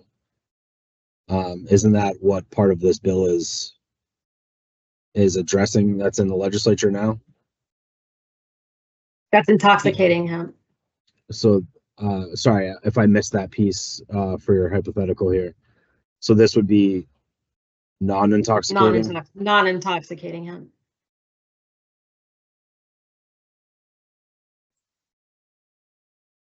Mr. Acting Right. Chair? Is that Director Binkowski? Sorry. Yes. Okay. Sorry. Go Yeah, ahead, so Director. my understanding from our past conversations with MDR and DPH is while MDR regulates hemp, there is no program MDR has in terms of the sale of hemp or when it's put into food products. If it's put into food products or beverages, then it becomes DPH's territory. And DPH has said that that is not allowed. I don't know if there's a differentiation between intoxicating hemp and non-intoxicating hemp. But that would likely be something we would need to speak with DPH about. But also just for the cool down THC inhibitors, following up on what Attorney Gooden said for what will mainly fall on my team. There's also the concern for the liability for the licensees and the agents. This is in a sense putting the licensee in almost in a health personnel or medical personnel perspective to make a determination whether someone needs to be in a cool down space or not, whether they can leave if they get over intoxicated, just to use the alcohol scenario. If I get overly intoxicated at a bar, they're either calling EMT, police, or kicking me out of the establishment. Not that that's what I'm advocating for, but I don't think our agents are necessarily trained to determine whether someone is greening out or not. I know we previously spoke at prior public meetings about potentially having signage or providing resources for how people can get home safely, but not putting that liability on the agent or the licensee themselves. If the establishment is closing operational hours and someone is still in that cool down space, that then has another concern element there. So I from a public safety perspective, for the safety of the licensee and their agents, in terms of, intoxication can look differently for different people. There's an aspect there in terms of the safety of the staff, but also if someone doesn't willingly go into the cool down space, and then if they won't leave when the establishment closes, I'm just getting some red flags for liability here and whether our agents are appropriately trained to kind of monitor this interaction. Whereas if someone is having an adverse reaction, I would say they should likely call 911 or seek medical attention if that's what the licensee deems appropriate. Thank you. And obviously, Director, you raised a great point, which is we've spoken about in previous sessions about RVT training for folks that work in a social consumption establishment, which would include some of those emergency procedures to be trained up on, when you call for, medical emergency assistance.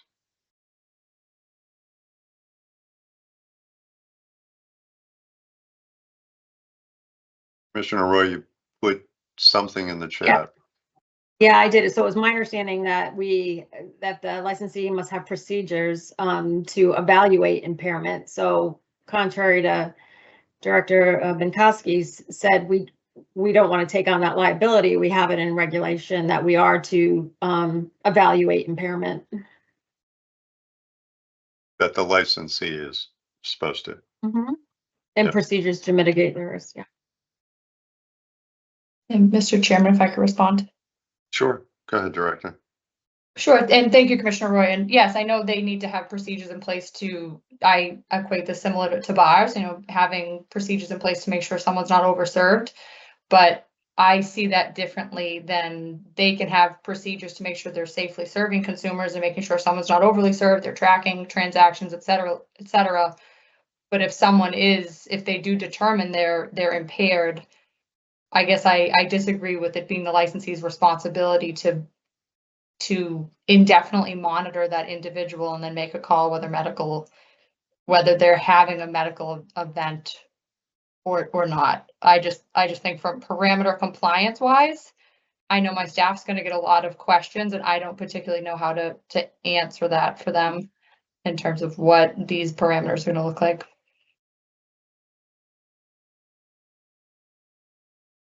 Let me ask my colleagues just a general overall policy question. I mean, do we want to require a cooling down space, a space for somebody who's having an adverse reaction to be, again, have the opportunity to go to a designated space where there is no consumption going on to see if they can come down off the ill effects that they're experiencing? Do we feel there is a need for a cooling down area? Commissioner Concepcion, go ahead. I do believe there is a need for that. I think that we continuously talk about public safety and public health. I know that cannabis is not the same as alcohol. We know that, in different establishments that serve alcohol, bars, clubs, so on and so forth, they do have cooling off spaces. I understand the need here. And I think that it would help alleviate some of the concerns around overconsumption by providing a space like that, and also having other parameters for contacting public safety officials to respond as well.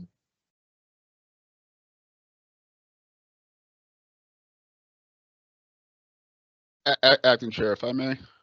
Go ahead, Director. Thank you. Thank you, Commissioner Concepcion and Commissioner Roy, for your comment in there. Following up on what Director Binkowski had said previously, again, fully understand Commissioner Roy's point about, RVT needing agents to understand and recognize signs of impairment. But as Director Binkowski said, this seems to be going a step further, where we are now potentially asking licensees to kind of step into the shoes of a medical professional. And I'm trying to think of an example of high heart rate, something that would not be physically or visually apparent to someone upon first glance. So again, as Director Binkowski was saying, I tend to agree that the liability in these particular license types seems to just be greater. Adding in the fact that we are now adding in other food, other components coming from other locations, I think that's just going to be the concern potentially for licensees training their staff on what level of medical training would they need. And again, are they the best people to be in the positions of medical professionals? So that's just a comment I had regarding that. Thank you.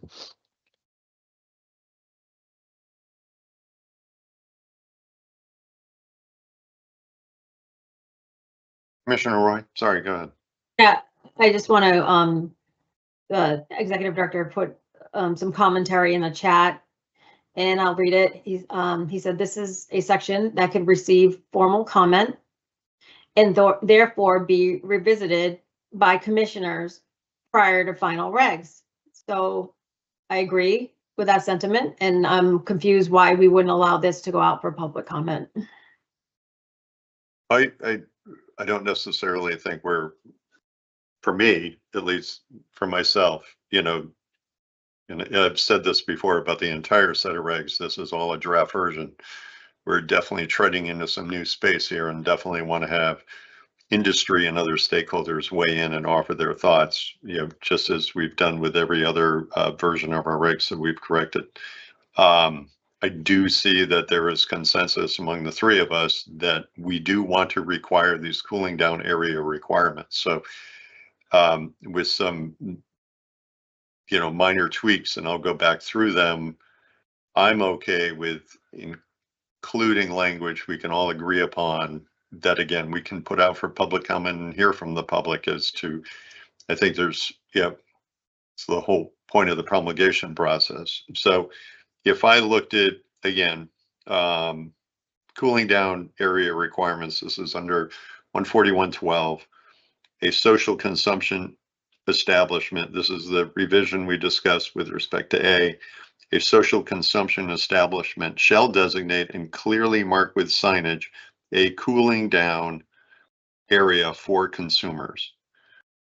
And the other suggestion or amendment I had was over on C, and I'll maybe reword this, but a cooling down area shall provide water to consumers while in the cooling down area and a list of available resources. And I would put a period after that.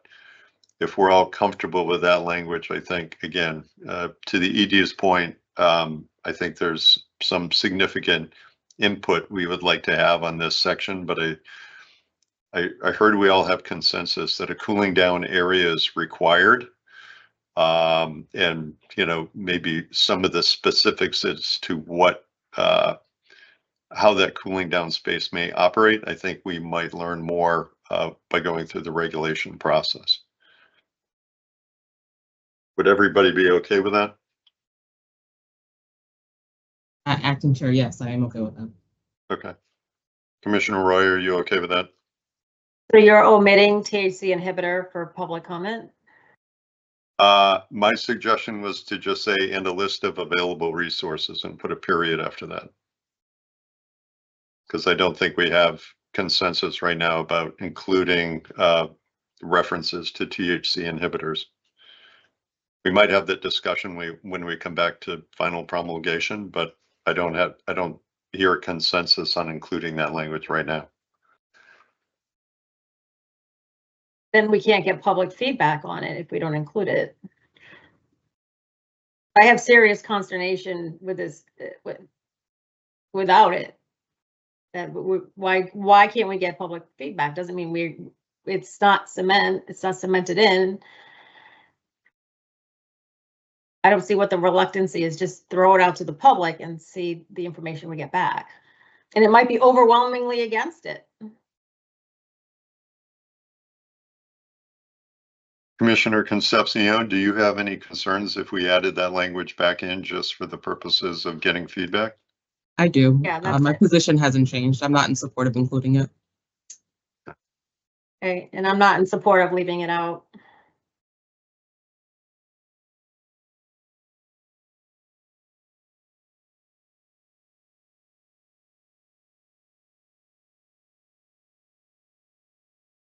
I'm open to any thoughts or any suggestions as how to find consensus on this language. So again, we can move it out to public comment.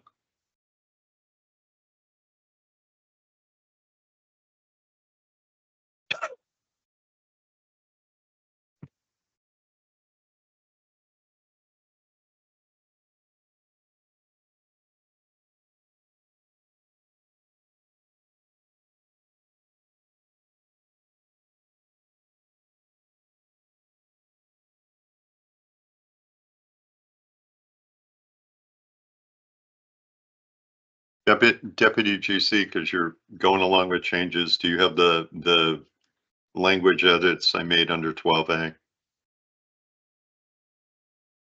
What I have for 12A right now reads, a social consumption establishment shall offer a designated cooling down area for consumers, but I believe you might have slightly tweaked that. Yeah, I did. Shall offer a designated and clearly marked with signage, a cooling down area for consumers.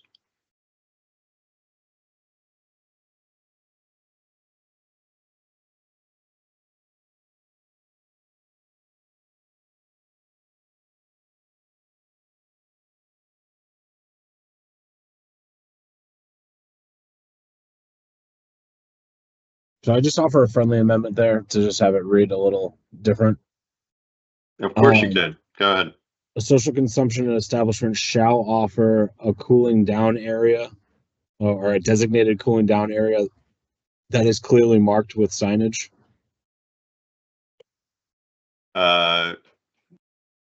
Cooling down area for consumers that is clearly marked with signage. Yep, essentially just tweaking it slightly. Yeah, I'm okay with that. If you want to drop it in the chat so my colleagues can see it. I think it's just moving some wording around. Exactly. 1 second.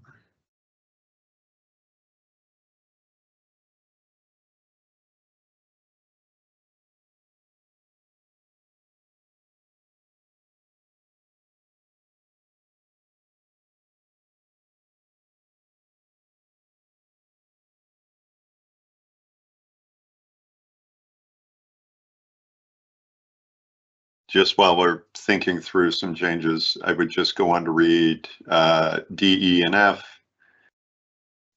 D, an agent shall stay with the consumer in the cooling down area until the consumer chooses to leave the cooling down area. E, consumers using a cooling down area to mitigate the effects of consumption of marijuana or marijuana products shall not be allowed to purchase any additional marijuana or marijuana products. And F, consumers using the cooling down area shall not be considered to be loitering. I'm obviously okay with all of that language as currently drafted. Acting Chair, Yes, go ahead, Commissioner. I had a question about that language. Because as it Sure. reads right now, it is on the consumer to decide whether or not they would like to leave or are ready to leave. And I just wonder if we might consider putting in, that, or if there's a response from like medical personnel, so on and so forth. Right? I need to flesh out the actual wording, but to give an alternative scenario where there might be some outside intervention where consumers leaves. Okay.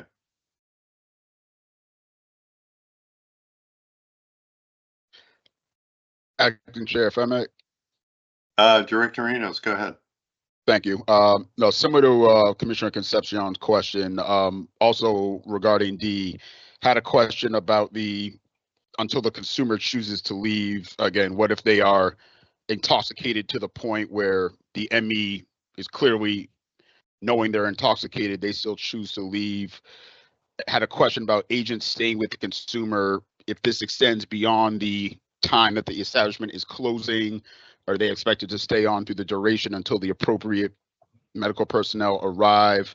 And then also for the cool down area, was the intention to have these for larger events as well, potential festivals? Just looking for clarity on those points. Thank you. I think to the second point, I think it was our intention that these would be extended to all license types. All license types. Okay, thank you. But you raised some other good points.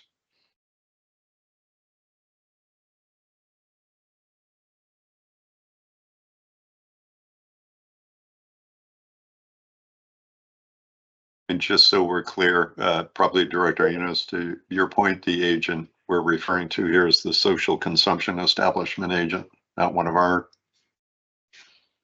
folks. Yes, that's correct, Acting Chair. Yes. Okay.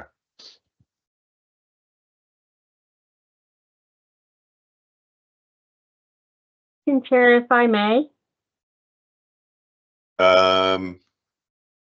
I'm not sure who that is. It's AGC Bruno. Oh, I'm sorry. Go ahead, AJC. I just have a proposal because I certainly respect both commissioners' positions on the THC inhibitor.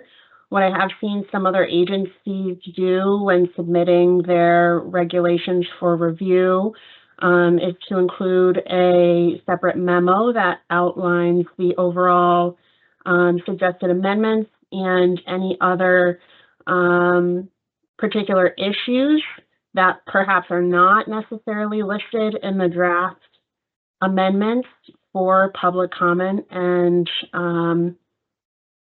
information from other agencies. And so that may be a way to address both commissioners' concerns. Do you have thoughts as to what language we can incorporate?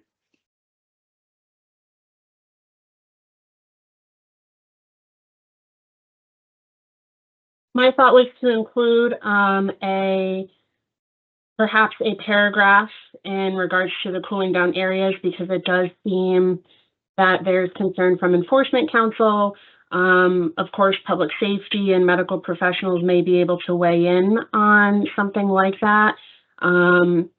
Communities, municipalities with, you know, time standards and closing times and whatnot for the community, but also we could include the THC inhibitor aspect to that. So that could be something that when we're outlining in a concise and short memo for the public to read along with the proposed draft of these amendments, that can be included as a separate document that is posted publicly seeking comment.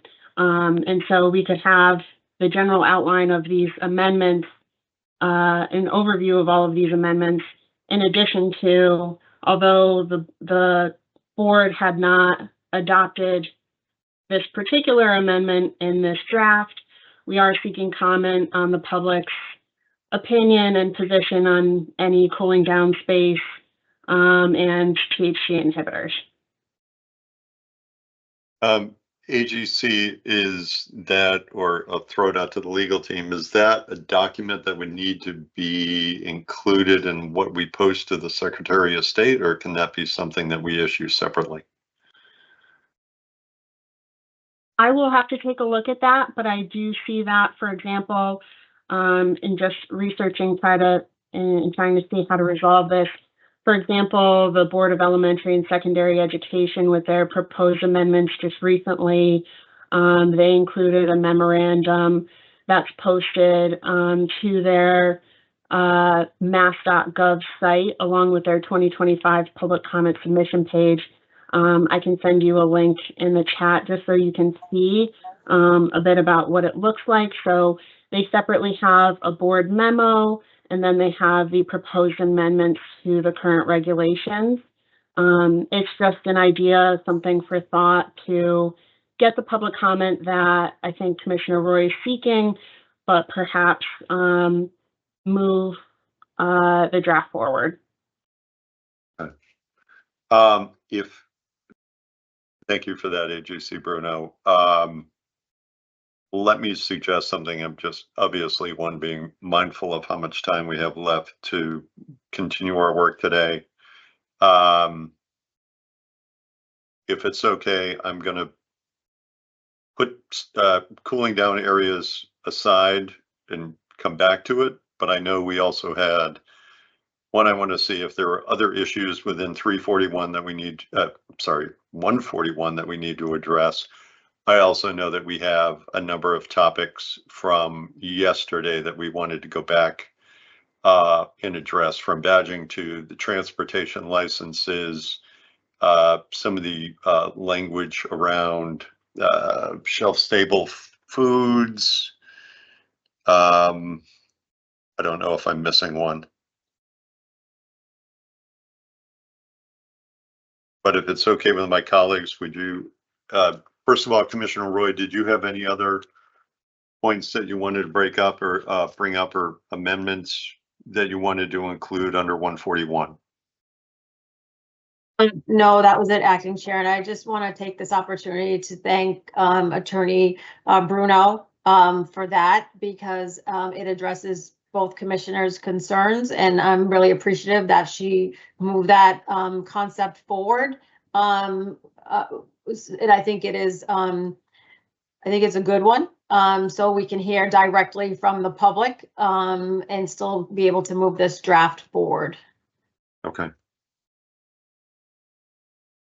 All right. Thank you, Commissioner Roy. And again, thank you, AGC Bruno. Want to go back to, and I think Commissioner Concepcion, you had raised this issue or wanted to look into this issue around the marijuana transporter in the existing transporter license discussion that we started to have yesterday. Yes. Okay. Hold on, let me bring my notes up too. And if you can remind me what page that is on, that would be awesome. It is on page 35. Okay. Got it. And Acting Chair, I had a couple questions on this one. Sure. For the team here. Yep. Because the way that we landed was to move the draft language around social consumption, about the consumption license, supplemental on-site consumption, from 1 and put it into 2. Mm-hmm. And then create a mechanism for third-party transporters to move from just the 1 into the number 2 existing licensee transporter. Correct. So the question I had, and it was for our licensing team, I wanted to know if there was anything that currently bars third-party transporters from obtaining additional licenses.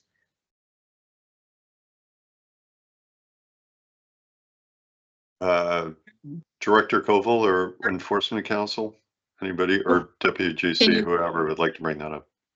Can you hear me? Yes. Yes, Olivia. Oh, Director okay. Koval, So, sorry. no worries. Your question is regarding the existing third-party transporters or third-party transporters in general?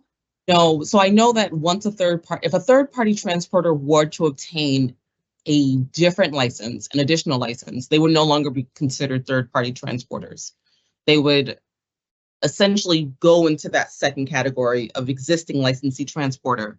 So my question was, does that happen? Do we have third-party transporters that apply and gain additional license types and then essentially remove themselves from the third-party transporter license type? Not any I could think of. DOI, I don't know for Director Binkowski in case she's aware of any. We could definitely look into it further to see if that's happened before, but I'm not aware of any currently that's happened with. I have a related question to that, because after we wrapped yesterday, I was circling this in my mind. Do we bar that? I didn't see anything that would prohibit a third-party transporter from obtaining another license. I know they wouldn't be categorized as a third-party transporter, but they could get another license type. So I just wanted to ask that as well.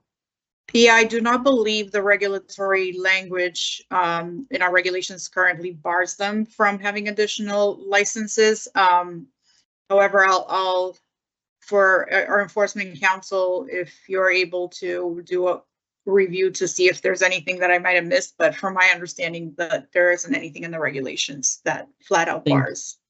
Thank you, Yes, Director. there is. That was my understanding after rereading things, and I wondered if a change to the title of 2, existing licensee transporter, if we were to change that to provide more clarity, if that would be sufficient.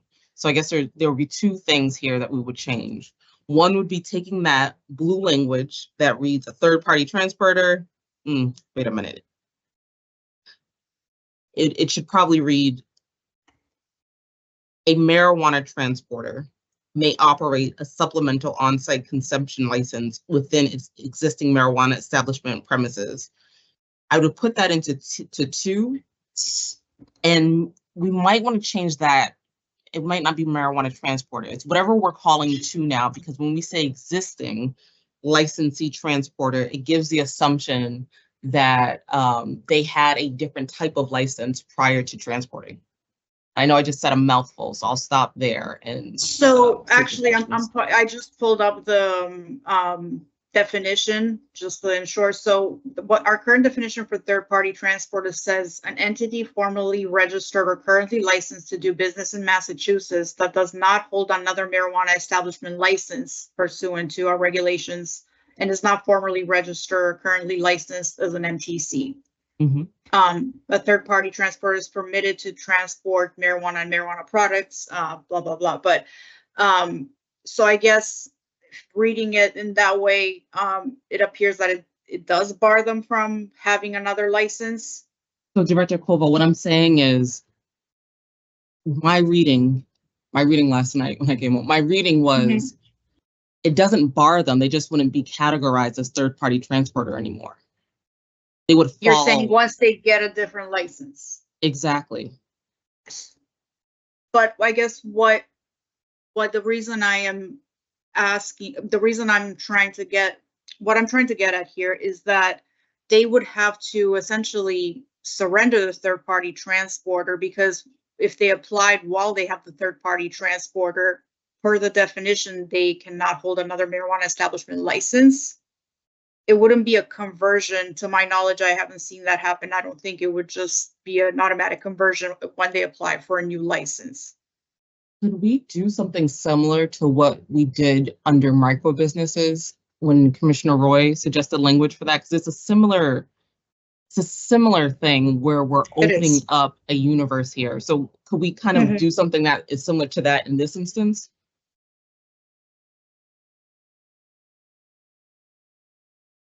Is that a question for me? Sorry. I guess it's for anyone who might who has the answer to it. Olivia, by all means, if you have the answer, yes. I mean, it's definitely up to the board, but I do agree that it's in vein with the micro business discussion that we previously had, and it might make sense to tweak it in those terms. Okay, I'll Acting Chair, if I may. Go ahead, Commissioner. I wanted to ask Commissioner Roy what her thoughts were, because the conversation around this transporter license type originated from her and her comments, but also the micro businesses and that change also was something that she advocated for. So I just wanted to hear what her thoughts were and if she believed that the two, if we could do something similar in this instance. Thank you, Commissioner Concepcion. I think they're highly analogous. Micro businesses, you had to surrender, wind down operations to get another license type. This is the same situation for third-party transporters. They couldn't just apply for another license type. They would have to sell, surrender, cease operations currently. So I think the easiest path forward is just to eliminate that first sentence under third-party transporter, and a third-party transporter is permitted to transport marijuana products between MEs and between MTCs. A third-party transporter may operate, and you have that around the supplemental on-site consumption. So I think by just eliminating, like we did with micro business, we kind of just struck that sentence. I think this gets us where similarly, it's highly analogous. It gets us to where we need to be if we just strike that first sentence. And Commissioner, Acting Chair, if I may. Yes, go ahead, Commissioner. All right. The first sentence, Commissioner Roy, an entity formally registered or currently, you're saying this entire sentence? And an entity formally, unless the board had consternation about them becoming an MTC, I see no utility in the first sentence. So this goes back to our conversation yesterday where I identified the utility, because there will be licensees who choose to only hold a third-party license, third-party transporter license type. And then we were talking about the variation and the cost affiliated with the different licensing schemes. Right. So that was why we landed on still maintaining, the third-party transporter license type as well as the existing licensee transporter. So I guess now I'm just trying to reconcile the ability for a third-party transporter to become number two without having to wind down. So a third-party transporter, if chooses to just remain a third-party transporter, can do Mhm. so. Just like a retailer doesn't have to become a product manufacturer or a cultivator, they can just stay a retailer. But what this limiting language says is that's it, that you're in that lane and that's it for you. So they can remain a third-party transporter. There's no obligation to expand business operations into another license type, but by striking the first sentence, it just gives them opportunity to expand to a different license type. Where an existing licensee transporter is someone that's cultivating, possibly product manufacturing, and they also want to transport.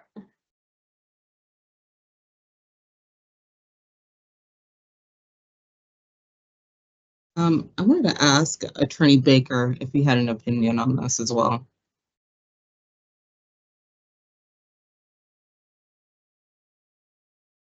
Deputy GC. Thanks. I think that if you struck the language, then it would essentially, I don't see a big difference between the two at that point. And so I think that from my perspective, it would make sense to merge them together and to create a, for lack of a better term, like grandfathering process or a phasing in process into just the marijuana transporter license. So I think that makes sense to me, but obviously it's a policy matter and the discretion of the board. Okay. Acting Chair. Oh, I don't want to over talk. Yeah, no. I have no, my only reservation now is we have to talk about the licensing fees affiliated with the different variations and now what happens then.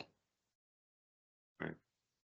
Well, let me just, if I can, let me offer my thoughts. Third party transporter, existing licensee transporter, again, it's been reflected on a couple of times today. We're putting out a version for folks to see and comment on. I take into consideration Commissioner Roy's comment. We could simply strike the first sentence under third-party transporter and just say a third-party transporter is permitted to, we could also change it, say a third-party transporter is registered and licensed and permitted to transport marijuana and marijuana products between MEs and between MTCs.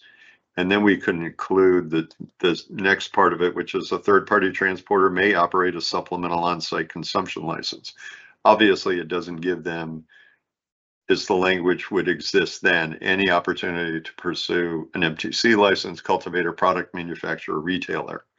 I'd be okay with looking at that language instead of trying to fold it into the existing licensee transporter, because I know that population is made up of a whole number of other license holders who may already be eligible. But I'd be okay with, suggesting those changes for the third party transporter and see what kind of feedback we get. But just to share those thoughts before we go back and think about the fee structure.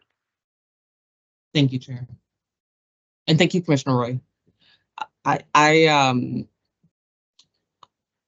think that makes sense. And I'm visualizing it. So I know we haven't put it in the chat, but with the amended language. So with that blue language now being located under existing licensee transporter, and with the removal of the sentence that Commissioner Roy flagged, I'm in agreement. Could you repeat that, Commissioner? I think I might have lost you. So the supplemental on-site consumption, that blue language that's on our page 35. Yep. Just relocating that and putting that underneath existing licensee transporter.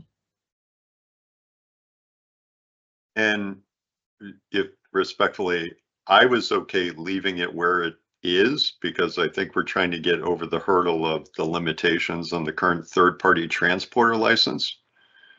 But we're removing that first sentence. Right. And under third party okay. Okay, wait a minute. So then I'm just thinking, leave it there, understanding that existing licensee transporters are Got it. other folks who might already be eligible to be social consumption establishment licensees. I'm just trying to, I think our Sure, that intention makes here sense. was to clear the way for the third-party transporter if they wanted to pursue that. That makes complete sense. Yes, thank you. I would also suggest that going back, I don't see that we have a definition for a third-party transporter in our definition section. So we need to add that.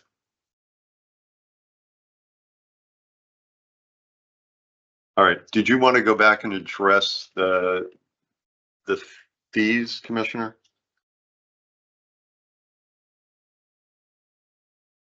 No, not at this time. I think, no, I don't. Thank you.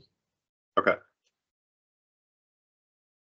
Thank you, Commissioner Roy, for dropping that language in the chat. All right. I think agent registration was the next big topic. Acting Chair, Commissioner, go ahead. may we have a 5-minute bio break if possible? Of course, of course. Why don't Okay, we thank you. take a break? We'll come back at 3:40. Thank you so much.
3:41, just seeing if my colleagues are back.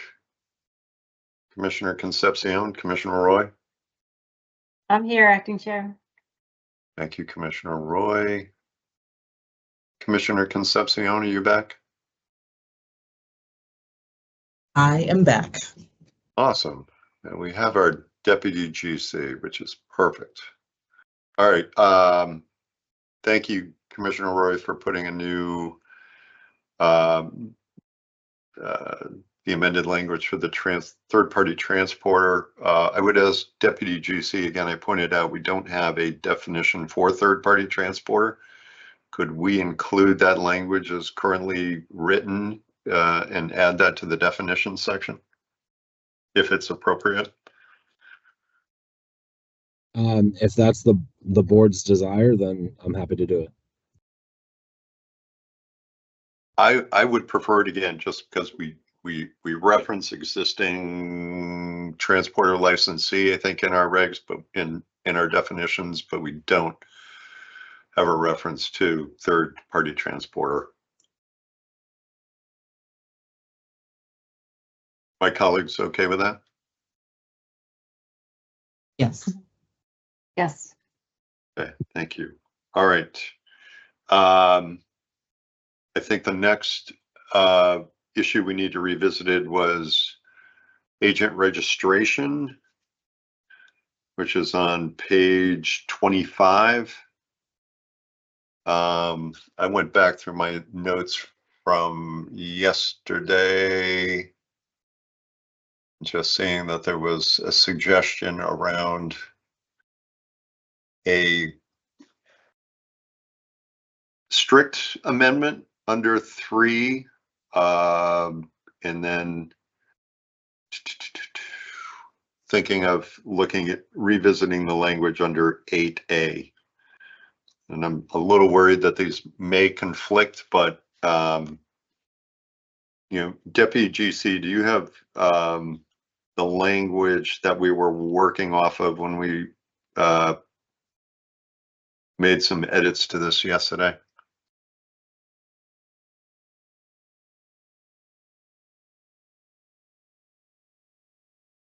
Thank you. So what I have under 3 is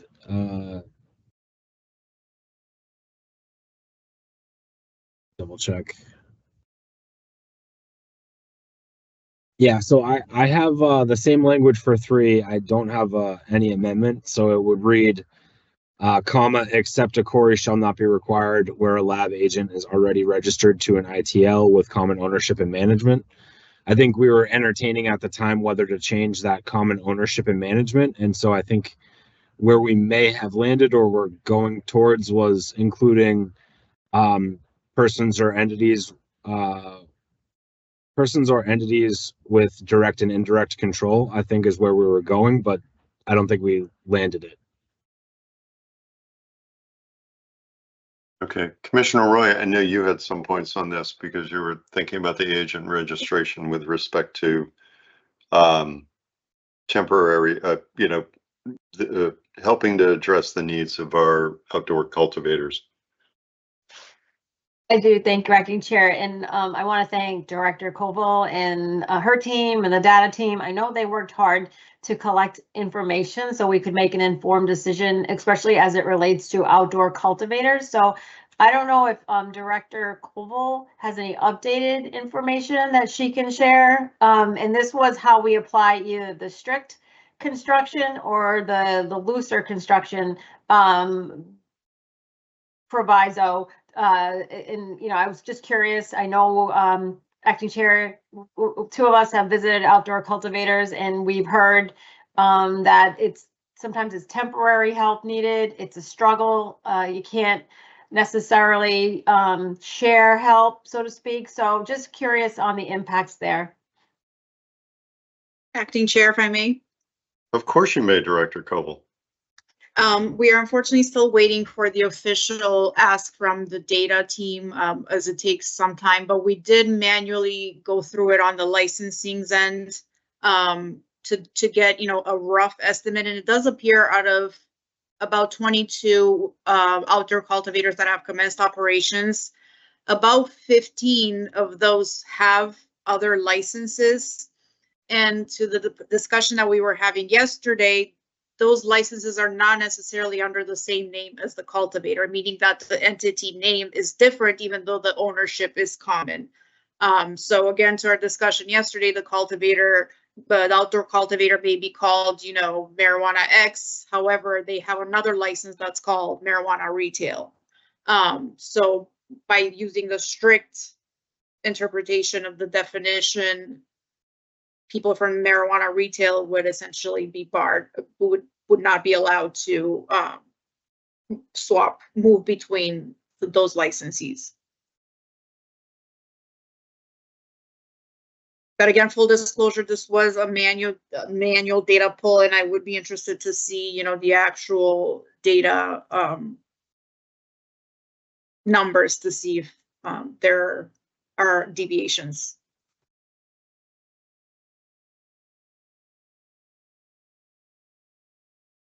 Thank you, Director. Appreciate your team and you doing that kind of manual homework. Greatly appreciate that.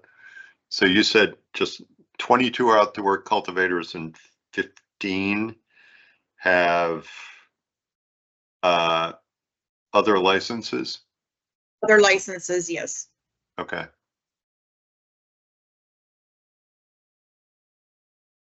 So this is, I just want to make sure I've got this.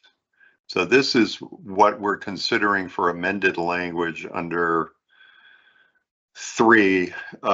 This is 030 3, the language in the latter half of the first paragraph. I just want to take an opportunity to read it again.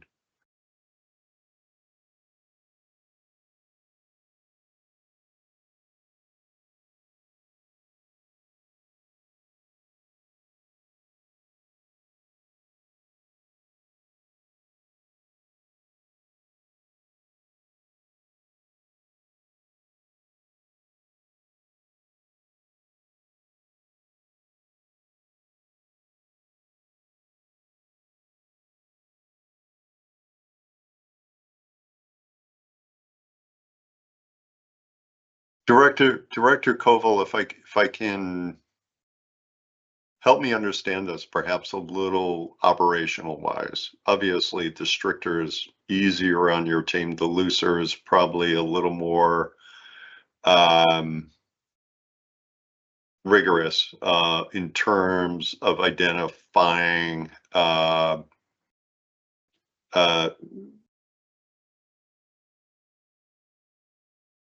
folks, licensees who share persons or entities having direct or indirect control. I'm just trying to think of this I mean, first of all, if we make the strict language change, that's good for everybody all around.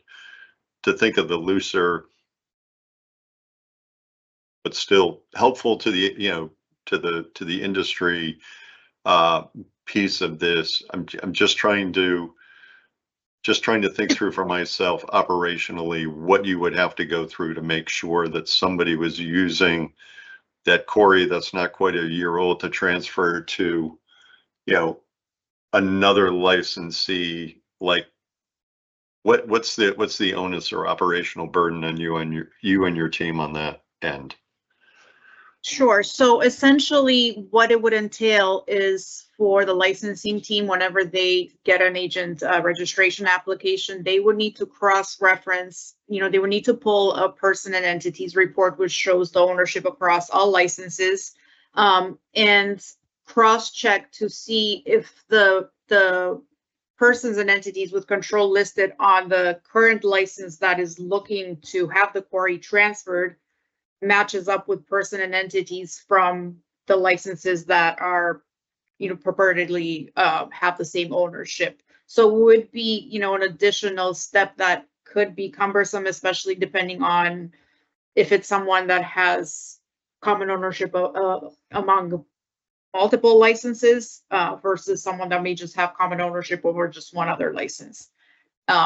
Currently, with the quarry waiver form, for example, what happens, you know, it has to be under the same name essentially. So it's easier to identify that because you're just searching by the one name, you know, the company X, and it shows you all the licenses under company X that show up. Not sure if that Right. answers kind of what the No, process is with change. it gave me a little bit better sense. I mean, obviously, if we are to incorporate if we just throwing this out there for discussion, if we went with what we've identified as the strict language, that helps end the regulatory burden for a large percentage of our licensees who are filing those quarry waivers. Correct. Okay. Without some of the again, additional work that you would have to do if we incorporated the looser. Correct. Definitely. One thing I Okay. do want to quickly add, just for everyone's understanding, is that we get an average of approximately 100 agent applications daily. So we do have to be mindful too that any process change that would essentially extend the review process could potentially create a backlog too, for agent applications. Okay.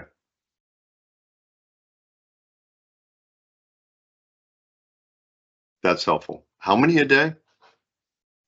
On average, about 100, and that's not counting renewals, MTCs. The volume of agent applications are extensive. Okay. Okay. And only because we're going to fold it into additional conversation we're going to have about number 8. Making some of these changes, you know, again, trying to address the issue that we all hear of, I work for the same employer, but because they have 9 licenses, I have to have 9 badges. Would you see a reduction in those applications if we make the change to 8 that we've been talking about? So now all of a sudden I'm Bruce Stebbins, I'm going to work for Commissioner Roy, who's got 9 licenses. You'd only be seeing 1 agent application. Yeah, definitely. That would definitely decrease, you know, the volume exponentially if that were the case. Okay. Okay. Again, my own thoughts or sentiments here, and again, I know when we talked about this yesterday, there was discussion about if we incorporated one set of language in, and we heard back from the industry that we still would be keeping track or taking note of the looser language. I would be comfortable, again, this is under 3.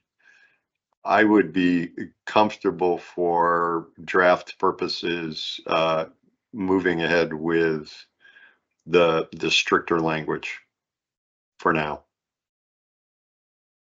Just thinking of the kind of additional work that our team would have to go through. But, and then I'll offer my comments on subsection 8 afterwards. But any thoughts, feedback? Commissioner Concepcion, go ahead. Thank you. I had a question for Director Koval, because Attorney Gooden mentioned something yesterday about the waiver process and it being a little different as it relates to quarry waivers. Do you mind just providing some more insight into that in terms of if it's a lengthier or a shorter process, just if there's any major difference between the two? Sure. Yes, there is currently a major difference. You know, we currently just, licensing team, when we receive a quarry waiver form, we look at the form to see if they have checked off undue hardship, and they'll explain, because we've already paid for the quarry on XYZ license, and we typically tend to approve them. Whereas, and of course, EC jump in if I miss anything, on the EC end for waivers, they do a full analysis of the undue hardship and if criteria is met in order to deem the waiver approved based on the undue hardship factors. So we definitely do not go through the intensive review that EC team would for their waiver process. Thank you. You're welcome.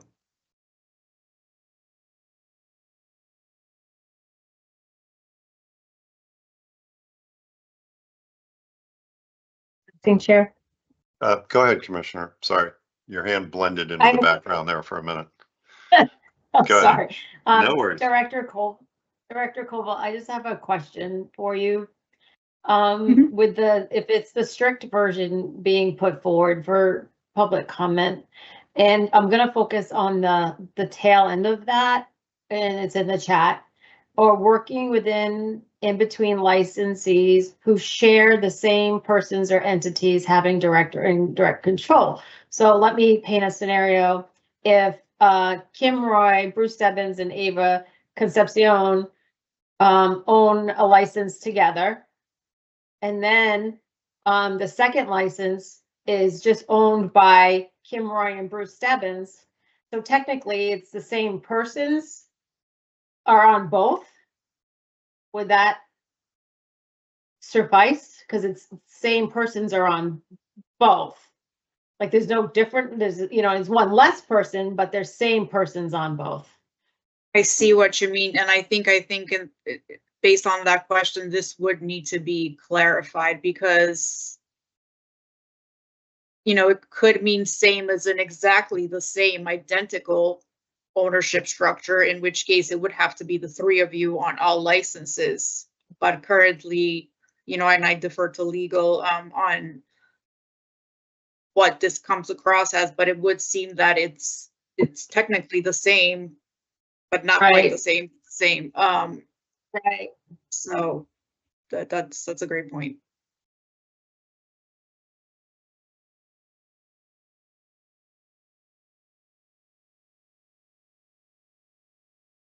What are your thoughts, Commissioner?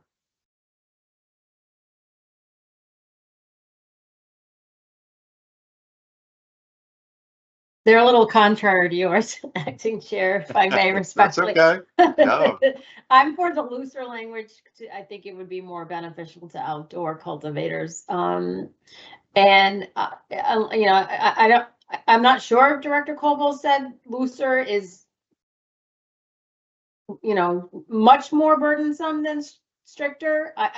Or are they close in the amount of labor involved, or is it like wildly different as far as what staff will have to do?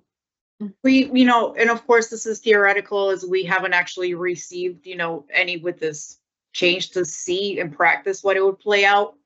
But right now, based on, I guess, the information, it would be quite a deviation from our normal process. So, not saying that it would go from 10 minutes to 10 days, but it would take some considerable extra time. For either way, strict or loose, it's going to take more time. No, so the strict wouldn't take more time because it would essentially be the same process that we do when we take a query waiver process. So it essentially that would keep things status quo. It would just eliminate the need for the licensee to submit a query waiver form. However, for the looser version, it would entail, several extra steps and cross-checking in several different reports to ensure that there is common ownership. I see. Okay, thank you for that clarity. I appreciate that. You're welcome. Director Koval, and also invite WGC into this conversation.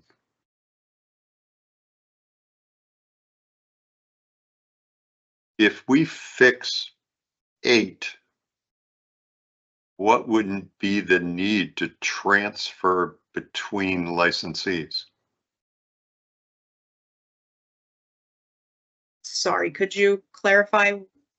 Yeah, again, I'm reading this as a query will not be required if one was previously completed within the previous calendar year for an employee transferring to or working within and between licensees who share the same person or entity as having direct or indirect control.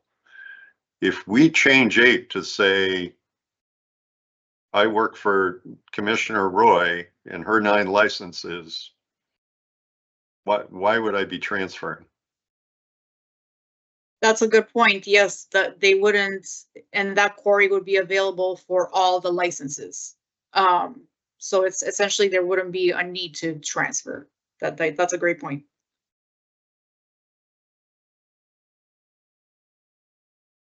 I don't know if Deputy GC has any additional feedback on that.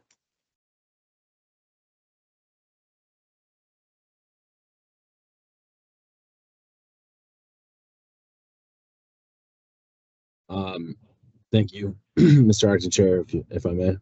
Go ahead, of course. The only thing I'd flag, I don't have an opinion one way or the other. It's obviously up to the board on where they want to land with this, but I will say that in 029, I think we should also look at 3 to make sure that we're keeping it consistent. And then also just make sure that wherever we land, we would have it be consistent between the two. Well, let me ask you, just flip back over to 029, my apologies. Under 3, if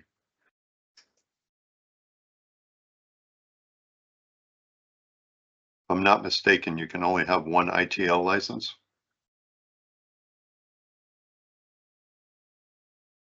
No, No, that's you right. can only be an Sorry. ITL. Yep, you can only be an ITL, right?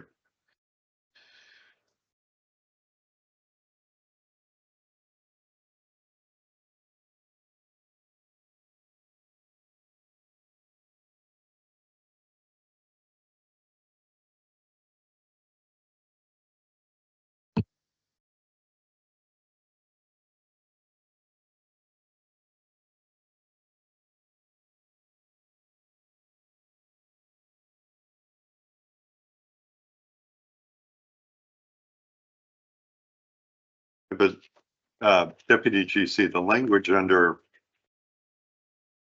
029.3, as we've drafted it, is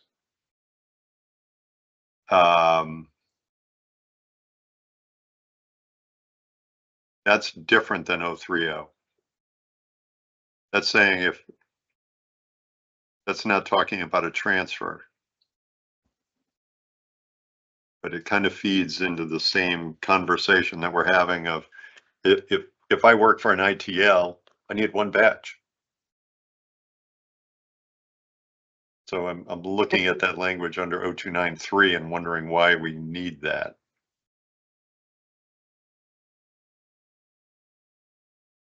Acting Chair. Go ahead, Commissioner Roy.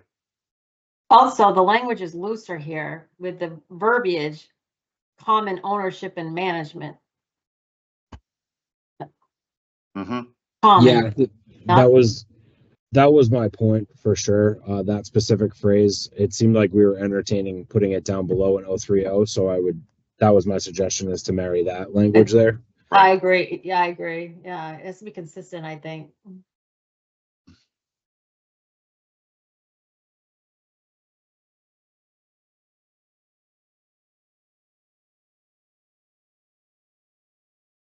Deputy GC, just not to jump around here, but only because you brought it up. 029.3.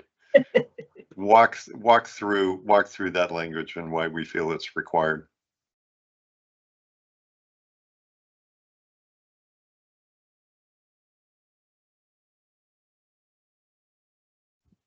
I think that the point of these two amendments simultaneously was to make sure that they're keeping them consistent, because there was a difference between ME agents and ITL agents. And so again, my point here was just to try our best to keep them consistent so that we are not getting back into language that would differentiate the two.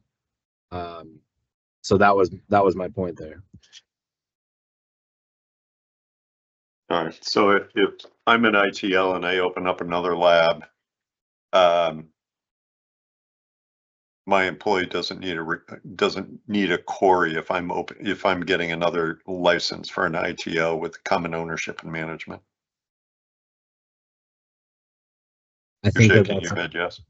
I think that's a reasonable place to land for this conversation. Yes.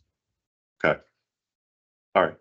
Okay, I'm comfortable with where that is then. All right, so let's go back to 030. Um,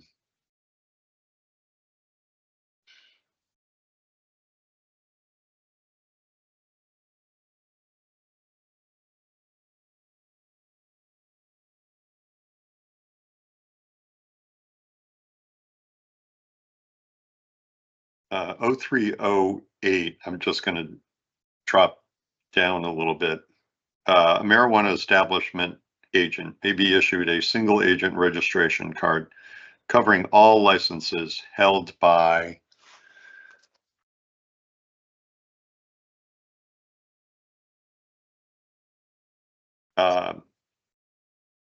we had said held by the same person or entities having direct or indirect control.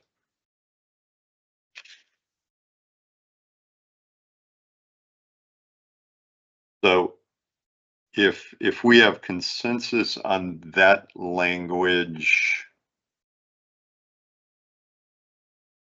how does that change the language up above in 3?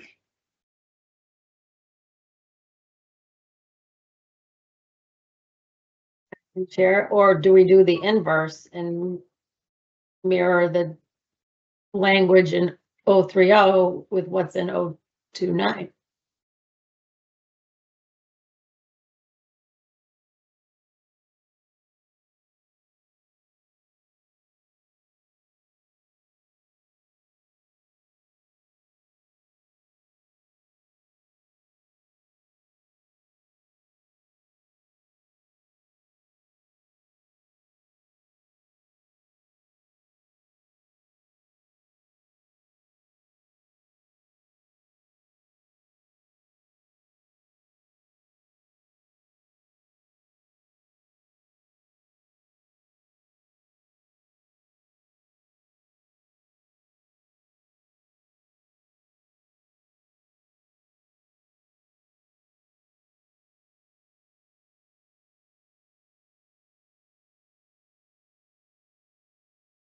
So if we're comfortable with 8 as I read it, and Commissioner Roy, I think picking up on your point, the language in 3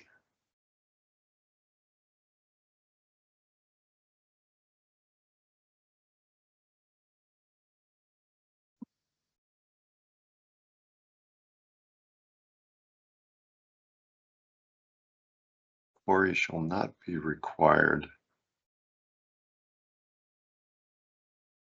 when one was already completed.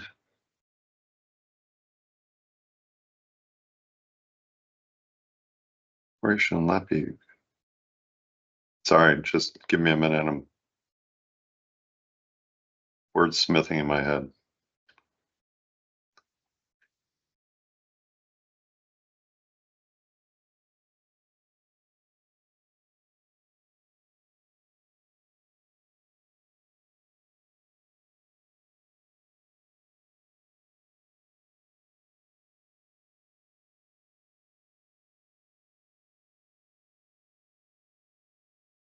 Again, and Deputy GC, I invite you to help me out. I see the language under 029. I'm already a laboratory agent for an ITL with common ownership and management. They open up another independent testing lab. I don't need to do a Corey because I'm already registered with them as a laboratory agent. I think that's pretty clear. That's pretty concise. I get that. If I move over to 030,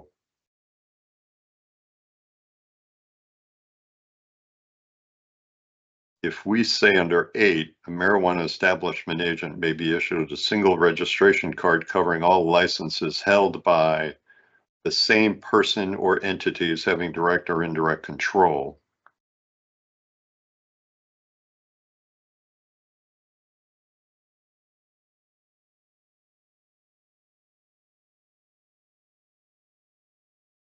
Acting Chair, if I may. Go ahead, Director. Help me out. Just for clarification, is the question whether basically we can just do away with section 3 because of section 8? Is that the question? I'm just wondering if we need that language that's in blue if we make the change I'm suggesting to number 8. Nobody's transferring. We're not working Right, between licensees if we already correct 8. Right.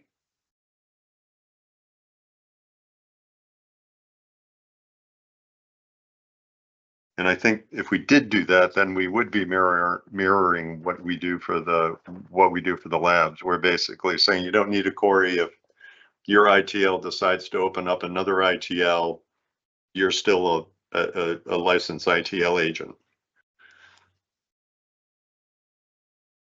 But, you know, DGC Gibson look this over because again, I think if we make 3 starts off with requiring a query report, but if that query report is done when I become an ME agent, and that's good across all the licenses that are owned by the same persons or entities having direct or indirect control, I don't need that transfer language.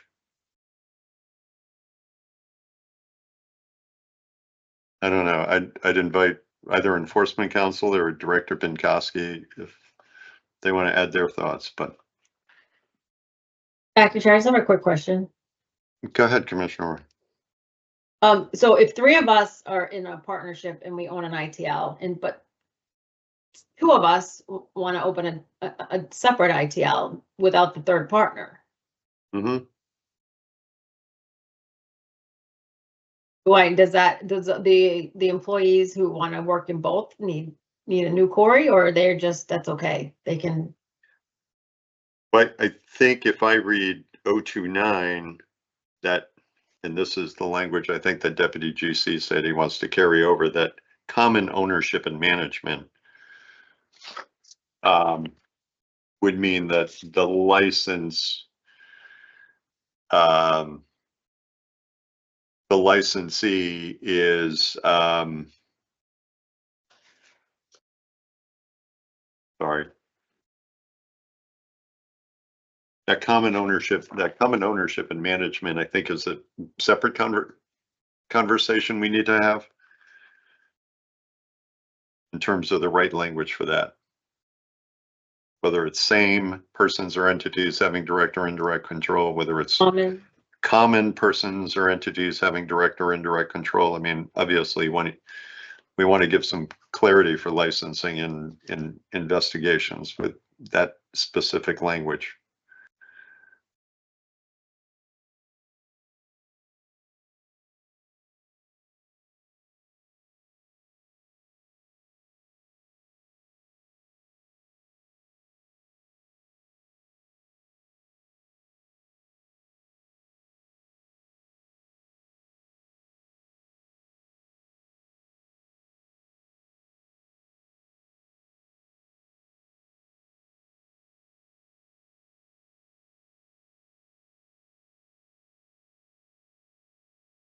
And Mr. Chair, if I may, Go ahead, Director Pinkowski.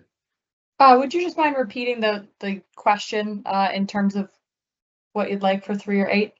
Sure. So obviously 3 starts off with anybody who works in the industry, wants to register as an agent, needs to do a query. There's language at the end of that, however, saying if you had a query done and it's already been completed and you want to transfer between licenses that share common ownership or folks with indirect or direct control, if we change 8 to say an ME establishment agent may be issued a single agent registration covering all licenses held by the same or common person or entities having direct or indirect control, is there still a need to talk about the transferring between licenses? And is the latter half of 3 still required? So if in number 3, a query shall not be required when one has already been completed for an employee transferring, Yeah, that language.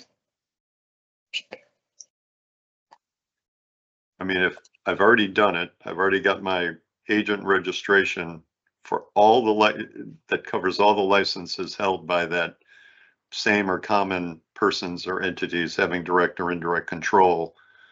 Why do I need to worry about a query to transfer between licenses? Off the top of my head, I would say if the query was no longer valid during the transfer, that they still need to stay on top of that. If there's been any changes in ownership and control, that's something that may also kind of void that requirement, or that, I guess, eligibility. Licensees are still required to notify us of certain changes and other changes that meet the threshold of requiring a change application. They would need to go through that. So I think we discussed yesterday, you know, if they're all held by the same entity, it wouldn't particularly be an issue. It's more the conversation of whether it's any shared ownership or mirroring of it. I see. So that language makes sense to keep if we were to adopt the looser language.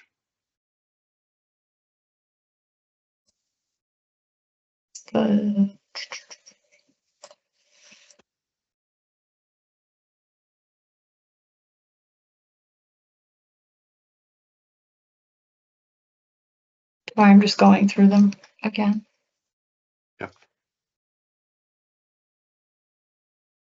And then I guess my question, my colleagues are to Deputy GC about using, which term are we going to use? Do we mirror what we do for the labs, saying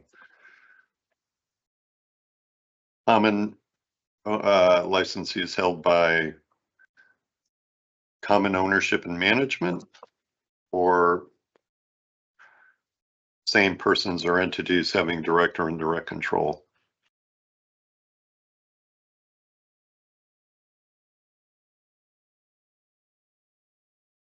Mr. Chairman, Go ahead. if could we possibly have 5 to 10 minutes just to discuss I&E? Sure. Let's take a break, come back at 4:30. Thank you. Thank you.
All right, just checking to see if my colleagues are back. Commissioner Concepcion?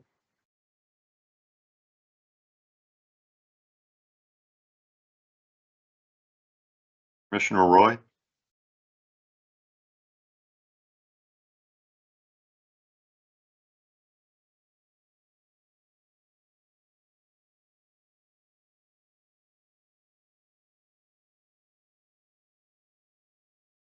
Apologies, Chair, I'm here. No worries. Commissioner Roy, are you back?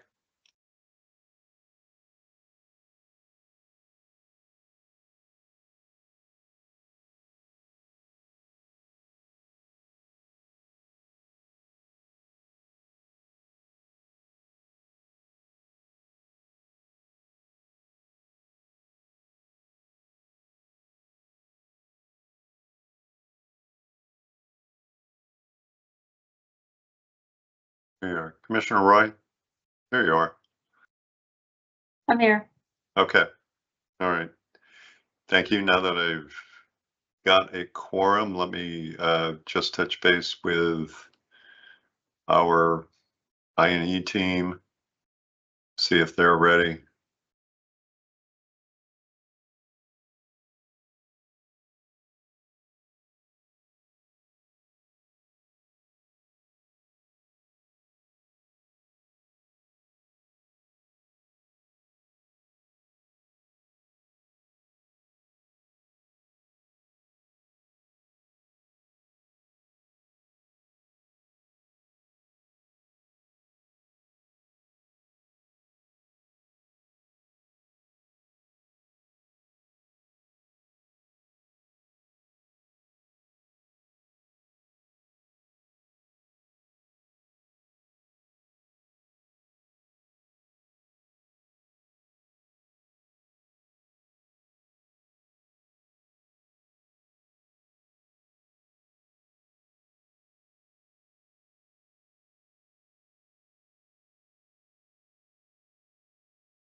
Okay, I&E is still conferring, so we'll just bear a moment.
Okay, I am back.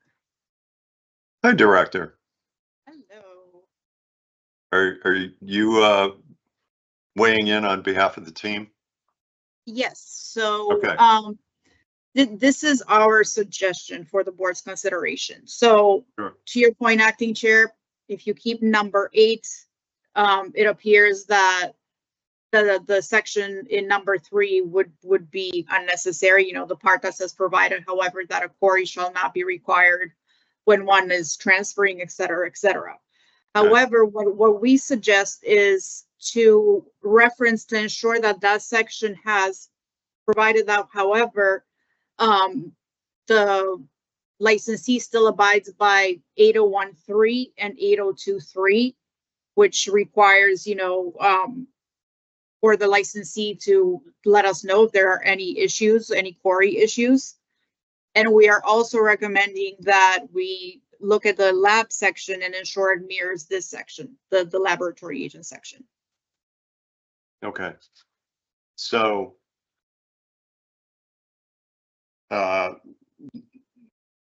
if we find, and I do need to go back to 8 because I think we're still having some discussion about same persons or entities or common ownership, because we use that term under 029. So if you were to cite those other provisions, The 802 and the 8023, 8013 and 8023, are you referring to? I think so, yes.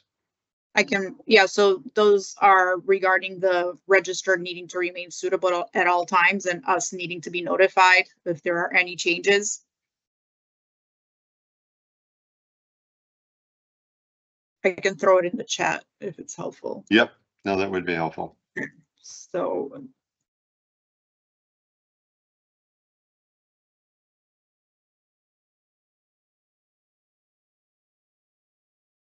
Okay, here's 8013.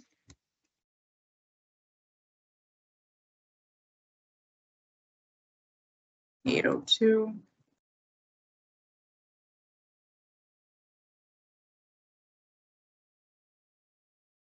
Sorry, that's 8023. I went backwards. Let me go to Okay. 8013. No, it's okay. No, it's okay. I want to make sure we capture, I understand what those sections say. I want to make sure we capture Right. the citation correctly if we're changing out that language at the end of 3.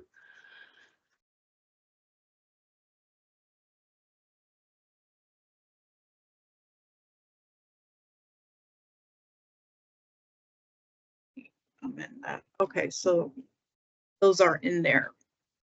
And then with respect to the same, the word same, what we can do is clarify it in guidance that when we say same person's entity having direct or indirect control, we mean, you know, the exact same ownership. If the board chooses to go that way. Okay, I'll throw that question out for my colleagues, because if we're going to use the same persons or entities having direct or indirect control, should we not amend 029, the testing laboratory having the same persons or entities with having indirect or direct control?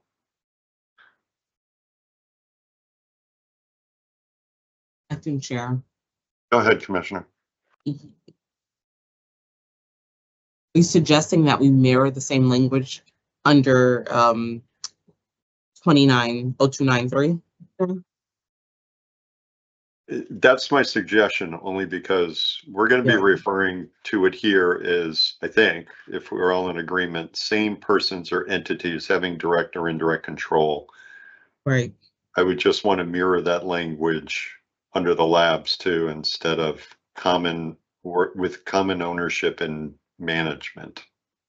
I agree with you. I also have a question, because there was a change to I'm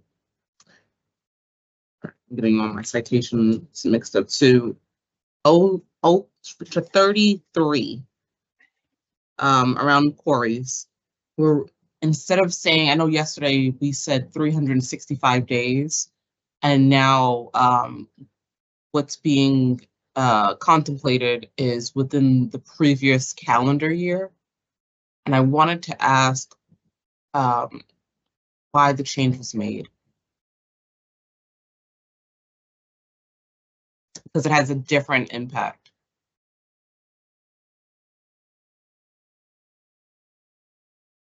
I'm sorry, Commissioner, could you repeat that question? So under 500 030 section 3. Yeah. The language that's being contemplated, I'll go back up.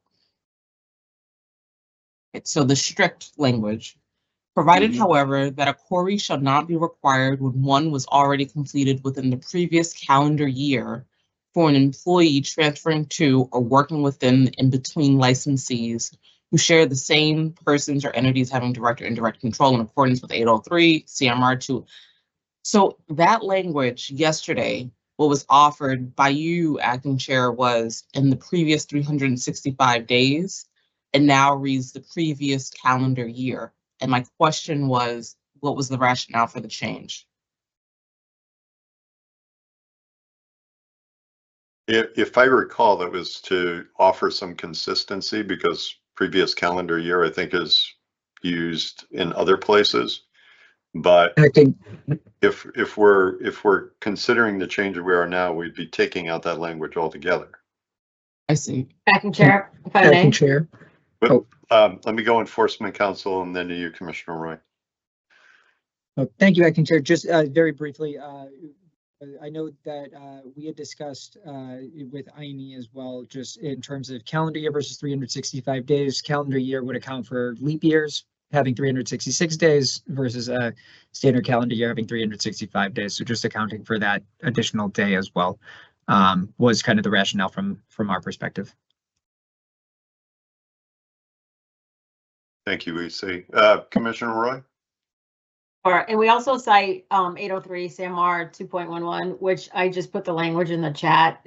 So forms shall be valid for 1 year from the subjects having signed the form or until the conclusion of subject employment license here. So to be consistent from the statute we're citing, it might be helpful to use similar language. Acting Chair. Go ahead, Commissioner. Commissioner Roy, thank you for that. Acting Chair, you said something that confused me. You're saying we're not contemplating having that time frame encapsulated here in the regulations. I guess now I'm confused. Yeah, no, I'm sorry, and maybe we need to. Before we went to the break, I laid out the question of whether we need the language that's in blue under 3. And the language is provided, however, the query shall not be required when one was already completed for an employee transferring to or working within in between related licenses. And my question was, if we made amendments to 8, because nobody really would be transferring between licenses, INE asked for a break to consider that language. And if I heard Director Koval correctly when we came back from break, her suggestion, or the team found some agreement, that we do not need the language currently in the draft at the end of 3, but there was an interest in providing some language that again cites 8012 and 8013.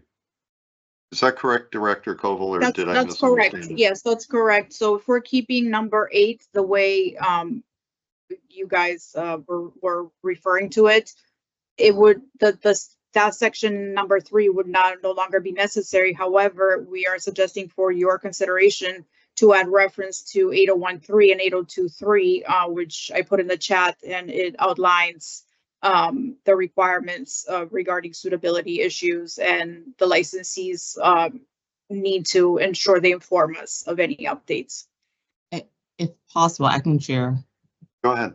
Can somebody put in the chat the language that we're now contemplating. So now, all right, I understand we would no longer be amending 3 with the additional language, but now 8 would be changed to what? I just want to make sure I'm clear on Sure. what we're considering. Let me try typing 8 in so everybody can see it.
Chair.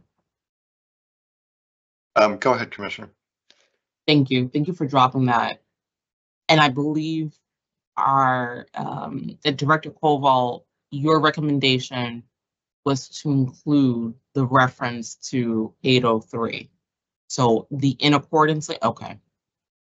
Yes, I just threw in the chat, so we can clean it up a little bit because I was copying from the document, but so just, removing that section that talks about transfers as it becomes moot based on number 8 and adding, provided that the licensee complies with the 801, 803, 8023 requirements.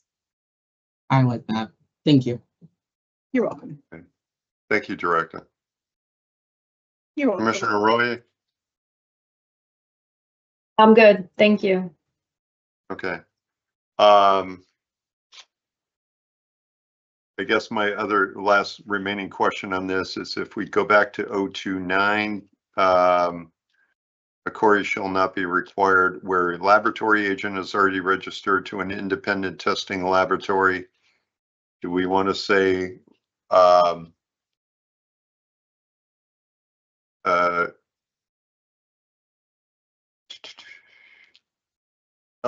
thanks, Mike Baker. This is what I have so far in the chat. It reads, provided, however, that a query shall not be required when one was already completed within the previous calendar year for a laboratory agent transferring to or working within and between licensees who share the same persons or entities having direct and indirect control in accordance with 803 CMR 211.7. So would that replace the language that you have under 0293? Yes, that would be the updated wording at the tail end of that paragraph. Okay.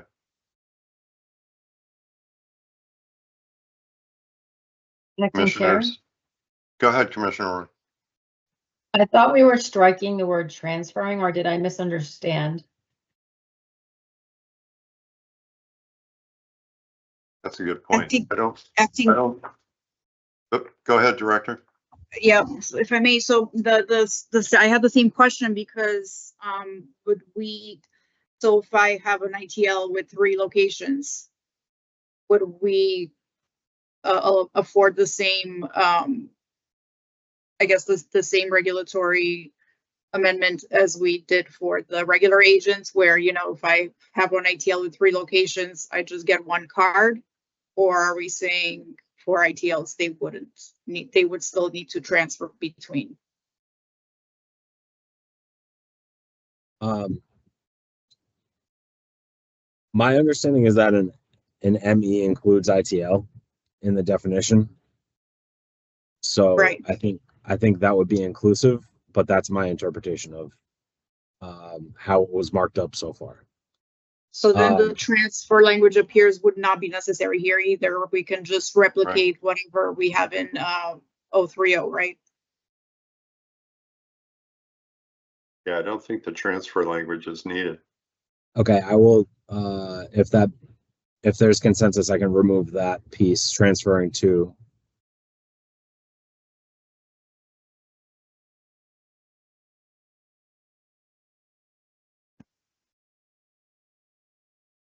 Yeah, I would take that out.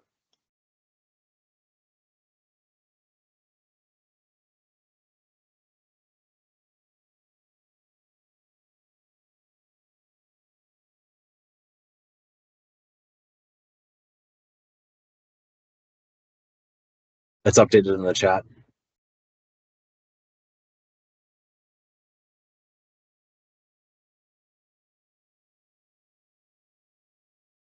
Okay, commissioners, any thoughts on that? That's the change to 029. Acting Chair, I have a similar question here. So, Go ahead. Commissioner Roy, you referenced, it was a phrase that I appreciated, because right here, we're also saying the previous calendar year. So that could be interpreted to mean if it happened in 2024 versus 2025 and not about the amount of months and days. You understand what I mean? So someone might have just completed a query in December 2024. Sorry, let me rephrase that. They might have completed a query in, trying to give a good example, but actually when I start doing this, it helps me think this out. So bear with me. Go ahead.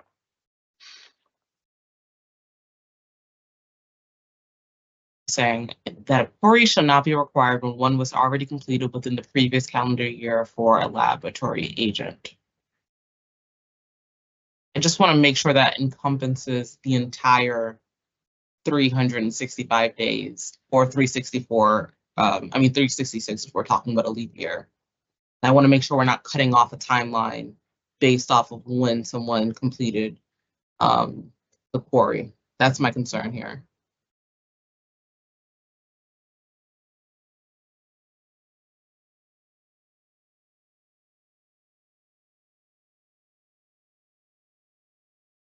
Commissioner, was that a question or just what you're thinking through? Sorry. Both. Okay. So I'm opening it up. I'm trying to resolve it myself, but if someone else can resolve it for me, I welcome a comment, but I'm going through it as I'm saying it. Okay. Enforcement, Commissioner Wright, go ahead. Commissioner Concepcion, so I looked at that language from the statute that we cite, and so it goes a little further in the statute. That form shall be valid for 1 year from the subject having signed the form is a little more specific, and that's in from the citation that we provided. Thank you, Commissioner Roy.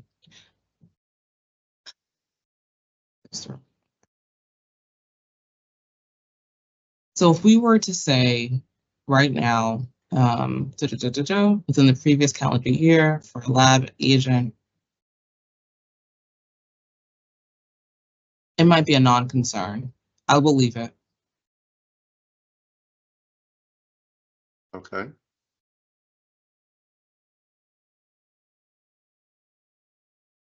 Good. Mike, can you explain your note in the chat?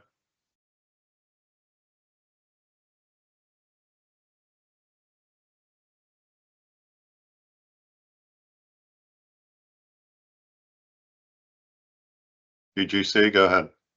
I think you're muted, yeah. Almost made it through the whole meeting, or actually a series of meetings without that. Almost. Yeah, almost. Anyways, it's almost 5, so some credits too, I think. But anyways, I was gonna say that ultimately, if you're stuck on that piece, Commissioner Concepcion, it does sound like because we provided that regulatory citation at the end, that consideration would be included with that citation. But if you wanted further clarification, we could add a sentence at the end, basically saying as much as what's included in Commissioner Roy's language. Forms shall be valid from 1 year. Thank you, Deputy GC. Acting Chair, do you mind if I sort of pose the question to everyone? My concern is that there may be differences in the allotted time depending on when someone had a query completed. So the language as stated, you know, it doesn't. I'm concerned about if someone were to begin work at the tail end of a year versus the beginning of the year, does that impact the timeline? And if that is a substantial or, you know, a substantive concern. So I'm just sort of going through this. I just want to make sure, Commissioner, you always have good words, but I want to make sure that there's parity across licensees, that we're not doing something that changes based off of when someone had their query checked. So if I think I hear you, it's in it, you know, I think what Commissioner Roy put in the chat might be measuring it from a different date. Yes. And that what I'm hearing is I get my query done in December 15th, 15 days later is a new calendar year. Do I need to go back through that process again? Yes. Okay.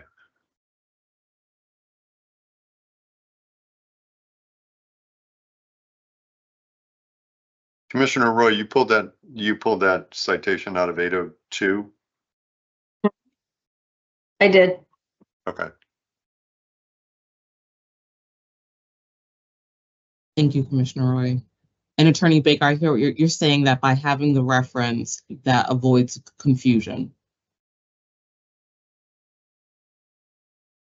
Yes, if you're seeking to keep it consistent, but it sounds like you're potentially not doing that. So maybe even striking the references is appropriate if that's the direction you're going in. No, I consistency is I agree with keeping it consistent. Then I think we don't need to make any further amendments because it's included within the citation there. Thank you. Thank you. Are you okay on that then, Commissioner? I am. Okay. All right. I just want to kind of get a sentiment of my colleagues. Obviously, I've expressed my personal interest. I would love to see us again wrap up a draft version that we can deliver to the Secretary of State's office by the end of the week. I think with the availability of our production team, we can go about another half hour. I think there's just 2 items that we need to go back to. And then I do want to finish up our conversation with respect to the idea that Associate General Counsel Bruno raised earlier, but those are my sentiments. I just want to see if my commissioners, my colleagues are on board and kind of wrapping up these, what I see as 2 remaining issues. And hopefully we can get out of here by 5:30.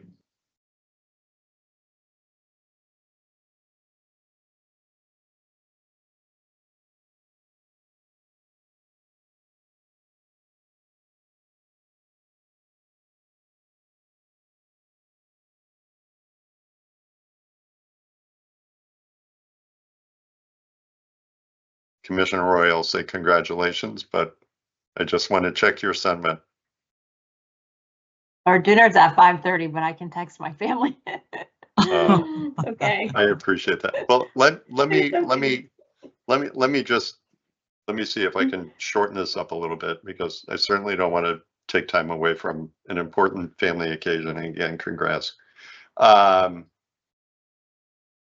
I've said all along from the beginning, this is a draft version. This is a draft of what we want to put out for stakeholder and public comment and feedback. We're going to have an extensive comment period. I think as we saw under previous regulations that I shouldn't say sometimes, that feedback that we get is very valuable and very helpful. The two kind of remaining issues that I was alluding to, one of those is around shelf-stable, non-infused food, marijuana retailers being able to have the opportunity to sell that. Again, I think the language, for me, the language in there, and even though we had quite extensive discussion about it yesterday, the language in there, I think, is enough of a is enough in draft form that we can put it out to get public comment and thoughts and feedback on. The other issue, I think, if I had them all down, limitation on sales. There was a question about what we might say about the sale of flower. So if I could, I think Deputy GC has been working on some language on that. If he has it ready, I'd welcome him to dump that into the chat. Yeah, sorry. I just wanted to, maybe we could expedite the conversation. I think I don't have it ready right this second, but my understanding was that the commissioners felt comfortable with me drafting it in accordance with their desire based off of the conversation. And my understanding, if there's consensus, was that you wanted to limit flower similar to the dosing limitations for products at 10 milligrams to 1/8 of flower per transaction, while also keeping the daily limits for per diem. So basically, like, you go up to a bar, you get 2 drinks, and then you leave. Doesn't mean you can't have drinks later, but so if that's the understanding from the board, I think that's really the only direction that I need, and I can redraft accordingly. I think, were we okay with that? Just to double check with my colleagues. Commissioner Roy, were you okay with that? And Commissioner Concepcion, do you have the same understanding? Yes, I'm okay with that. Thank you. Okay. Commissioner Concepcion? I'm okay with that as well. I just had to kind of backtrack, and we've had a lot of conversations about a lot of different components here. Yeah. Yes, I am okay with that. Okay. All right. Okay. Unless I have missed some issues, I want to just kind of bring a final thought to this. And again, this was brought up by AGC Bruno.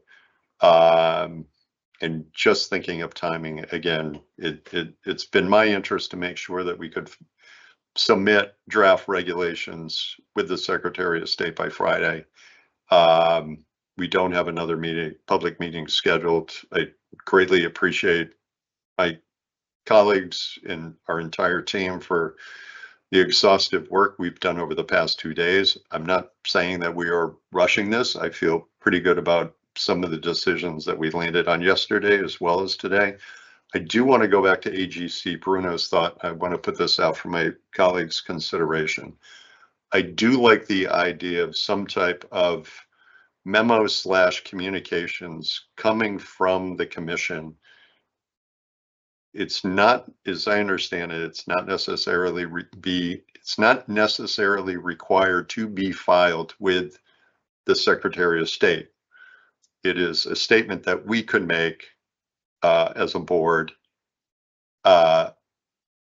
reflecting on the regs that we're inviting feedback on, as well as, I think, to the conversation we had around the cooling down space and other topics where we could specifically highlight those areas where we are looking for the public's feedback and public comment. If we time this, if I'm not mistaken, between filing and publication dates, we do have the August public meeting in between where the 3 of us could look at that document again to highlight and solicit feedback on the key topics that we're proposing under these draft changes. So I throw that out for my colleagues to consider, but sorry, go ahead, Commissioner Roy. Thank you, Acting Chair. I'd like to also add a topic to that memo. I'd like to hear from the public about RVT and social consumption and public awareness. I'd like to hear from them. Okay, fair enough. I like that idea. Commissioner Concepcion, any thoughts on the approach? I appreciate Attorney Bruno for that for offering that idea. I like it. Also, Commissioner Roy, I'm in agreement with the addition in scope as well. Okay, all right. That will be a document again. I think if the timing works out, we can have the opportunity to look at a final version at the August meeting, and it would still be timely in terms of the opportunity for public comment. I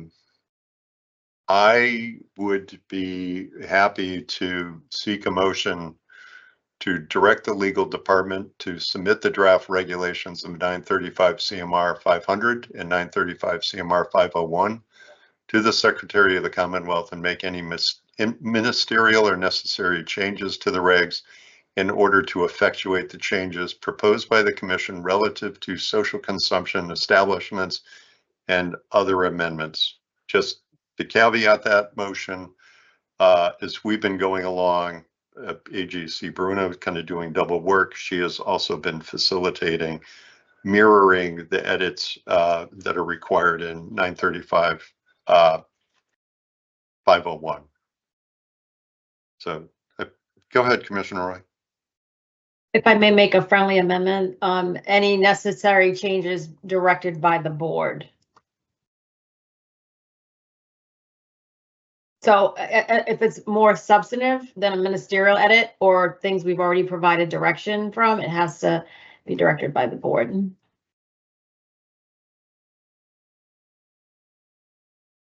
Gonna put this into the chat. Happy to accept that friendly amendment. Just tell me where you would prefer it be.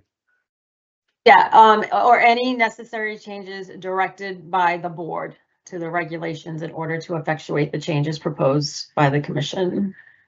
Okay. So any Mr. necessary. Mr. Go ahead. Atkinson, if I may, I think that consideration is baked in just a little bit further down the sentence. Or any necessary changes to the regulations in order to effectuate the changes proposed by the commission.